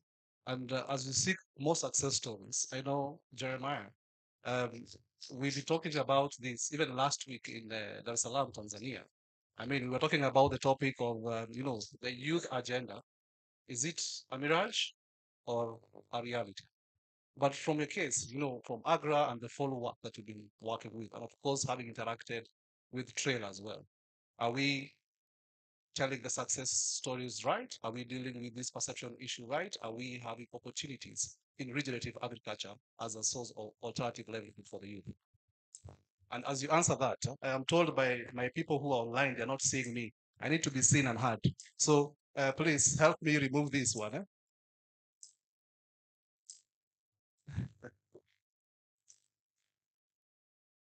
All right. So as they remove it, so Jeremiah, yeah. Yeah, once again, thank you so much, Tim, for that question. And to greatly appreciate your presence in the just concluded AGRF, specifically on the session we were looking at youth inclusion. Is it really a reality or a mirage? Yeah, of course, I was there taking notes as you were representing us on the panel. But I think from where I sit, and you asked from the perspective of Folu, my very first interaction with regenerative agriculture was when SNV advertised for a project advisor for the Veggies for Planet and People initiative, and I had the privilege to actually work with Leah as a program manager then. And from where I sit, to be honest, I think that it really works. It really works. But I think there are some issues that we need to be able to address for it to even work much more better. And I think from where we sit also within Agra, when I was joining Agra from SNB, some people say that we've lost this guy to chemicals and fertilizers. Yeah, but I think even from the lessons that we get from the field and from our interaction, it's something that can be able to grow further. And I want to speak also from my own personal experience as a farmer. Last year, 2 years ago, I had an ambitious undertaking to, when I used to work at SNB, used to distribute seeds. One of the things I used to do first is to test whether those seeds are going to germinate. So the very first batch of seed, I will plant them, and I'll try each and every regenerative agriculture practice that you are promoting with farmers, both youth and women at that time. And I used to stay with our caretaker, and our caretaker used to sell actually the vegetables and make good money. And so I anticipated, I thought if I can be able to upscale this, and I'm going to be a billionaire in this country. And gratefully, around that time also, I had a number of sources of income. Luckily, I can say this because I no longer work with SNV. So they can't do anything to me. But when I expanded, an ambitious undertaking went into 50 acres piece of land. And these are some of the issues that we need to address now when you talk about RA. In terms of mulching, how do you mulch 50 acres? In terms of even composting, how do you aggregate compost that can be able to compost for a whole 50 acres? And I think that's some of the questions we need to address in the course of our discussion this evening. Thanks. I know it's very interesting that you brought in that question. And yesterday when we were having dinner with Winnie, she also posed the same questions. I mean, are we going to scale with small plots of land? I know, Winnie, you come from a food systems, expertise, and we are looking at, feeding the nations in Africa, with dwindling production. How do we do that? I mean, in terms of even production. So from where Jeremiah has left, in terms of livelihood opportunities, but at the same time, looking at the big system, are we heading there, and how do we involve young people towards them? Thank you for the question. Those are great insights. And as Tim actually reached out to me, the first thing I told him is, I hope you don't expect me to talk about production. I think I sailed that ship quite a while back when I was introduced to the food system. So before I even answer, I usually say I will first explain what food systems is, because it has become like a buzzword. We say food systems and we say farm to fork. Food systems is not farm to fork. Value chain is farm to fork. But food systems incorporates the social issues, the environmental issues, the political issues. It's a very complex monster that should not scare us, so that as we develop these interventions, we start thinking of what next. So what happens right now, even with such interventions, which are they are excellent and they will improve our production and productivity. Unfortunately, it is only working at the farm. And which brings me to my next point is I work a lot around food loss and waste. So what happens is you build robust systems around the farm, but you don't think of how we are going to store the food, how we are going to process the food, how we are going to transport the food. Is the consumer ready? Are we producing what is needed, or are we pushing an agenda and hoping that one day someone will, push for these things? Can we start approaching it from a holistic angle? Do we promote regeneratively produced commodities among consumers and push for people to come in? Because these are some of the questions we keep asking ourselves. Why do we need to really create so much noise around agriculture to attract the youth? Because I do not see endless conferences from the health sector, from engineering, doctors. There's no conference on how to include youth in becoming a doctor, becoming an engineer. So what do we need to do as the agriculture sector to ensure that we bring in the youth on board?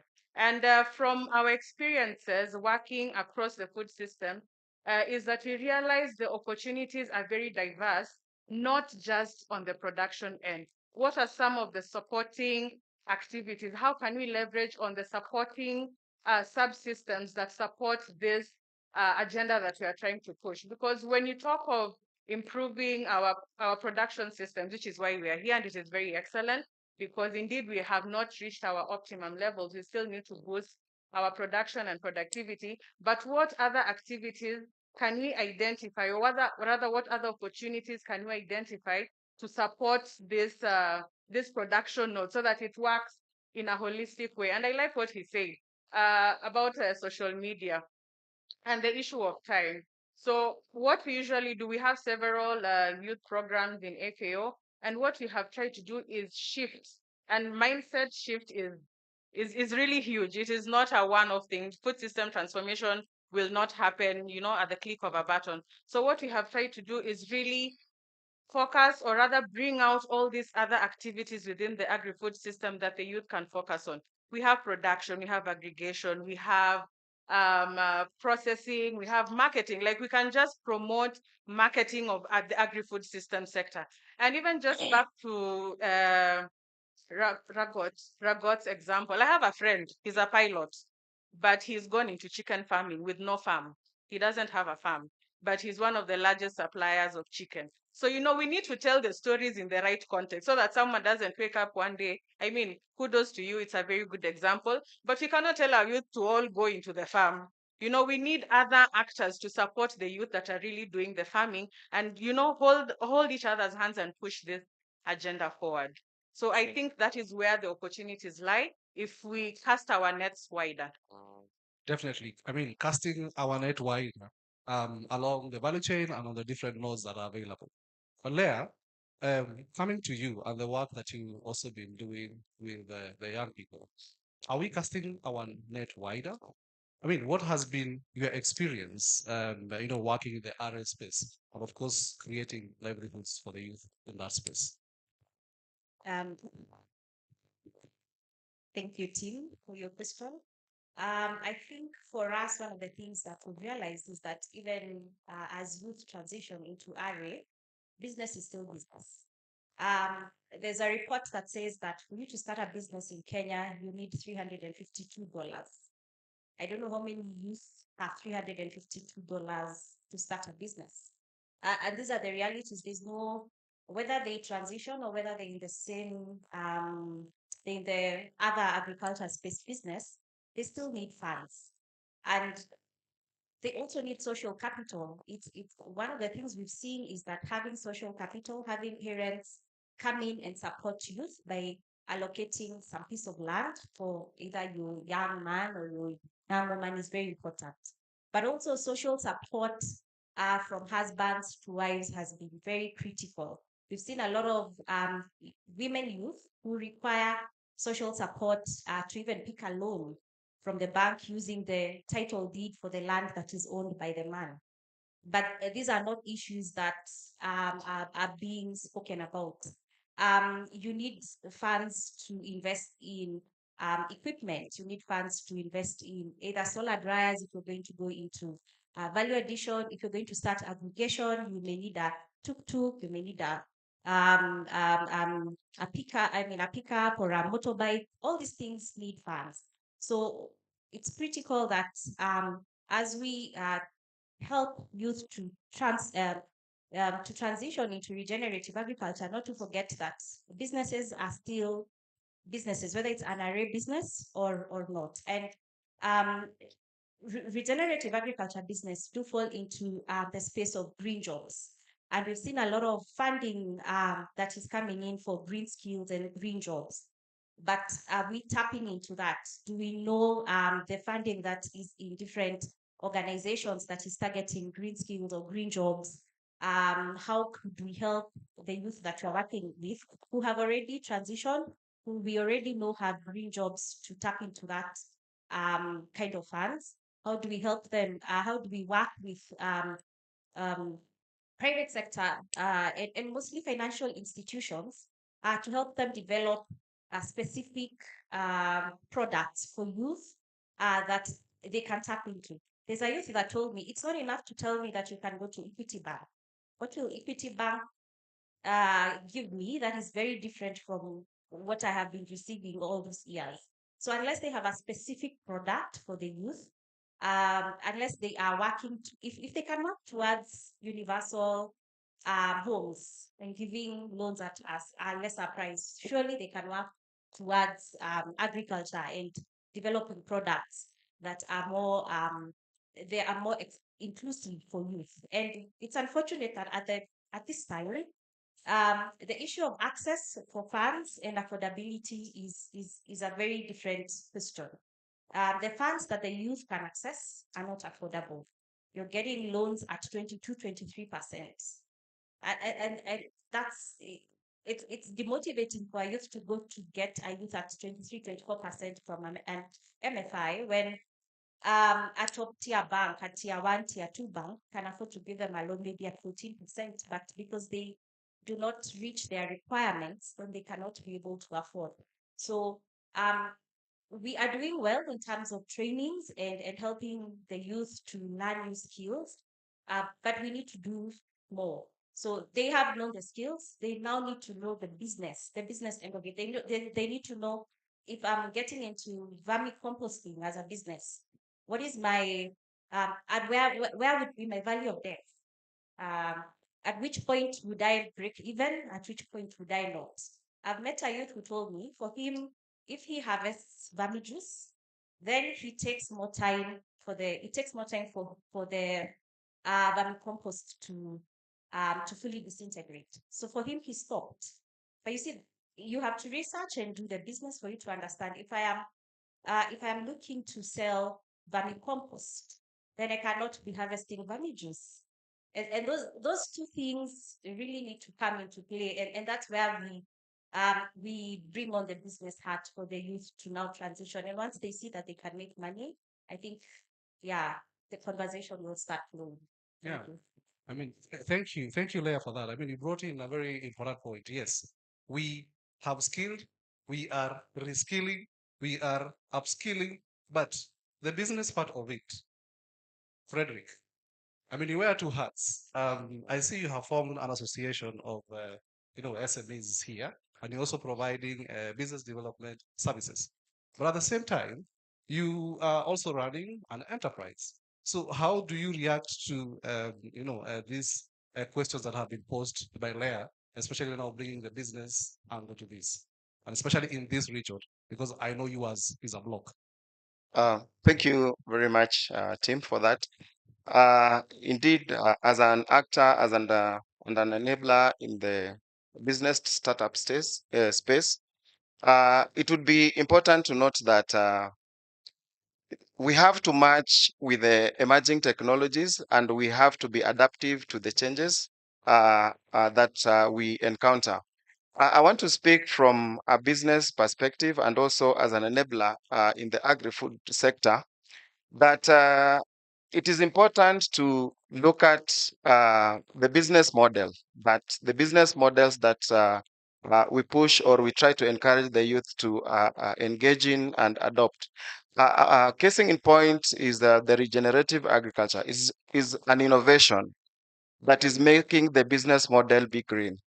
But that is at the primary production level. So what happens post-production? Because that is where the emphasis is.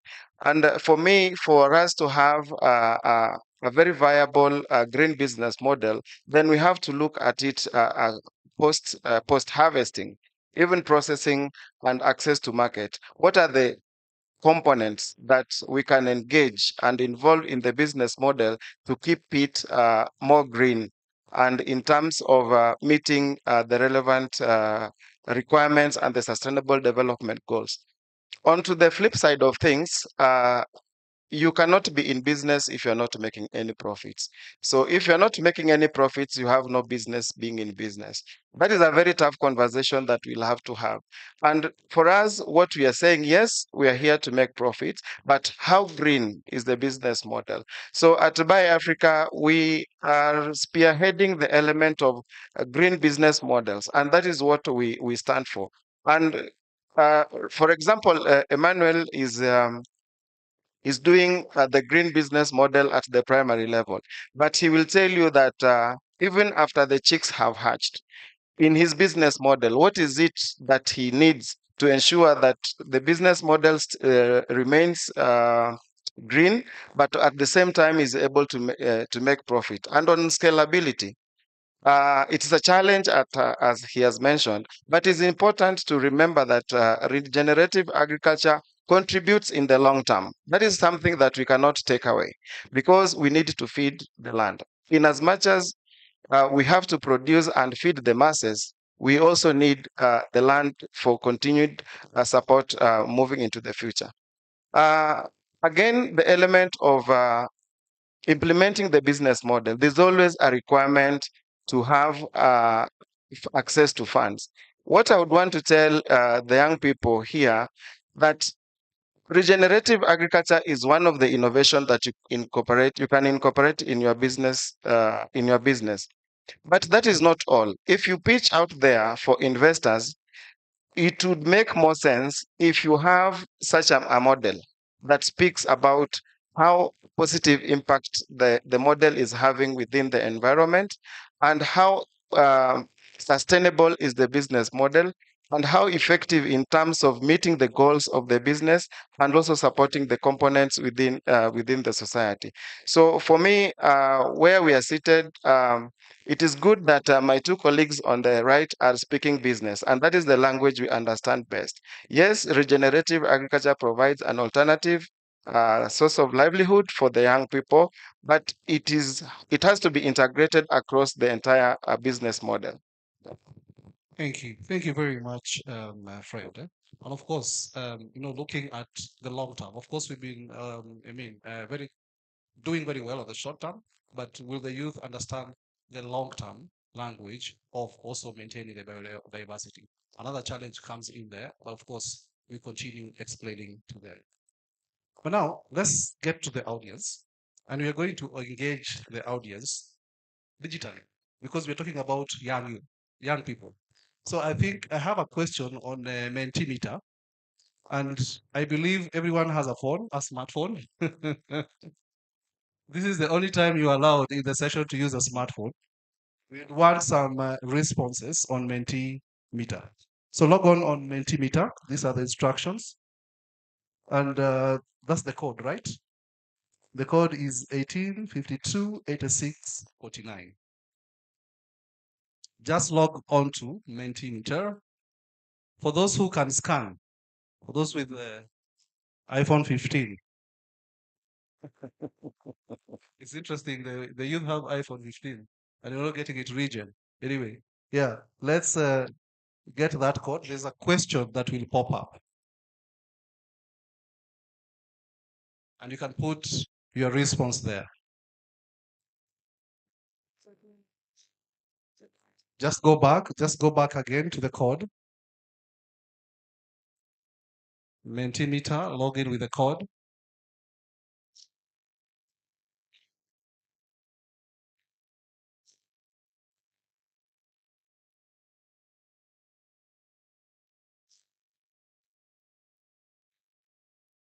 Yeah, I hope we are in there. We can see the question.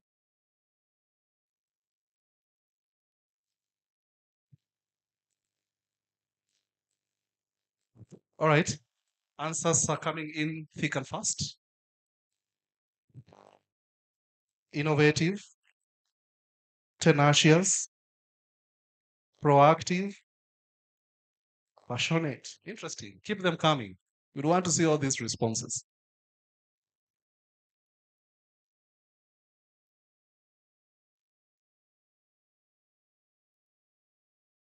And our screen here is actually off.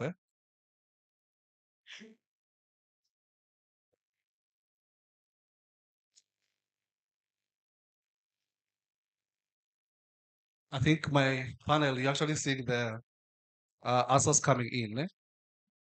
I'm hoping you can have this one on. What? You need to switch it on. Thank you for the responses. Keep them coming. Something for you.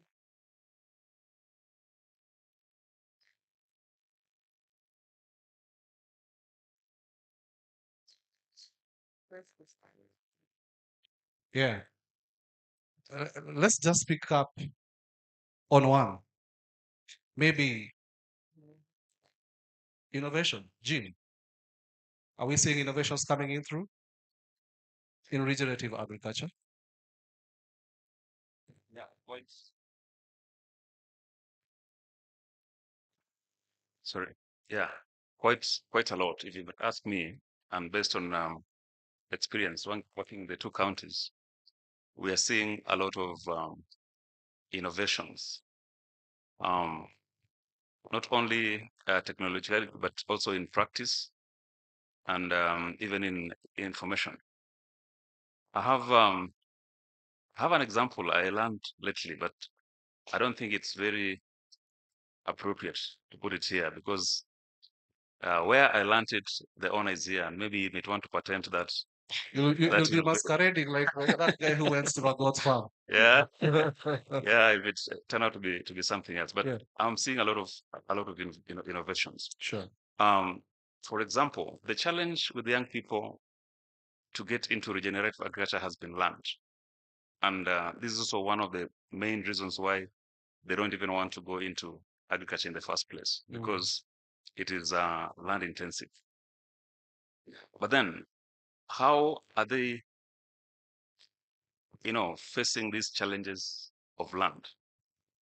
And I go to a place where it is a very small garden, almost less than an eighth, but how it has been utilized and the income that it's bringing actually tell you that land is actually not a problem anymore. What you need to do is how do you go vertically? So there's this thing called conical gardens. Yeah, they are cylindrical pieces. There could be tires, there could be plastic, there could be bottles. But then from one cone, if you look at the population of plants in that one cone, which is maybe maybe 100 centimeters, maybe in diameter, going upwards, what the equivalent of that would be in terms of horizontal land is amazing. Right. What you'd plant in one conical garden, you may probably require a 10 by 10 piece of land to acquire the same population, using double amount of time to manage, using double the amount or even 10 times the amount of water to manage the same piece of land and get even very little from the same. So there are quite a lot of innovations, and I agree young people are coming up with this. In marketing, I've seen a lot of technological innovations. Yeah, Ragot was talking about TikTok. I'll add YouTube. I'll add Instagram. I'll add every avenue that the young people are now using to even market their produce. Even giving examples, some of them even showing how the same can be done. How do you do the same? And you see a lot of traction, a lot of traffic in those sites, and even attracting more young people. Sure. Yeah, thanks for that, Gene. And Jeremiah, I saw another word there, passionate, thrown in there. I mean, the youth are, yes, indeed passionate. But as practitioners and market actors, and even as stakeholders, as Emmanuel shared, are we providing them with enough evidence that regenerative agriculture actually works? How do we embrace that passion, and turn it to opportunity with the evidence that we provide? What evidence is actually required? Yeah, thanks. I think this is one of the challenges of asking the entire team to put in questions. So I'm here to answer a very difficult question that has just come from the floor, but I think I'm able to respond to it. I'm one of the people that was very passionate. I'm using the term was deliberately because I already talked about my own previous experience. And I want to agree with one of the statements that Betty Kibara, the Africa director at Rockefeller Foundation, keeps saying, that there will be no regenerative agriculture unless you have a revolution in the input market of RA. And I think that's why I kept on asking the question in terms, if we want to scale, how are we able to, how, to what extent and what pathways are we able to use in the scaling process? I think amazingly from the Food and Land Use Coalition, we're making progress. I cannot sit here, work for Agra and begin complaining like the rest. I think I sit in a position of influence, people to support in driving things. And I'm happy that our country director for the Food and Land Use Coalition is here, Michael. Yeah. So one of the things that we've done in the Food and Land Use Coalition, working very closely with the government of Kenya, we developing the Kenya Food System and Land Use Action Plan, 2024 to 2030. That particular action plan highlights 5 key things to be able to transform our food system in the context of Kenya specifically.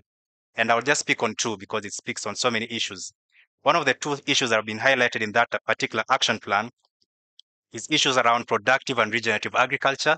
And the 5th thing that we talked about there is issues around youth, gender, and social inclusion in food systems. The other issues also around reducing food loss and waste, protecting and restoring nature, and also issues about nutritious and sustainable diets. But are we providing enough evidence? Actually, under the regenerative agriculture, driving regenerative agriculture in Kenya, a number of things we mentioned there, and we say mambo ni matatu for us to have a sustainable regenerative agriculture and to drive food system transformation. So very key is how people access this information. And I'm happy part of the outcomes of this conference is to launch an agroecology toolkit. That is a very important step toward the right direction. Number 2 is issues around inputs. And one of the things that we propose there is to have a smart subsidy program. And a number of counties are already working around subsidies for regenerative agriculture products. And it will be nice that the entire country is able to adopt that.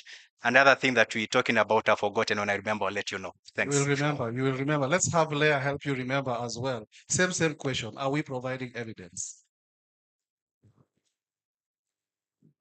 Because I don't know for Kondo, I'm not sure. He told me, but I can't remember. I think we are, but in silos. We are providing evidence, but in silos. There's what Trell is doing. They're collecting evidence. Is what we are doing. That's what Kilimo Trust is doing in rice.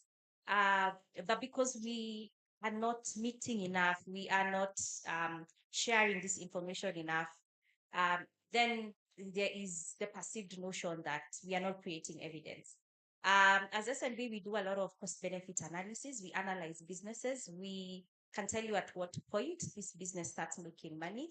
And I'll give you an example. A lot of black soldier fly farmers need to complement it with a value chain. Either you're doing poultry or either you're doing fish. But just doing BSF for the sake of producing inputs cannot be your only business unless you just want to make small money.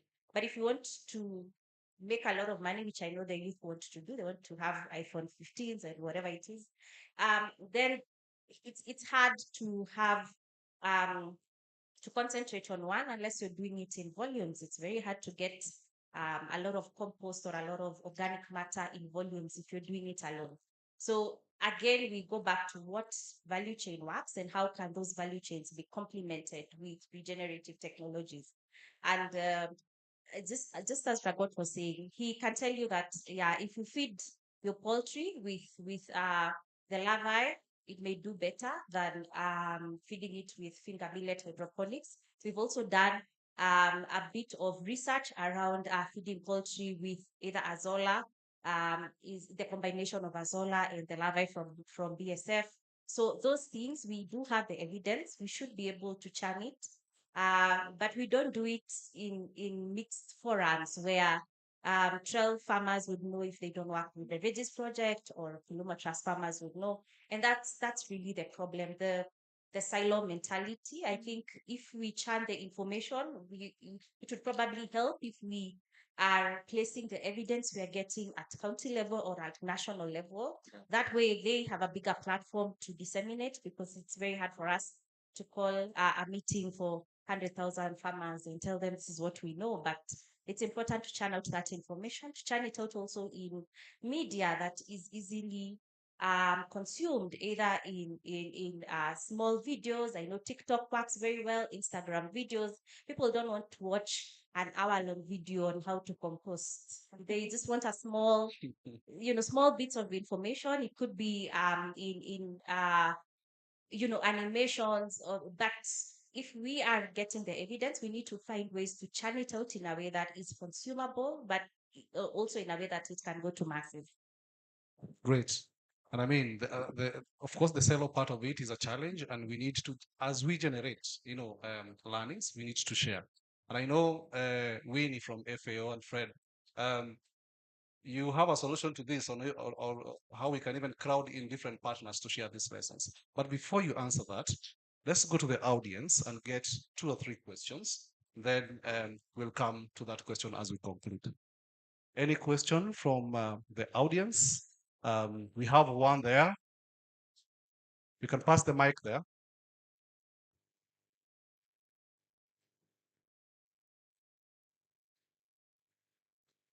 Any other person with a question?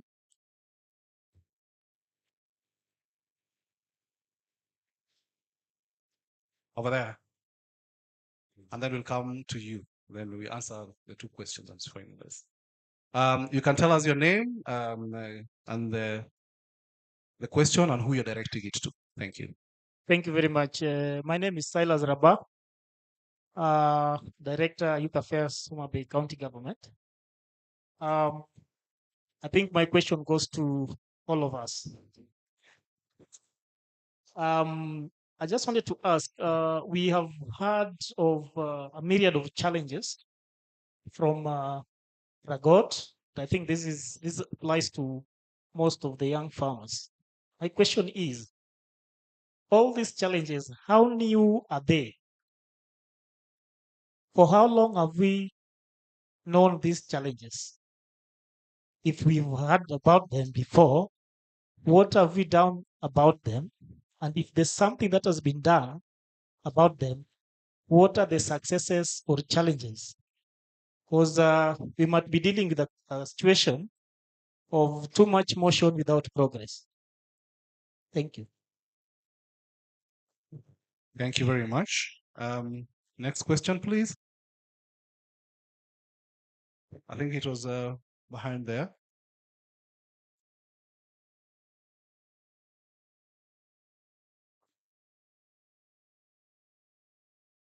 Yeah. Okay.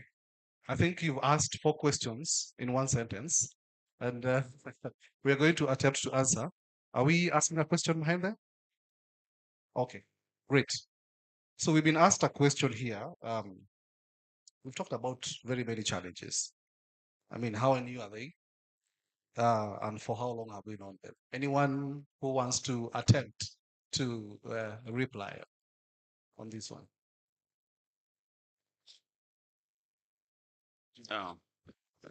Maybe I can go. Was probably had an advantage of noting down some of the challenges Ragot was talking about. If I'm, let me know if I'm right. So one of the challenges Ragot mentioned was that regenerative agriculture is time consuming. He also talked about it being cumbersome. He talked about perception and you being labeled some names. And he talked about market access and access to market information. How long they've been there is as long as I know. Yeah. So the issue is, what next? What are we doing about these challenges? And if I might just give a rejoinder on the innovations that I said, I see a lot of innovations coming out from young people, even giving solutions to some of these challenges that are happening. And I'll give examples. For example, the issue of time consuming. Somebody said, how long, somebody was asking, I don't know if it was you, Jeremiah, that how long will you take to compost manure for 50 acres of land? Yeah. And if you're thinking 15 years ago, that would mean maybe you waiting for maybe 2 or 3 years for you to be able to consume, to compost enough material. But then this morning, somebody was talking about faster ways. Actually, is it 14 days, Naman? Yeah. A maximum of, yeah. There is Bokash and there's the technologies that are coming up. Vermiculture, BSF. It is clean, relatively. You don't need to shove. You don't need a shovel. You don't need a gumboot. You don't need every other time. Just something that you place there. Wait for 14 days. You are harvesting what? Clean, and you can even touch it and you can transport it wherever you are. So these are some of the solutions that are coming up. Some of those time-consuming elements about regenerative agriculture and stuff. A lot of innovations coming in. Who knew, because it's expensive, that you do not need external heat to brood your chicken? While there are innovations inside this, where the heat that comes from the chicken themselves does what? Maintain them during brooding, and you don't need external heat. You don't need electricity, you don't need a jiko, you don't need anything. Very clean, very innovative, and very cheap. And these are innovations that are coming around. So these are some of the solutions, regenerative, green, or agroecological solutions that are coming up with some of these challenges. The issue of land has been an issue. Youth say they can't go into agriculture because it is intensive. Land is expensive. At times you don't have land, you have to lease. And when you go to lease, again, there are no binding contracts. You lease a half a piece of land, 2 months down the line, when you're making your cash, the owner of the land says no. And if you let them that land, they're not even using it to plow. So how do we go around this? How do we make sure that young people who cannot be able to own land can be able to access land through leasing? And these leases are really legislated and they're secured. Yeah, so that they can do production for quite a number of time. And So there are quite a number of solutions that can come around it. And the most important thing, as you have mentioned, and as others have mentioned, is continuously sharing these successes as evidence, so that everyone who is here and many other actors who are not here, can replicate, can learn from, and can also just scale up from what we have learned. But as we finalize, because we ran out of time, I had asked really a question to finalize. Of course, working in the silos, we are sharing evidence. We want these successes to be shared as well. How do we crowd in all the partners, including those ones who are not here, from a system, perspective, to be able to try to work together and be able to shift the system to what we envision it to be? Thank you, team. The conversations are very enriching, and I feel like we have just started. Yet we are supposed to be summarizing. Yeah. In our experience in FAO, we have actually piloted the food systems approach in Kisumu and in Nairobi County, and I must say it has borne results, especially for Kisumu, where the collaborative efforts and the partnerships that were built outlived the program. And I must say that government played a very critical role in collaboration, because it becomes very hard as development partners. First, we don't know each other. We don't all know who is doing what. But in most cases, the first stop a program or a project has is the government. So we would request the government to really support us on this in terms of informing us. If I come with a program, let me know, is this what you want? Is this something that has been done? What has not been done? And how can we collaborate on this? And also just bringing in the food system concept. A question I would like to part my conversation on is, who else do we need in this conversation? Because I feel like we talk to each other alone within the agriculture sector. Sometimes I joke that we just change venues, but participants are the same. Because we need, especially talking about regenerative agriculture, I did not see any representative from environment.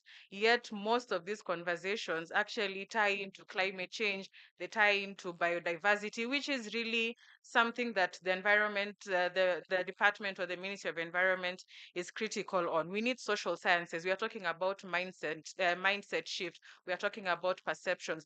Are we engaging social scientists to really unlock these bottlenecks on perception? Because you can't expect a soil scientist to understand why people are behaving a certain way, but a social scientist might. So the other ones are financial institutions. Where are they? We are talking about access to finance, but we are not having the financial institutions represented here. Education. Are we going to start? Sometimes in Swahili we say mkunje samaki angali mbichi. We are trying to transform people who have been used to a certain pattern why not start with the younger generation? What are we doing about the 4K clubs? Can we try and incorporate some of these things when they're younger and instill this value proposition to them while still young, so that as they grow, they already see the value in some of these systems? The Juakali sector, we are talking about tools. Where are they?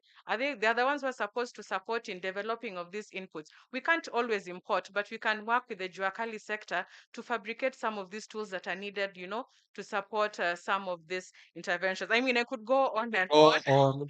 Yes, but I think we get the point in terms of bringing Sure. everyone on board. Yeah. Yeah, and I think the conversation is getting juicier, but allow us to finalize there for today. But this conversation goes on and on. Tomorrow we have a session where we're also going to have some group work, and we're actually going to contribute to the many ideas that we have. But Blair, does Regen, offer an alternative livelihood for the youth? Just a simple yes or no. I don't think it's That will be a parting shot. That will be your parting shot, by the way. I'm not gonna say a simple yes. It's yes, and not only does it offer Yeah. livelihood, I think it offers an opportunity Mm. for youths to create jobs. Yeah. We've heard how Ragot has created jobs. Oliver told us in the morning about Yeah. how a youth has a peanut butter company, and she has 30 smallholder farmers who are contracting for her. And Region is, I think, one of the only job opportunities that youth are having in inputs. Previously, inputs used to be imported. Now Yeah. we have youths who are creating inputs for us. So yes, Sure. Alright. they do create jobs. Great. I'm tempted not to ask these questions to the rest of my panelists because they will go beyond a simple yes or no. But because Leah has talked on our behalf, I think we end it there. So please give a round of applause to my panelists. Thank you very much. Let's continue with this conversation. Asanteni sana. Another round of applause for that panelists. I can see some guys, the eyelids are meeting or almost meeting. So I would kindly, let me now talk in Kiswahili for those who, kwa heshima na taadhima, ningewaomba nyote muweze kusimama. Kwa heshima na taadhima. So as you stand, just look at your neighbor and just tell them, let's regenerate.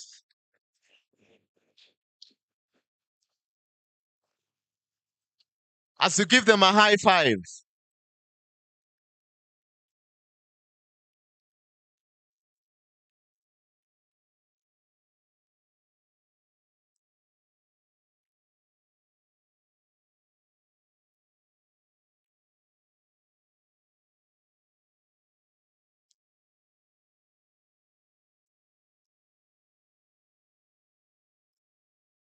Okay.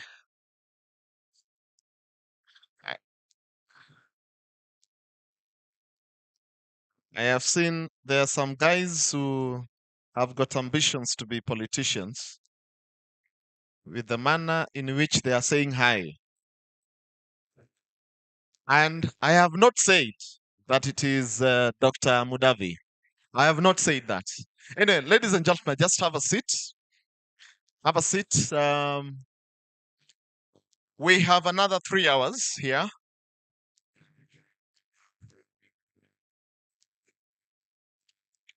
Anyway, ladies and gentlemen, we are now in our last session, or rather, we are just about to conclude this.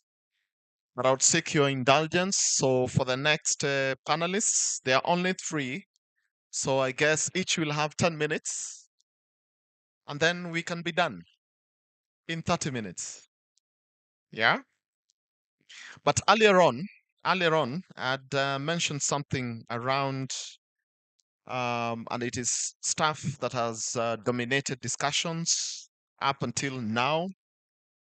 The keenness, the urgency with which we should be champions of a new kind of farming, one which is kind to the planet, encouraging young people to take up the mantle and continue the fight against degraded soil, drought, but also what is important is to lift them and their families out of poverty. That discussion will still continue because the last session is, even as we talk about this, what are those approaches? So the last session is just about how can we and why should we take a market systems approach to support inclusive regenerative agriculture. To take us through this would be three panelists, but they will be led, or rather they will be moderated by a gentleman whom I will not say the next, or rather I will only call him by just one name. He is the Agriculture and Marketing Lead, Practical Action, the UK. John. Where is John? Yes. He knew it was him. He knew it was him. John. So I know you've assured me that it will only take 30 minutes. Yeah? Okay. Okay. No, I'm just trying to harass him. So anyway, John, welcome. Thank you. Perhaps I could be joined up on the stage by our esteemed panelists. So we realise you're jaded and tired. So we're going to start with a bit of interaction. We're going to have another Menti. So can you pull out your mobile phones again quickly?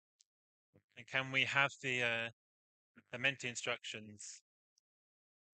So it's just 2 questions. So if you input the number you see there, 86786062.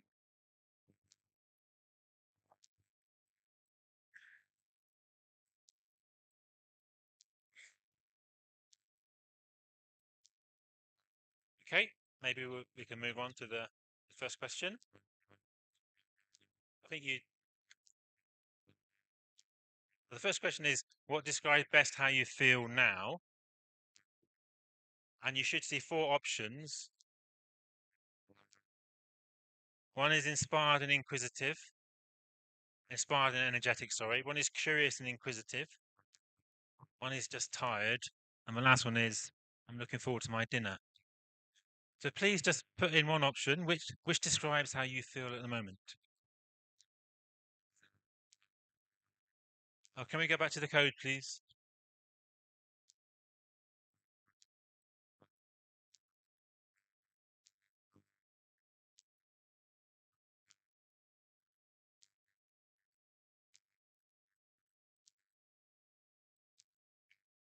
Has everyone got the code?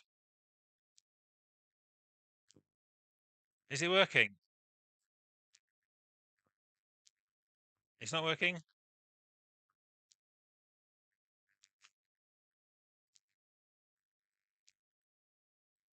It's not working.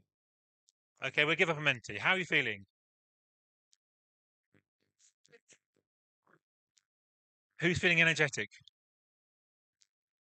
Who's feeling tired? Who's feeling inspired? Who's looking forward to their dinner? Okay, so hopefully in this session we'll be efficient. Hopefully we'll inspire you. So if you're feeling tired, we'll give you some energy back. I can't promise we can make your dinner come any quicker though. One of the themes that's coming out so far this week, I think, is that today, is that regenerative agriculture isn't just about farming in the same way that conventional agriculture isn't just about farming.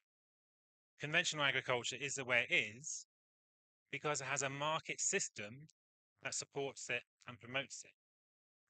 So what do we mean by a market system?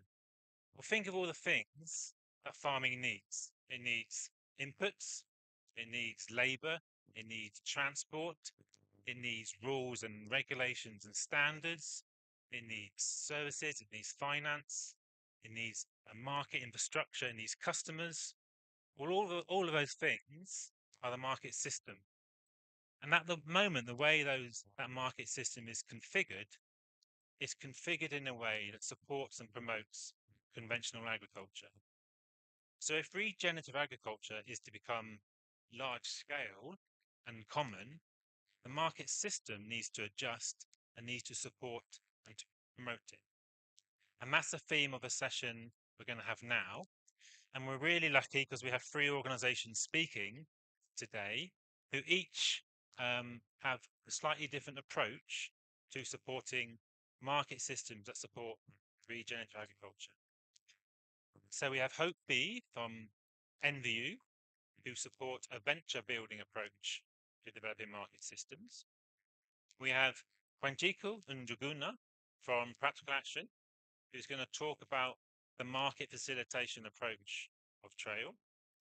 And we have James Imakia from IDH, who's going to talk about IDH's farm service model in the coffee sector. What we're going to do, we're going to have 3 presentations of about 10 minutes each. But I'm going to ask a quick follow-up question to each participant.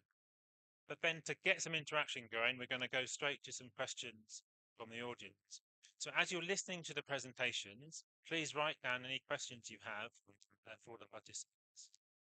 Okay, so we're going to start with Hope.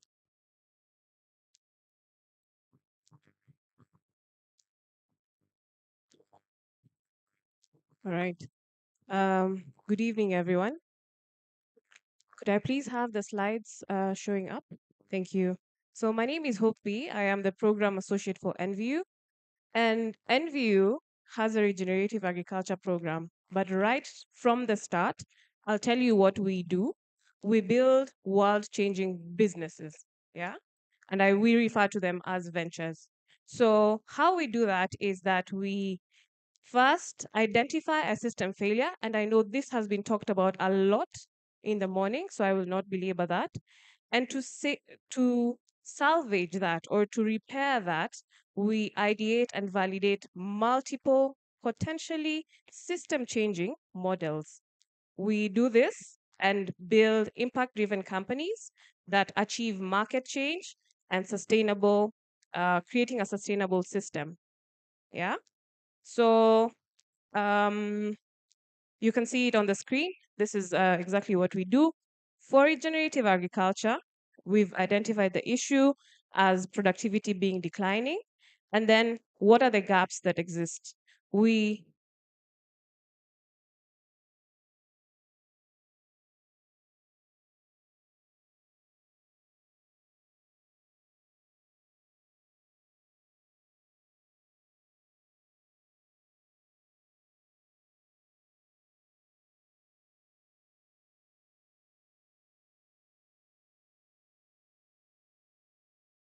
Farmers are lacking access to markets and access to input because someone would say, I do not have enough compost for my 100-acre farm or something like that. So how do we fix this? We start our venture through ideation, where we pilot several business concepts, and they are piloted based on the gaps that exist. We test the concept hypothesis. There has to be a product market fit. This is why we spend so much time in issue analysis, in researching, in finding out what is needed on the ground. Yeah. And in this case, it's inputs, knowledge, markets, and certification. Yeah. So we test the concept, we develop a business model, and we develop a prototype plan. Then we get into prototyping, where we have an MVP and we make sure that every business is already making money. We know how it makes money from the start. And then we test. So we test, iterate, and pivot. As we're finding out new things about the businesses that we are starting, we are pivoting, we are changing our approach. We might find that maybe the farmers do not need coaching. We change that. If they need coaching, which is knowledge in addition to inputs, then we have a venture that is doing that. Then we test and scale. Yeah. So we currently have a project in Makueni, and we only have a year on that project. And that project is funded with by IKEA in collaboration with BioVision Africa Trust. And you heard from Dr. Mudavi earlier today. So this is Makueni County. Before the 1990s, it had specific timing of rain. We had trees that were fruiting when the rainy season is coming. They had a variety of indigenous food. They had plants that they were using for herbal medicine. And I don't want to bore you reading through that list, but you can see even from the picture that it was a very lush area. But after the 1990s comes in the second photo. Every plant is needing pesticides, fertilizers so that it grows. The climate is unreliable. We're actually in a drought, like failed rainy season for a couple of years now. Many trees are cut and cleared, water tables are dry. We talked to the farmers and they were telling us, like, before, there used to be a river just outside this place. And now that is not there anymore. There's an increase in diseases, yields have dropped, and farmers don't know how to deal with these challenges. So we asked them, how would you like to see your future? And they imagined of paradise, which is what the third photo is, where there's no drought, there's more water sources, they stop using poisonous chemicals, so food is safe, and the land actually produces more. Yeah? So, how are we as NView doing this and moving them closer to the third photo that you can see on your screen? We have 4 ventures that we are piloting and testing to fix this and to enable farmers to achieve the third photo. The first is transition coaching, where the farmers who are in our cohort are trained, they are given a bundle of inputs and knowledge because, hey, look, they say we really want to do it. Like they probably attended a training like this and said, I really want to get into RA. But they say, I don't know how to. The second one is transition finance. They say, I don't know, I don't have the money to. I know how to because you've, through your first venture, built me up and built my capacity. But then now we don't have money. How? I also need to take my products to market. And I need access to certification that will put a stamp on my products and say that actually these products are sustainable. These products are regeneratively grown. And then obviously, as everyone has said, offtake at premium price. So these are our 4 ventures, and we're looking to pilot this within the next 5 years. For now, I'll give a caveat because I know I can see you guys jotting down questions. We only have, because the project is just 1 year old, we only have the coaching and the markets, because that is the order in which the needs have presented themselves. You remember I said test, iterate, pilot, pivot, and then test again. So as we were testing, we found out that they need knowledge, and soon after, they need to sell their produce. So those first and fourth venture are what have been developed. So I'll give a case of George from Kiambu, who is a conventional farmer. George comes in and he's actually using inorganic inputs, sorry, and he's farming just the same way they've farmed for many years. So John would come in, be given a bundle of training and input, and then his produce would be off taken. There would be a certification service that we provide through our certification venture, and we would solve these challenges that he have. He has high cost of inputs. We teach him how to make his own input using locally sourced material. He says irrigation is very expensive. We teach him water harvesting practices through the transition venture. And he says he doesn't have knowledge. Obviously, the transition coaching solves that. Yeah. So, what are our learnings over the past 5 years? Oh, I'm saying 5, dear God, 1 year. There's lack of an alignment in the meaning of RA. This has really curtailed partnership opportunities because we will say regenerative agriculture, someone else will say agroecology, someone else, like there's a big debate on what RA means. So a way to address this would be to agree on the outcome definition of RA so that we say that we are regenerating the soils, which means making the soils produce more. I liked what was mentioned here earlier, that even if you use a combination just so that you can achieve more or produce more from your land, then you're also in regenerative agriculture with a view that eventually you'll fully transition to organic input. Yeah. The second one is that the newness of the RA sector has presented a lack of infrastructure and support systems. There's no policies that encourage RA. If the county, for example, said that this percentage of land in this county has to be invested into regenerative agriculture, then this would happen. But it's so new. The county governments would wonder, when you say RA, what is that even? Yeah. There's a need for patience in the transition process. We heard earlier that actually transition can take a while. Yeah. And they're very capital intensive, time consuming, and downright slow. So the industry needs figuring out as it progresses. It's new, remember. The funders who are giving us money need to be very patient, and so do the farmers as well. This will happen to have the transition captured and managed effectively. The last one is that there's needs for a market system approach, like the NVU method of building an ecosystem of interlinked businesses. Yeah. Therefore, the system can crowd in partners. The system can have collaborations with ESO. There can be accelerators who even work with the businesses that we start.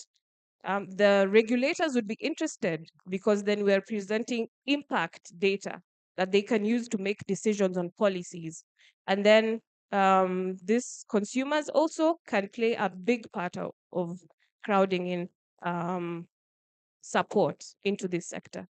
So with that, I wrap up my presentation with this quote: alone we can do so little, but together we can do so much. That is our variation of big change starts small. Thank you.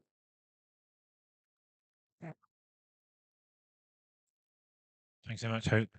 Can we move on to Ranjiku now? Can we have Ranjiku's presentation, please?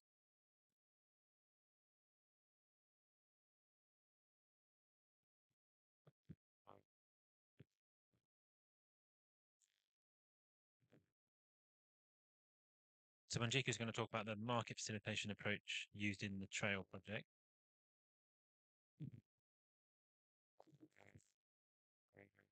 Great, Ranjiku.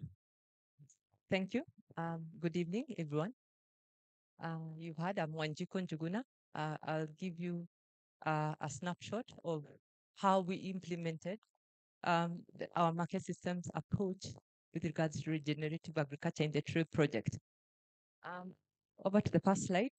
I'll quickly take you through. I'm sure we've listened and understand quite well about the Trail project, and we've heard from various participants, my colleagues, about some of the models which we piloted, and this really will be like more of a growth section on what extra we did to inspire and also to invigorate on with regards to markets.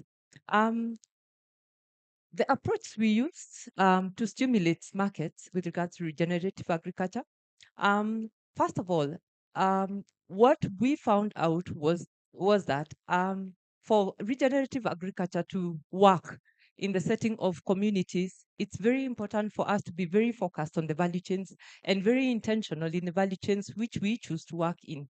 For our case in Trail, value chains that are short seemed to be a favorite, especially for women, and mainly because of dynamics of households. Women being, running the microeconomies of a household.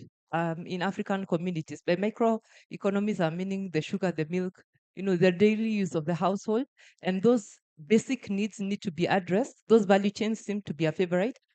Those ones which they will go in fast and results start being seen, like African leafy vegetables.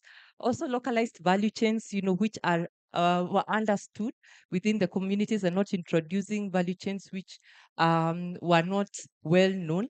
And using local market actors, mainly because the local market actors also working within the same community could make sure that money was flowing within the community.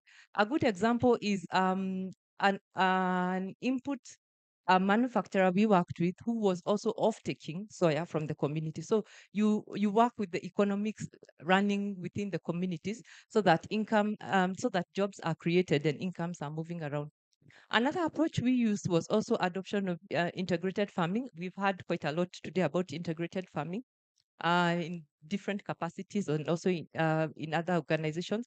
And mainly our integrated farming, I'm sure you remember from Oliver's presentation in the morning and also from some of my colleagues, was working within value chains that communicated to each other and looking at how one value chain was going to fit to each other. A good example being poultry, poultry producing manure, which was being used for to do the vermiculture and together with the kitchen waste to produce the vermi-juice and also to produce you know produce organic fertilizer, which was used in the African leafy vegetable. We also implemented, also through implementing, we were very intentional in being facilitators to the change from the beginning, being the fact that we knew that come the end of the program, we wanted to see a sense of sustainability of the models we were going to pilot. We were very intentional on how we did it and did not want to be part of the actors or part of the system, but wanted to facilitate the change and support the actors to move towards sustainability of their businesses. So how did we do it? Um, this, this, I will give examples on how we drove those changes using those approaches. And one of the ways we did it was improving organic input provision through working with private sector partners.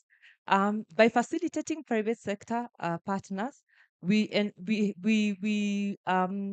we helped them capacity build resources on the ground, that is the resources of extension government workers, as well as agro dealers working within the communities to be more of the ambassadors and have the information of best practices. In most, even around us ourselves, most of the time you find also around the farmers, we use systems where you ask your neighbor, knowledge systems is more shared within localities and within people we think know or should know what what should be done.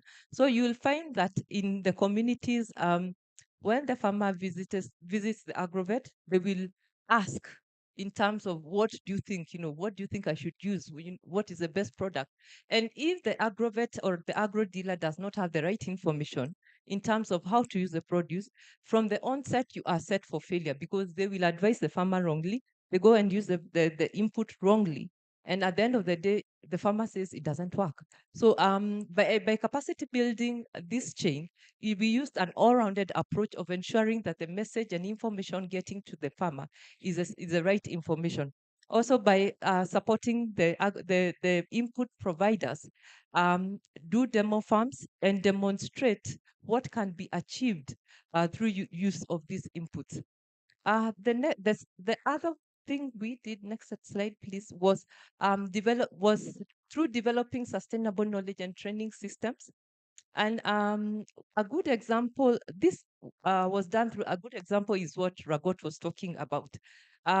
Through our mentor model where the lead farmer, an example of Ragot, works with farmers, capacity builds farmers under him to be able to produce in higher capacity so that he's an off-taker.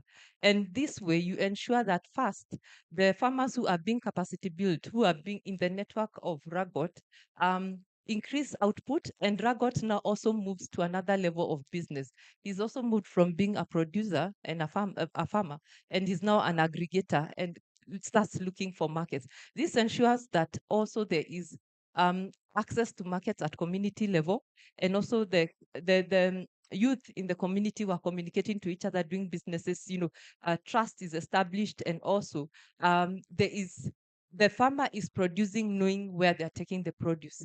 And the other model we used also the agent model, using the same kind of concept, like Ragot, but in other areas. Community resource people or the lead farmers on the ground were capacity built by the agro dealers to work as their sales agents. This was basically these agro dealers who have been capacity built by the input providers working with last mile distribution network, where they do not need to put extra resource, but basically just work with the agents on the ground and pay them on commission basis based on sales which closed sales or leads which were closed. The next way we did it was also through improving market information linkages, and this was through using WhatsApp groups and other social network platforms. Ragot talked about marketing through Facebook, and basically this was mainly with the support of market interest groups. Now, market interest groups were groups formed from the beginning of the program, where when we did the market mapping and brought together the market actors, they collaborated and came up with the market interest groups, which are groups of people of common interest addressing gaps identified with their ecosystem, which are within what they feel need to be addressed urgently. And some of the innovations they came up with were communication models, or modes of communication which facilitated communication as WhatsApp groups and Facebook pages. And mainly most of them, or a good number of them, were used as modes of sales platforms where buying and selling happened. Also, these market interest groups or market interest groups also conducted aggregation days where they brought the farmers together in the same platforms, mobilized the farmers to meet in a certain place, and called off-takers or traders to be able to facilitate, first of all, direct linkages between the farmers and the off-takers, and also to enable new off-takers in faraway places see these communities as catchment areas through these more like auction for chicken days. Now, what were the lessons learned? Next slide, please. Lessons which we learned in this process. First of all, I mentioned in the beginning that the value chain selected about the value chains selection of the value chains. And this came into even bigger perspective with the appetite for also the value chains, which quickly picked and had a lot of tractions. And one great learning was that low capital value chains, which need low entry requirements, seem get more traction in the beginning, especially for setup and also buy-in, as you work on value chains which take longer, and which also in terms of fruition, or when the farmer is able to get the first able to take the first produce to market, or take the produce to market. Second lesson learned was Hope has also mentioned this, and also we saw the same, was facilitation approach is more of a patience. You need a lot of patience, and mainly because also change is being implemented on a third party, and you move with their pace. And more so when you bring in private sector, where you cannot dictate their business model. You can only help them buy into your idea. So you can only move as fast as their pace of how they envision their dream of business to grow. Also, in tying to that was also the importance of continuously monitoring change and adaptability of also towards the change you see. A good amount of time, especially when doing facilitation projects or programs, we especially in trail, a lot of things which in the beginning we thought, it was quick and you go in and it works. Doesn't work like that. You need to go back to the drawing board and ask yourself the questions of, is there another better way? Is there something we are not understanding? Yeah, and quickly re-engineer how we were doing it. A good example was the story given in the morning, or an example given in the morning by Oliver of the red Italian worms. It was initially meant to be a business venture, but it became a charitable community venture where they shared with each other the worms, and the business venture had to change. The next learning, mainly working with businesses and smallholder farmers, the two, you need a good strategy. Mainly, especially when the business has an alternative of taking from a bigger producer.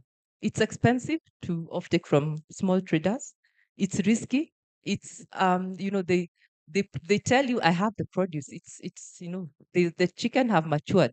When you go, they still have not reached where they should reach. So it's quite a tricky business, and especially selling small traders, small scale farmers, or so small subsistence farmers to businesses, you need a very good value proposition to sell to businesses. But all in all, I think we got our model right. Yeah, thank you for listening to me, and I come to the end of my presentation.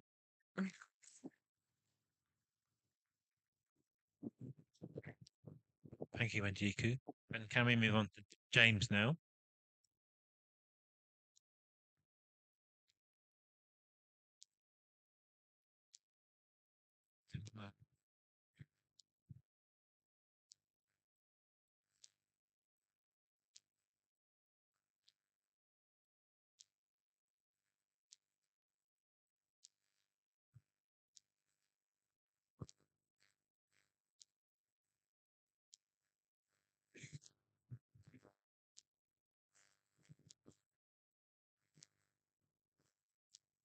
Good afternoon. Yes, my name is James Kamakia, and I work at IDH in the Kenya's Coffee Program. And feel very privileged to be here to present to you our work in the regenerative agriculture space. And I'll go straight to our approach to regenerative agriculture. Number one is first we look at the farmer and see how we can help them to close their living income gap. And this is through quite a number of approaches. And one of them is through investments, pricing, transparency, the distribution of value, strengthening of the producer organizations, and also something that we have really talked about here about policy and regulatory changes. The second one is that we have really focused on our farmers, on diversified farming systems, where we've been able to help them build income streams from other non-coffee farm produce. And I can mention quite a number. We have macadamia, we have avocado, we have dairy. We are doing where we are also working with them in apiary, and we are also looking at also working with them in some food crops like which also act as other crops like the red kidney beans. Then in regenerative agriculture, we are focusing on the soil health and biodiversity, which are very key to helping farmers improve on their productivity. And finally, we are leveraging the private sector. Actually, that is how we work. We work through the private sector by leveraging the investment in that branded service delivery model. So we ensure that there is capacity building, and we also ensure that they have diversified services from multiple private sector players. Next slide. So initially, those are the partners that we work with in Kenya, and the our program that we are partnering with the IKEA Foundation is is in Kenya and Uganda. Initially, we had targeted to work with 20,000 farmers in both countries, but already in Kenya, we have been able to reach 15,000 plus, and we might even be able to reach much more than those numbers. But again, as we work with these private sector partners who are basically coffee traders, we also expect them. Remember, here we have really talked about partnerships and the importance of those partnerships. So for us, because we don't work directly with farmers, we also expect our private sector partners to even work on more partnerships in areas where they lack speciality. For example, if those farmers that private sector partner is working with have macadamia, they have avocados, they have dairy, we expect the private sector partner forge another partnership that will help in the offtake of the farmers' produce at a premium price. And this acts as an incentive for these farmers be able to have a lot of support in the first 1 to 2 years, where we expect that they need a lot of support, because full farm conversion to regenerative agriculture or a mixture or a blend of both organic and inorganic use of regenerative agriculture products or agricultural products then is very expensive, and we really expect a lot of support. So the consortia partners provide a wide range of services, from capacity building, market offtake, also in terms of helping farmers access finance. Next slide.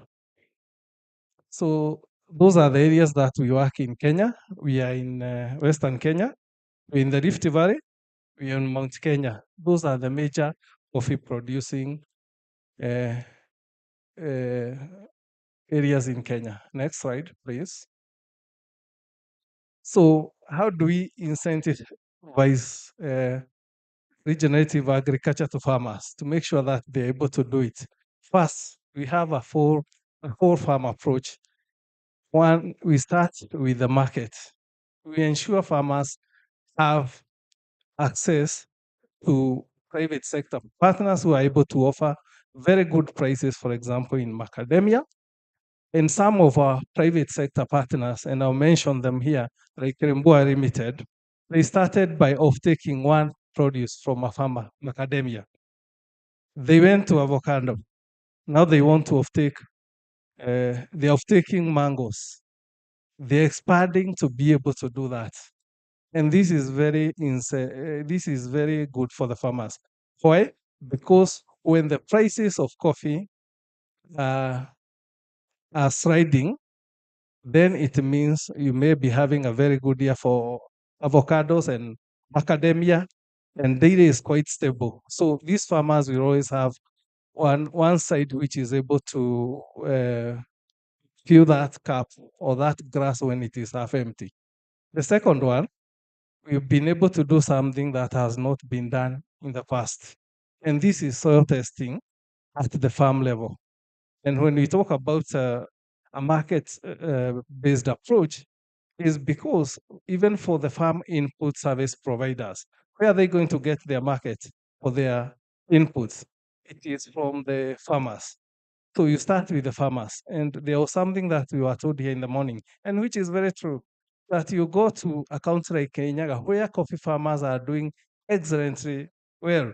But then they have a very serious problem: indiscriminate use of inorganic fertilizers, indiscriminate use of pesticides.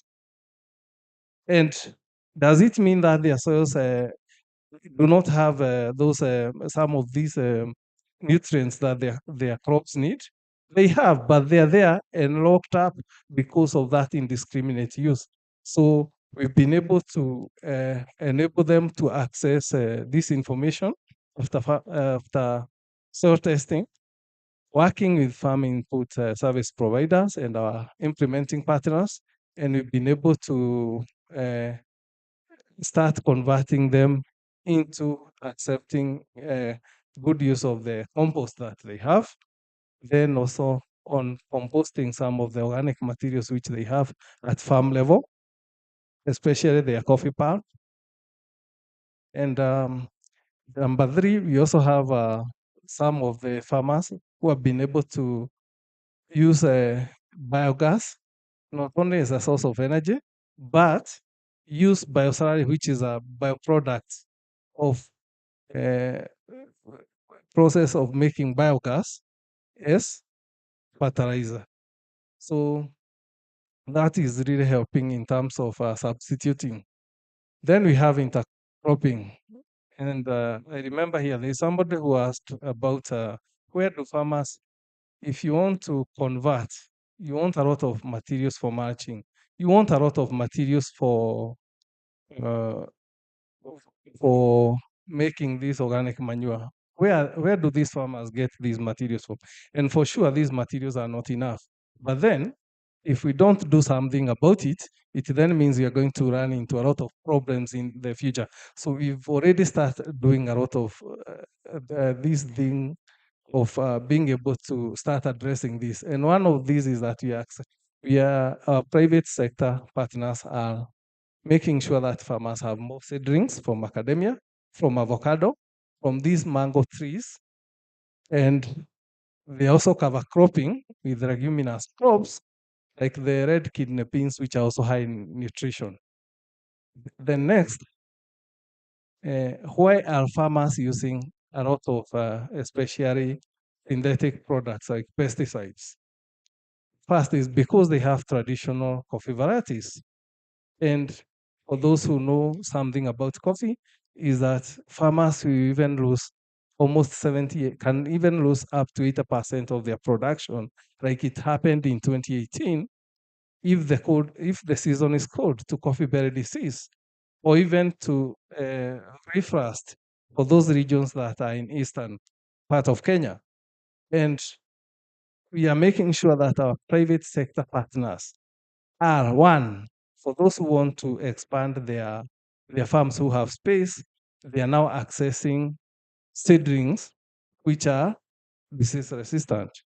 For those who planted traditional varieties, the conversion has been very slow. So we are already accelerating that through working with service providers who are grafters and who are helping farmers to convert their farms in a way that will slow down the use of these synthetic or inorganic products. And this will really help. We can continue. We have a lot of runnings, and one is that getting into partnerships requires a lot of patience, and this is not one of the easiest things to do. There are times that you feel like giving up, but again, it has to be done. And this is something that we have. We had a bit of challenges with some of the partnerships that we started, but eventually they are working now. And even though they have taken more time, some of them are proving to be very rewarding, especially to the smallholder farmers. Secondly, the small farm sizes can be a hindrance to innovation and increasing incomes. But again, ask yourself, out of that, even for a farmer, how well have they optimized their 1 acre piece of land? The areas where they can still plant trees, even if it is in their homesteads, the areas which are not very productive, and which are hilly, slopey, and where there are a lot of things that can be done there. So again, this is an area where we still feel that there's a lot of potential.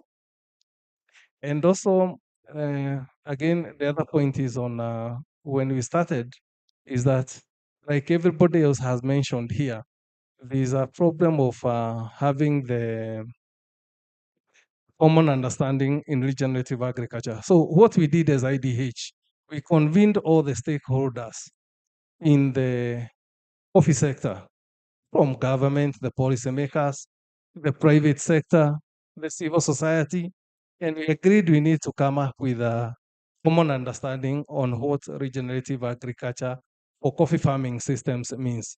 And with that, we've been able to come up very successfully with a regenerative agriculture guidebook for coffee farming systems for Kenya and for Uganda. We've been able to publish that, and that this has been through our running partnership with Fiat. So through our working relationship with Practical Action, we've also been able to convene farm inputs, organic farm inputs providers, and we have started the journey of creating awareness, mapping out a strategy on how we are going to encourage our to engage our policymakers to accelerate the promotion and use of the regenerative agriculture or organic farming products. And yeah, with the help of Practical Action, after this meeting, I'll make sure that each one of us is able to be sent a copy of that regenerative agriculture guidebook. Thank you. And yeah, that is the end of my presentation.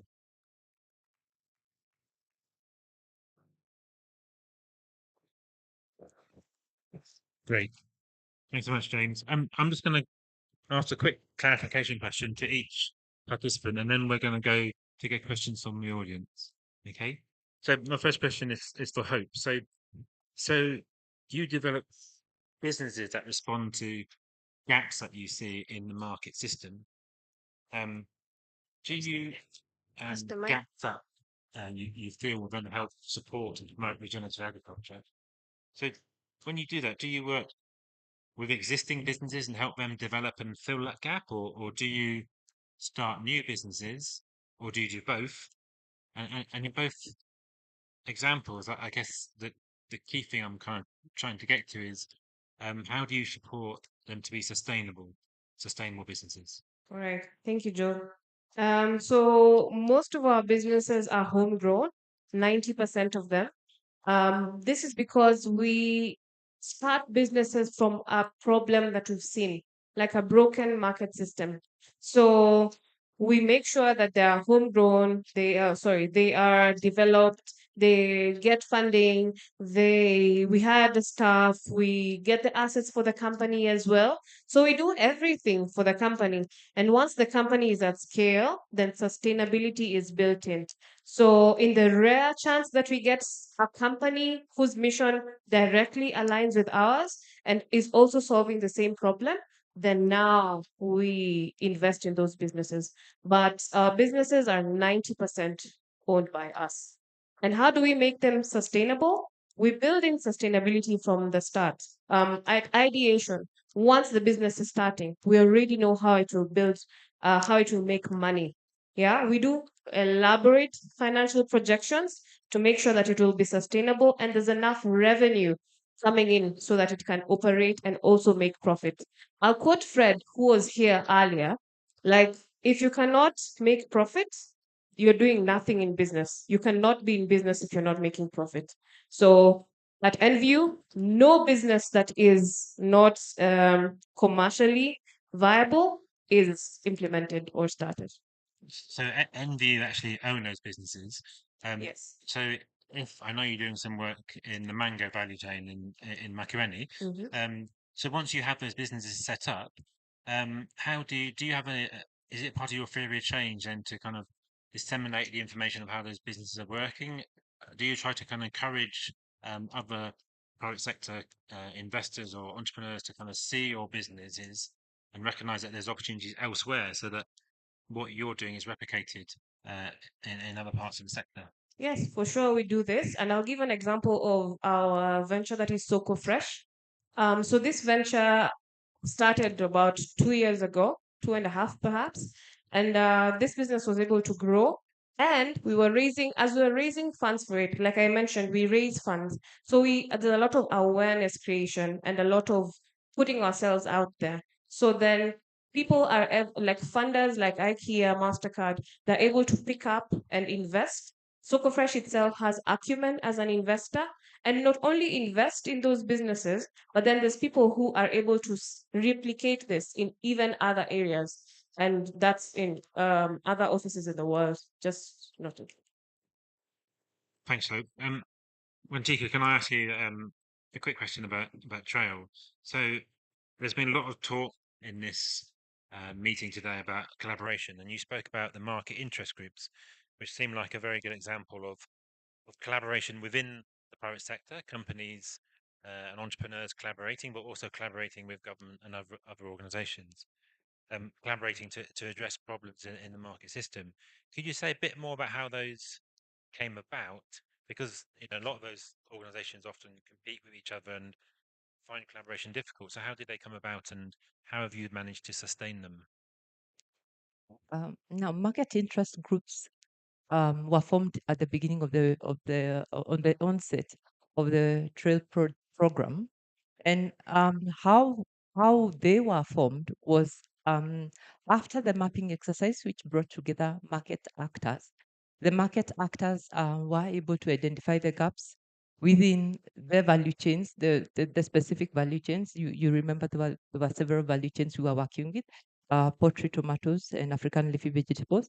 And from that process, the market actors did a self-selection and formed the market interest groups, where if your interest is in production of poultry, you'd ideally want to work with people who first knowledgeable about production, and probably also farmers would would find themselves slowly heading to other direction as they look for information. So it was a self-selection process, where also experts were encouraged to join, especially government extension workers, to bring in also the component of especially advice in terms of expertise, especially for the production market interest groups. Now, a good thing to note about the market interest groups, since they were self-selected in the beginning, we supported them as they established and also started working on closing the gaps which they identified. But this also, as the program progressed, was on a winning off system, where we slowly also reduced our support until there was none, and let them work within parameters that are affordable for themselves. If you can't afford to go far to meet, you can choose somewhere very near, where they will probably just charge you the cup of coffee you're taking to have the meeting, and you're able to have a dialogue. So they started once they were encouraged to work within what was affordable for them. And also things like the market aggregation days are also provided a bit of revenue to work with, because everyone who brought in their poultry either to sell, a small fee was charged. So you found the component of also how can of generating a bit of revenue to work administrative wise came into play. Great, thanks, Manjiku. I'm going to move on to James so that we can have time for some more questions from the audience. James, we've had lots of people talking about organic inputs. I know that in the IDH program, you support farmers access organic inputs from agri-dealers. I'm just interested, how do you work with agri-dealers? How do you incentivize them to provide organic inputs? We always hear about the amount of money that they can make in organic inputs. So how do you incentivize them to provide organic inputs? Okay, we do this at two levels. The first level is where we have our implementing partners who also provide credit to coffee farmers, being able to provide some of those inputs like soil amendments to the to coffee farmers directly. But again, at the same time, we create demand for the farm inputs. One is through soil testing, and those results, because they are being given at farm level, farmers are able to know what they want. And so once they know what they want and to improve their soil health, it then means it becomes easier to convince them to be able to order or buy organic inputs. So at that level, again, we have our implementing partners who have demonstration plots spread throughout the entire project areas, and where they're already applying those inputs from the farm inputs providers of the organic inputs. So since they're able to see results at that level, then it means that is creating demand for their inputs, and they're able to sell to farmers. Now, the other level is again, even as we encourage the access of these farm inputs from the organic farm input service providers, farmers have a lot of things that they are not doing right, like composting. And this is what our implementing partners have been working with farmers in those demonstration plots, be shown how to compost properly, and also how to continue managing or organizing their farms in a way that in future they'll have a lot of organic materials from trees, so that they have enough for mulching and for making compost manure. Yeah, again, maybe adding, because we are talking a lot about fertilizers, we have spoken about the issue of even where farmers are doing quite well, there's indiscriminate use of synthetic pesticides against pests. Again, with our implementing partners coming in and helping farmers through gaps to managing canopies, especially for coffee trees, even with those three old varieties, and having 2 to 3 bush stems per bush, it then means they're also able to control a lot of those diseases, and they don't need to use most of those. But again, remember, I spoke about converting those traditional varieties with the disease-resistant varieties. And again, for those who are doing new plantings or doing replacements or feeding, then they use disease and pest resistant varieties. So that is how we are managing the whole issue of regenerative agriculture. And again, finally, allow me 1 minute. Now, again, working with some of our the non-coffee farm produce off-takers, there's a very high demand for produce which is produced in regenerative agriculture. This was a very bad year for macadamia farmers. And we are very lucky that for most of our farmers, when the other farmers were hawking their macadamia here in local markets, which has never happened, at least our off-takers were able to lift that from the farmers, and at a good price compared to how things were this year. Why? Because these are they are already they are embracing full farm conversion, and mainly towards regenerative agriculture. And so that from the market perspective. And the final thing is about coffee. When in other sectors there was the whole issue of even certifications came, it never came to coffee. But today, it is almost becoming a requirement, especially for direct sales. And these direct sales, this is where farmers make money. And if you look at, for most of them, the regenerative agricultural practices are like the core component when it comes to good agricultural practices which are required. So again, we are seeing also coffee farmers making some good bucks in that. Thank you. Okay, thanks, James. Okay, look, I want to take some questions from you. So, does anyone have this question? I have a question here, from David. Another question over there. Can we just take a couple and we'll deal with them together? Do you have microphones, or do you want to take this microphone? Any other microphones? Thank you very much for the presenters and the moderator of the session. I have a question that is a bit general but very important in terms of markets, and in particular, looking at what we call the emerging agroecological markets. Regenerative agriculture is really within the context of agroecology. And as we had this morning, I know there was no specific presentation on looking at the 13 principles of agroecology. But for good, FAO and other people have really refined the 13 principles of agroecology. The tools, TEP, some of you in this room, you've been using TEP, and there are other tools as well. Now, whereas we are being very clear on what kind of enterprises should be based on agroecological approach, the question of markets differentiation, whether the markets actually are able to recognize that. And then with that, as you know, in any markets, there have to be some standards, some regulations. Do you see this as an area that we should work on so that when we talk of creating markets for our agroecological entrepreneurships, then the markets also are able to distinguish that these are products that you could label as agroecological or regenerative.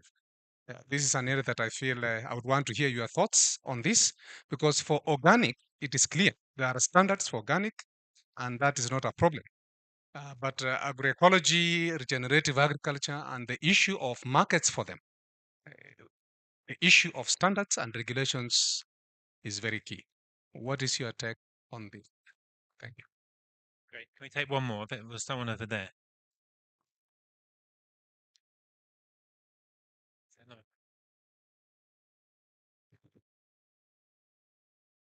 Okay.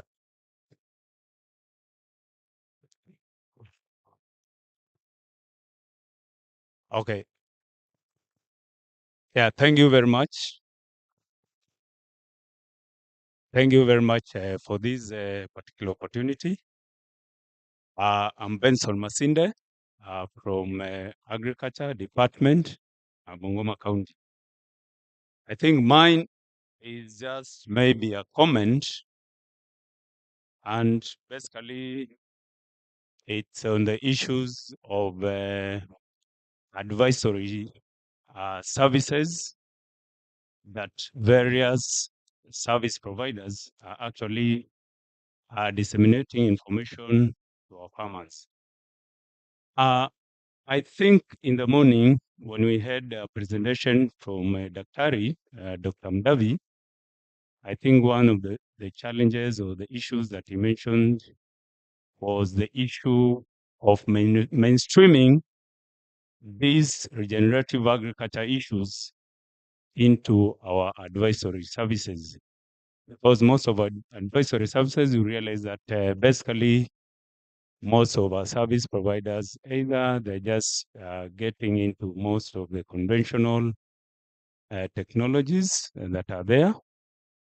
And then now we need some kind of a coordinated system in terms of offering some of these advisory services on the technologies, innovations under the regenerative agriculture. And we need some kind of coordinated advisory packages. It's so good that I thank James Kamakia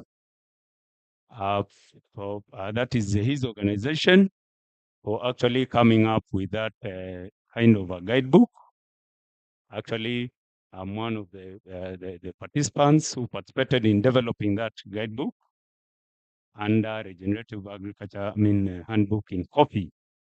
So I think we need some kind of coordinated efforts to have some similar kind of technology packages getting into our farmers, because you realize that several service providers will be giving different packages to our farmers, and it's the same farmer. Thank you. Our two governors were present, although they will get the message. My name is Boniface Otieno Aweno, Farm to Market Alliance, Homa Bay County, Homa Bay Central Ward. My question specifically goes to Wanjiku Njuguna, our market system advisor. I hope you are aware that the backbone economy of Kenya is agriculture. Our education system says that after Form 2, you either choose agriculture or business. Here we are with the many degrees, certificates, PhDs with jobless youths. Now you want to convince youths that agriculture pays and you want them to be employed. My question,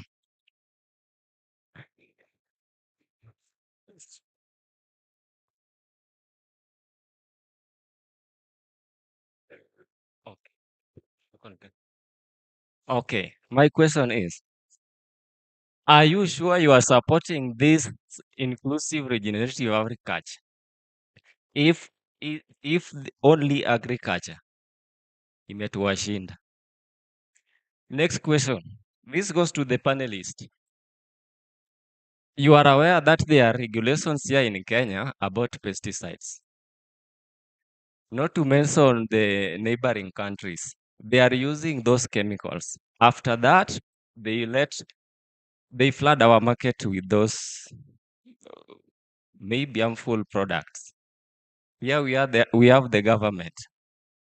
How are ways our governors would explain to us why they are in collaboration with this regenerative agriculture, which means organic farming, yet they allow the market of those harmful products in our markets. Thank you. So the first question, sorry, I didn't quite understand the first question. It was, are we sure you're supporting inclusive agriculture if you're just focusing on production, on farmers?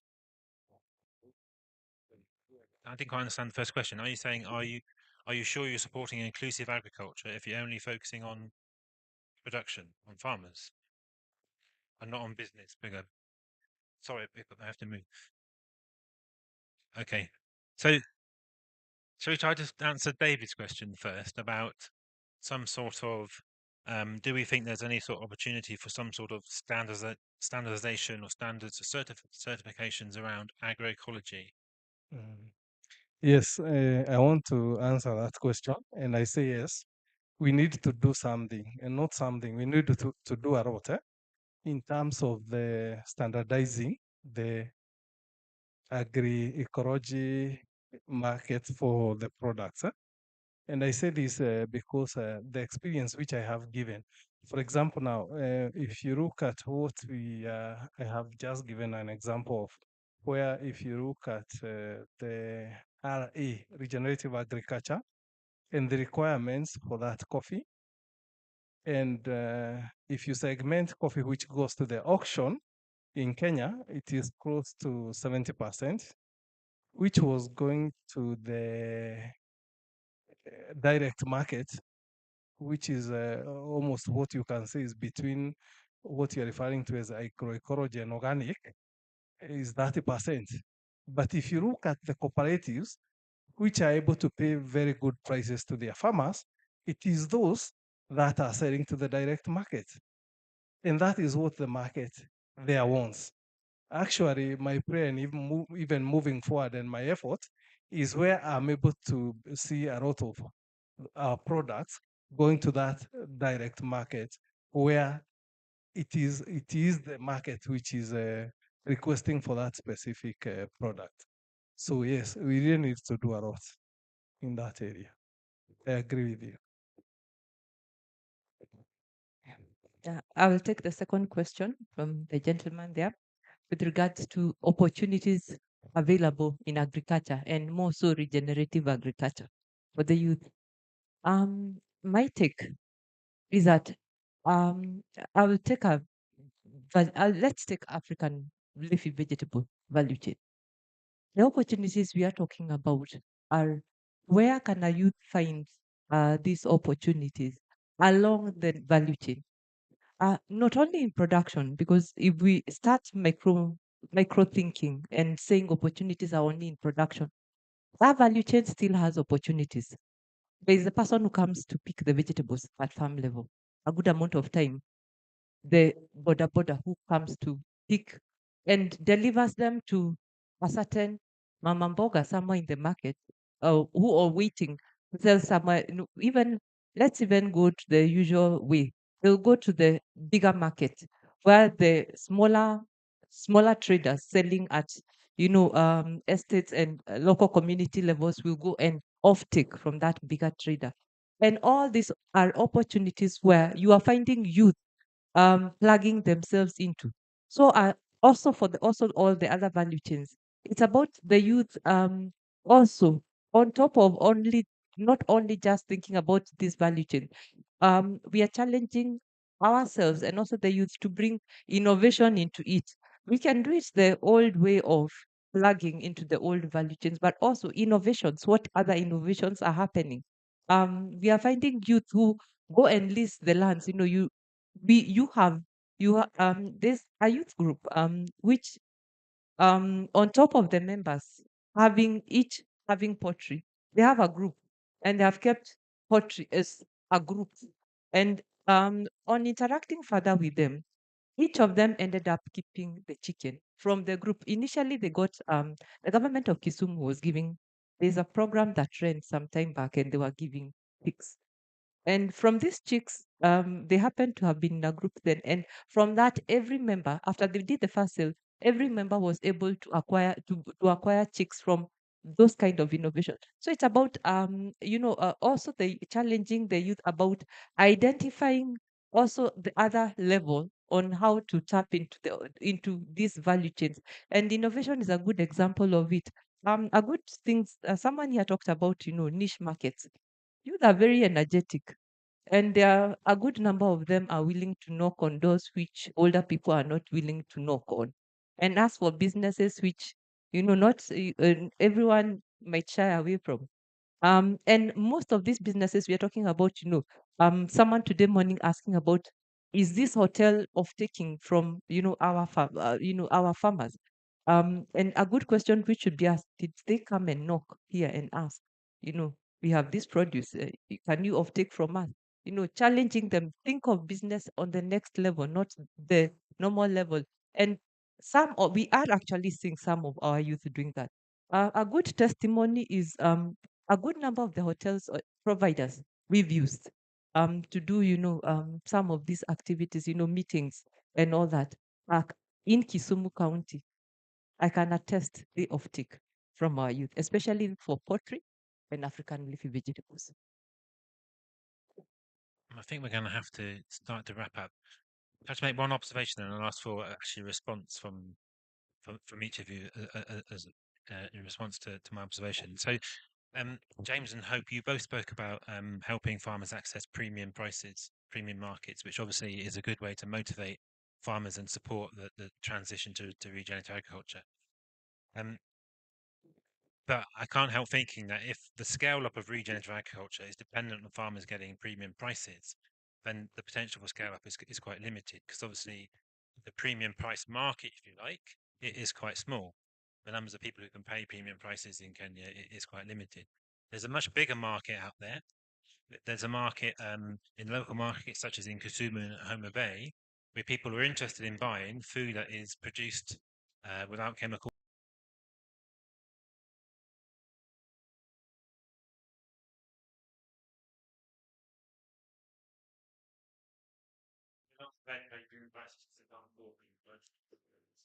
I think the real challenge for regenerative is how can you exploit that on how can farmers benefit from that? How can you develop a business case that enables and justifies being regenerative and targeting that? So I wonder if anyone has any. Probably before you continue, before you respond to that, kindly allow me to just say we wrap up in 10 minutes. There are a couple of announcements I need to make and there's some requests that I've received from a few. So can we kindly wrap up in 10 minutes, please? Definitely. All right. Perhaps I can respond to your question. And I would say big, maybe small consumers would take a much longer time to move the needle against the premium prices. But the thing that should happen and can happen is big off takers, for example, your green spoons, they can demand or even ask that a lot of the area, the produce that is farmed is regenerative. So if the consumers, not just the large scale ones, but even ourselves, are able to demand um, healthy produce, sustainably grown produce, because we know the health benefits, then not only will it be offered at a premium price as it is now, because it's considered out of reach, but then if you and I ask for that produce, then it will be lowered. And also, the ecosystem players can play a role in that.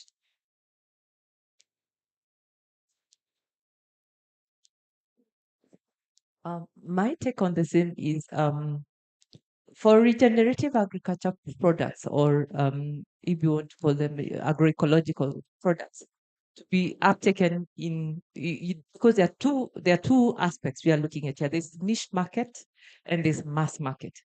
Niche market is beautiful and good and everyone loves it. Premium prices will be gotten, but it's only for a selected few who can afford to pay extra. Mass market has the volume they would love to pay, but they can't afford to pay. So, it's some balances of math has to be done for mass market. And also, so for mass market, which would uptake a bigger volume if we get there, because currently even the production has not gotten there. We are still struggling in terms of production, even to supply the niche market. But if it grew to an extent that, it's extra and needs or has to spill to the mass market, issues like, making the value, reducing the nodes on the value chain come into play. Where there are less middlemen, who ideally at every node the price goes up by so much margin.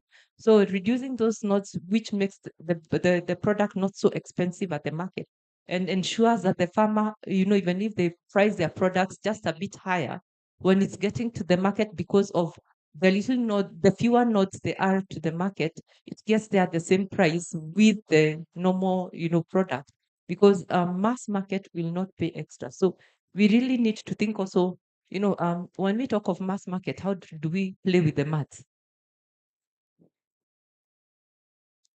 Okay, for me, I look at it at two levels. At the local level, where, for example, as IDH, we are supporting dairy. There are farmers who are stuck with their dairy herds, which are producing less because they can't upgrade. This is a problem we have identified, and we are already helping them do it. But again, at that level where they're able to produce more milk in the next 1 or 2 years, it means the incomes will increase. And also, when the incomes increase, they're also able to keep more herds, and also they're able to make more compost, and be able even to transition to biogas, which supports regenerative agriculture.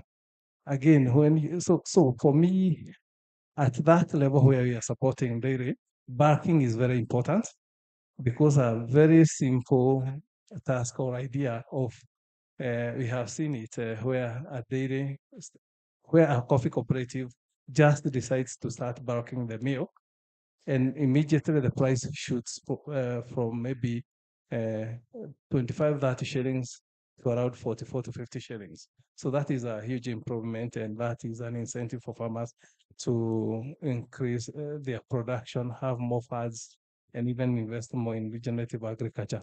And that also applies to other types of produce like macadamia and avocado. And those are the models that we are using. But again, at the international market, actually, one of the off-takers has a market which I tasted some mangoes which they did because they started doing exporting last year. And they told us when they took their organic mangoes which they had processed to an American market, they had to first withdraw to come and reorganize, expand their facilities because they can't even be able to satisfy the demand. So already for some of these products, the market out there is big. Again, looking at the same offtake I'm talking about, 2 years ago, they were having very small facilities. Look at how they have expanded those facilities 4 5 times now. And again, in terms of the price, like I said, this, for example, for macadamia, this year was a very bad year, but still because of those farmers being able to produce using RI methods, they were still able to access a premium market and get some money out of that. So it tells me, because we don't know how things will be in the market, RA is not an exception, but rather is what even farmers for themselves to be able to sustain markets for their produce. This is what they should embrace for sustainability. So, and again, maybe finally for that, for the young gentleman who asked a question here about youth and employment. Our project actually has had some other. James, I'm sorry, I'm getting signals that we're going to have to stop. I'm really sorry. Okay.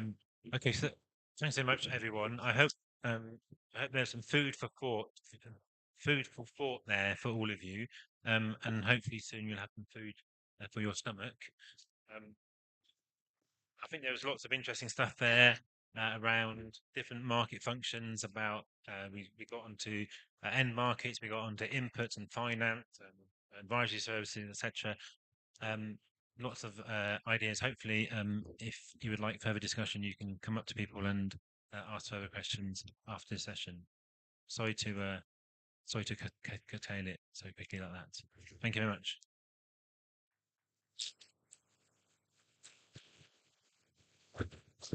Thank you so much. It is 6:30 p.m., so we are 30 minutes earlier.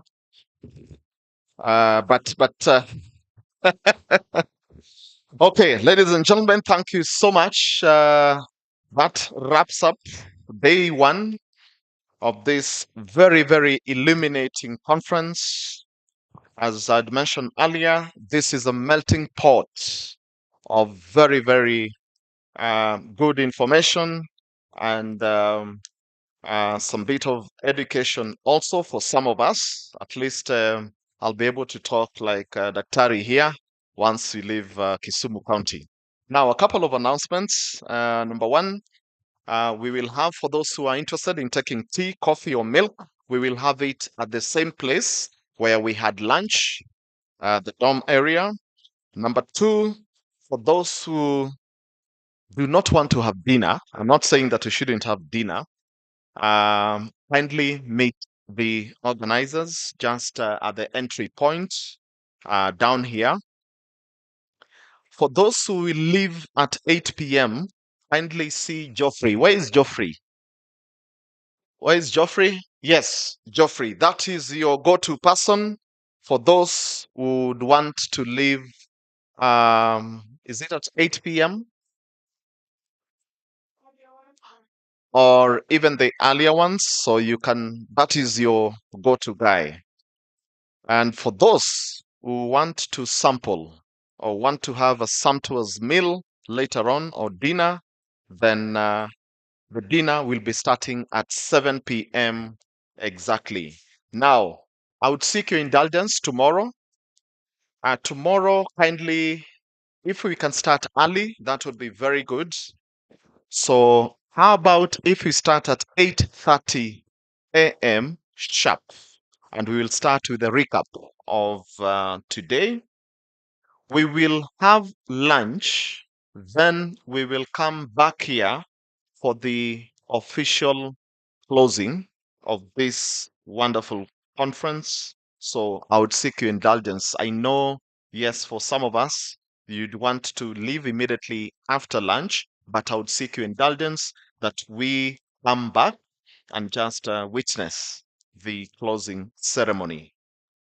Otherwise, I would want to invite, and because I have the mic and as I MC, I have the discretion, I want to invite my brother here, Oliver, to pray for us.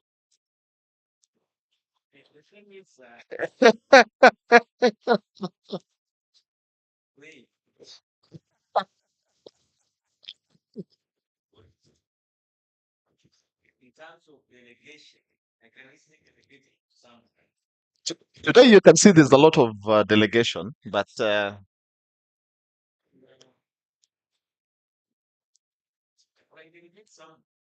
it must be a lady. Over lunch, it was delegated to a gentleman. Yani watu wanaogopa kuomba. Okay. And by the way, we have yes. We will start. So tomorrow morning you'll start us with prayers. Very good. Very good. Can we be all upstanding for a word of prayer? This. Let us all pray. Oh God, our Lord, we thank you because you gave us today to discuss matters pertinent to what can save our agriculture and promote our good health. We have deliberated on that and we have many other intentions for tonight. We pray that you continue being with us. For those who are traveling, give them journey mercies. And for those who are left, we pray that your presence continue being with us. We thank you for everything that has happened today and look forward to a very deliberate success into tomorrow's engagement and closure. For we pray all this in Jesus' name. Amen.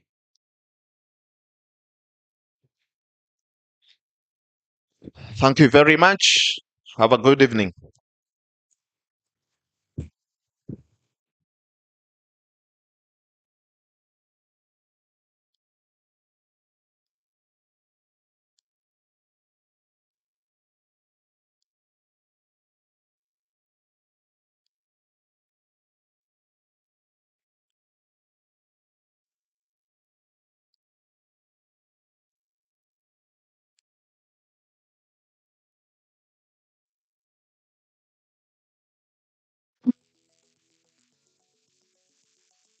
I'm Winifred Moka. I'm from Makueni County, from Evaini village, and I do farming. We had challenges when we began farming because our parents could even give us the seeds that they had put for years. Sometimes they don't grow. We get a few harvests, and even sometimes we lack money to dig the shambas. We lack even financial to buy the fertilizers. I'm Daniel Monana, a graduate from the University of